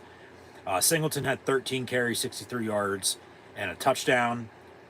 The fat man only 7 of 10 today, and that was all in the second half. Why? Who knows? Drew Aller, 9 carries, 9 yards, and a touchdown. Perbula had a carry for 4 yards. Warren 2, but nothing, because remember, Minnesota stuffed them. They played well on defense. But Luke Reynolds probably had to play the fucking game. He had a carry for 32 yards. Penn State ran a fake punt on 4th and a yard, snapped to the outback, and off to the races he went. And then they went for it again on 4th and a yard on that same drive, and then the third time. And then that was it. 26-25, your final score. Yeah, Tyler Warren with that final play of the game on the 3rd, 4th, and 1 on that last drive to get the first down to ice it. Went over 100 yards receiving today. 8 catches, $102 for him. 102 yards receiving for 44. Omari Evans had 2 catches, 51 yards, and a touchdown. Harrison Wallace, 446. Singleton, 6 of 37. Liam Clifford had a catch for 8 yards. Jalen Reed had 10 total tackles. Kobe King, 9. I thought Zane Durant played well up front in the middle. King and Rojas in the middle of the defensive backer. Reed, no doubt about it, at safety. They had 1 sack. It was Tony Rojas, but they had 9 tackles for loss. Penn State did defensively. 2.5 for Zane Durant. 1.5 for Kobe King. 1 for Tony Rojas. 1 for A.J. Harris. 1 for Cam Miller. Keziah Izzard had a half. Dom DeLuca had a half. Devon J. Thomas had a half. And then Jalen Reed had a half. Dom DeLuca had the pick for 29 yards on the return. They got 3 points off of that. The fumble was recovered by Penn State. They also got 3 points off of that. Tyler Warren, Mr. Incredible, he had a pooch punt today for 16 yards. I get, yeah, you don't want that on the resume, but add it to it, especially in a win. Flip field, they were going to go for it on that 4th and a yard earlier on a drive in the 3rd quarter, but they decided to, do what they did, and they pooch punted it. I mean, who the hell pooch punts anymore? I mean, that's just old school. And, ballsy to go for as many times as they did on 4th down today, but especially on the road. But they couldn't convert on 3rd down, so you got to do something. And they found a way to win. Thompson had 2 punts for an average of 40. The one obviously was blocked. And then Minnesota 1 play later scored off of it. But Warren had a pooch punt for 16 yards. And Barker had 8 points in a 1-point win. Was good on both field goals, 45 and 32. Missed the extra point right before halftime as they were going to tie it at 17, but it was blocked. Returned for a 2-point try. Minnesota led 19-16 at halftime, and then also got the ball back at the beginning of the second half and kicked a field goal, and it was 22-16, and that's when Penn State really, said enough's enough. And they scored 10 unanswered. Minnesota with a field goal. 26-25 is your final score. Overall, final stats and scores for the team stats, as Minnesota falls 6-5. Penn State now 10-1. Lone loss against Ohio State, who Penn State now needs to have lose next week in order, if Penn State wins, to get to Indianapolis, Indiana for the Big Ten Championship to play the Oregon Ducks. Penn State had 20 first downs today. Minnesota with 18. Minnesota was 5 of 12 on third down and 1 of 1 on fourth down. Whereas Penn State was 1 of 11. 1 of 11 on third down today. They're 3 of 4 on fourth down. They came in to today's game, I mentioned it earlier, 52% conversion success rate on third down. First in the Big Ten, was 5th in the country. You got to give it to Minnesota's defense. They stopped Penn State's offense not being able to convert on third down. Penn State was 1 of 11 on third down, but 3 of 4 on fourth down. They had about 80 more total yards, 361 to 281. We had 3 total penalties in today's game. 3. And they were all by the end of the third quarter. Not a single penalty was thrown in the fourth quarter, but 3 penalties the whole entire game. These refs let them play. Minnesota's thinking to themselves, how in the hell did we lose this game? Turnovers. That's how. They controlled the clock by almost 10 minutes. 34-11 to 25-49. Had 2 turnovers. Penn State 6 points off those 2 turnovers with the 3 total penalties. One of them against Minnesota, 15 yards. Penn State had 2 for 20. Or 2 for 10, excuse me. But Minnesota with 175 passing, 106 rushing for 281 total. Penn State 244 to 117 for 361 total, respectively, from passing to rushing to total yards. But it was defense. It was the run game for Penn State in the second half. It was turnovers and points off of turnovers, but special teams is why Penn State ends up winning 26-25 at Minnesota. Because if you can recall, it was 0-0 obviously to begin the game. Clean slate to begin the second half as well, even though they're down 3, 19-16. Penn State gets the ball to begin the game. They can't get an inch. They can't get a yard. They punt. Minnesota goes and gets a touchdown by running the football. So Penn State was like, well, all right, run the football on offense, stop the run on defense. And they really couldn't do either until the second half. But then Minnesota, as Penn State got the ball back, still couldn't do anything. Minnesota got the ball back, ended up kicking a field goal. It was 10-0 at a time in the first half, all right? But then Penn State went deep, got a touchdown. That was the Amari Evans touchdown. 10-7. Penn State gets the interception. They get 3 points off of it. 10-10. And then the final few minutes of the first half were crazy. And then I have my issues with connection, with buffer, disconnect, reconnect. Right smack dab, middle of the game at halftime. And thank God it was at halftime. It wasn't any other time of today's game. But we got that fixed, got that under control, and we got back rolling, and here we are. So once again, thanks for tuning in. But, yeah, it was 10-10. And then seemingly all hell broke loose before halftime, as Minnesota, we knew, was going to get the ball back to begin the second half. All right, so it's 10-10. Minnesota had punted. Penn State got the ball back. It was like, 3-4 yard line. They can't do anything. They punt, but the punt's blocked. It looked like he shanked it off the side of his right foot, but it got blocked. They got a hand on it, and it went for about 15 yards on the punt, 10 yards on the punt. Minnesota had a first and 10 at the 20, ran a double reverse pass, and had a tight end wide open on a wheel route down the far sideline. And wide open in the end zone, caught touchdown. It's 17-10. How does Penn State respond? Well, they drove down the field and scored with ease. It wasn't as smooth as the last touchdown drive there on the run by by Singleton. You know, when they scored 10 unanswered and then held at that. But obviously, ballsy final drive. We'll get to that in a minute. I mean, you got to do. You got to find ways to win, man. You know, it's just, yeah, no doubt about it. If that would have went the other way, you'd be really like, what the fuck? It'd be a whole different story, whole different narrative, no doubt. No doubt. But we're not talking about that because that's not what happened. Okay? So Minnesota scores 17-10. Penn State drives and scores before halftime, though. And here's the extra point. Good hold off the snap. But somebody forgot to block the left side of the fucking line.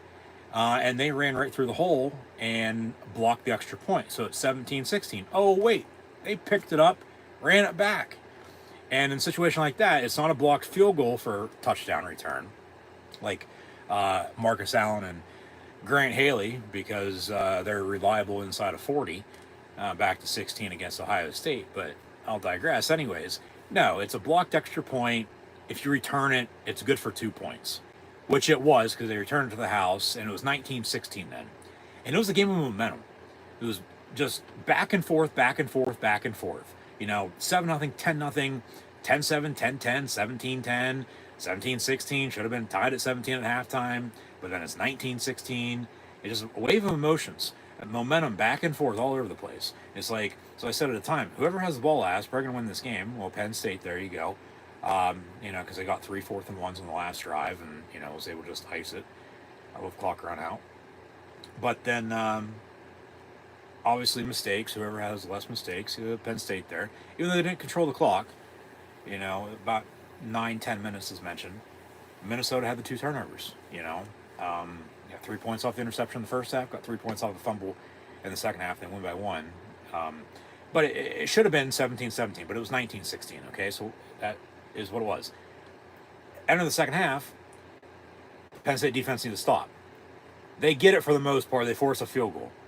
They force another field goal. They only gave up 6 points in the second half. All right, so through now 11 games, they've only given up 55 points total all season long. That's fucking 5 points a half in the third and fourth quarters. That's still about what it was. It's up by 0.6. And you're still going to, 5.5. You could round up to 6 if you want. I mean, it's still 5.5, 6. It's still one score. It's not a touchdown. I mean, 6 technically is if you want to get technical there, if you do round up there. But that's just how stout the Penn State defense is. You know, how blue collar, how just damn good they are of making stop after stop after stop. When you need them to make plays, they do it. So it was what? 19-16, they give up a field goal, 22-16. Penn State needed to do something.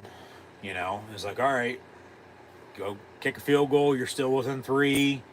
Don't let this game get out of hand, obviously. You let them score, you're down 2 scores, but you score a touchdown, you're right there. And then, you know, what do you know?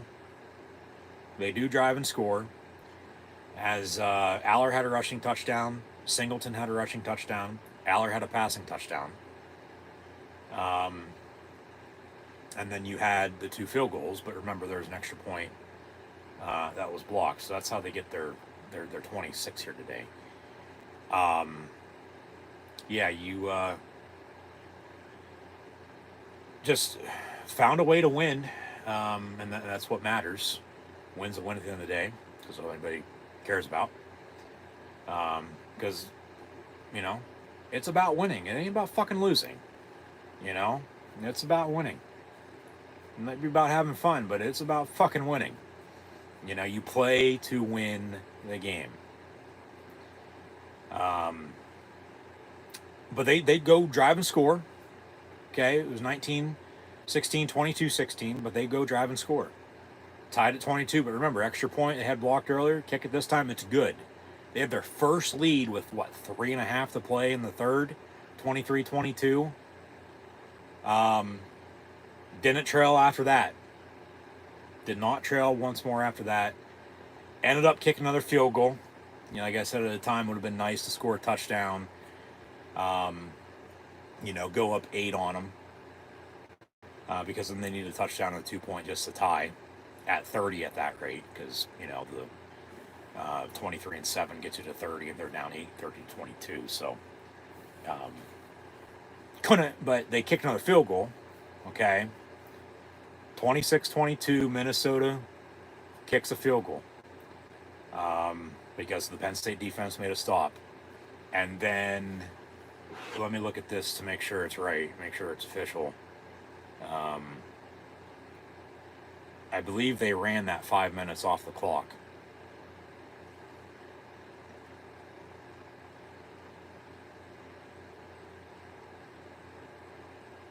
It was 5 and change. I believe they were able to work all that. Obviously, they ran the clock out, but just timing wise. Yeah. They won. The final drive officially went down as 12 plays, 72 yards, in the final 5 minutes and 48 seconds. Yep. All right, I just want to make sure on that.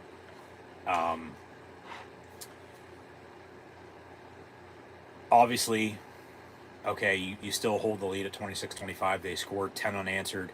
Minnesota did kick a field goal, so it's 26-25. But Penn State got the ball back.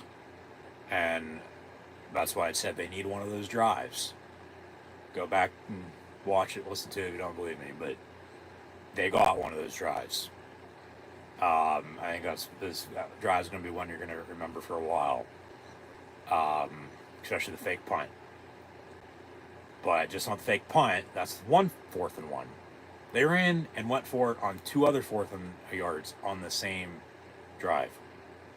3 or 4 on 4th down the whole entire game, and all 3 conversions were on the final drive of the game to win it, to hold the lead and win it. Like I said, ballsy. I mean, you might as well roll the fucking wheelbarrow out for the fucking plane ride home.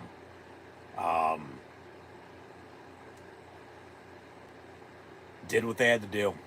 You got to do what you got to do sometimes. That's what I said, though. If that would have backfired, it would have been probably a hell of a different story. But we're not getting to that because, once again, that's not what happened. But they went on. They got the ball back with, like I said, 5 and change left. 5:48 officially is what it went down as. 12 plays, 72 yards. And still back to the beginning of the game. An inch here, yard here. They couldn't get it. But when it mattered, 4th and a yard, 3 different occasions on the last drive, they were able to get the job done. And they line up the punt. It's like, all right, they're going to have to get a stop on defense. Not so fast, my friend. Not so fast. And Goldie Gopher can go back into his fucking hole. All right? Yeah. They run a fake punt. They snap to the up back. 3rd string tight end, an 85, Luke Reynolds, a true freshman. And he gets 32 yards on a big Penn State first down.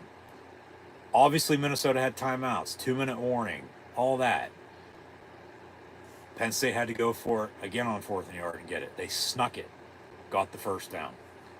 And then on the final play of the game, 4th and 1 again, they don't run it because there's, remember, like 27 seconds left. Like I said, you go for it, not get it. Well, they can win it with a field goal or a touchdown, down a point. Obviously, you get it, game's over as it was. But then even if you kick it, you're up 4. Yeah, field goal ain't going to cut it for them. But then even with no timeouts, that time that was left, they can still drive and, score a touchdown. So be interesting to see, no doubt about it, what both head coaches say. Post-game press conferences that are probably over at this rate because I'm still fucking talking here. However long it's been since this game's been over. But big win for Penn State. So thanks for tuning in and watching. But the last play of the game was 4th on the yard again. They don't run it. They throw it. Just imagine that was incomplete. I mean, they did play smart earlier on a 3rd down. They threw it. They decided to run it. Allard took off and ran. And I think that's what got them short for the quarterback sneak 4th on a yard that they ran.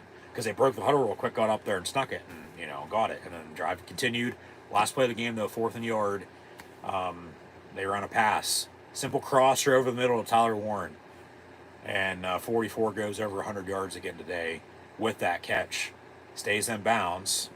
And with the first down, clock runs out. Penn State wins and defeats Minnesota 26-25. You have post-game handshakes and interviews after the game and everything that normally happens, win or loss after a football game. But a big win for Penn State, especially on the road. For the third time this year, they've gone on the road in the Big Ten, being down at halftime, and they've found ways to come back and win. At USC and at Wisconsin. They do it today at Minnesota today as well. Obviously, also went to West Virginia and Purdue and won those games. But they're 11-1. Or excuse me, 10-1. They will be 11-1 if they win next week, which they should. They're going to be a big favorite against Maryland.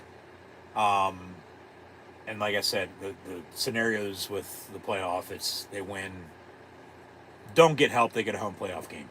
They win, get help, they're going to Indy. They win that, they get a first round bye. They lose that, they still got to play a playoff game. That's what it is in a gist. But today is what matters. Next week's next week. As they'll host Maryland. Penn State will host the Terps in an old school rivalry game for sure. Next Saturday, 3:30 on the Big Ten Network. I'll have live play watch along reactions live right here on YouTube then, so be sure to tune back in. But in the meantime, thanks for tuning in and watching today. Always really appreciated, so thanks for the support. If you haven't done so already, be sure to like, follow, and subscribe on social media.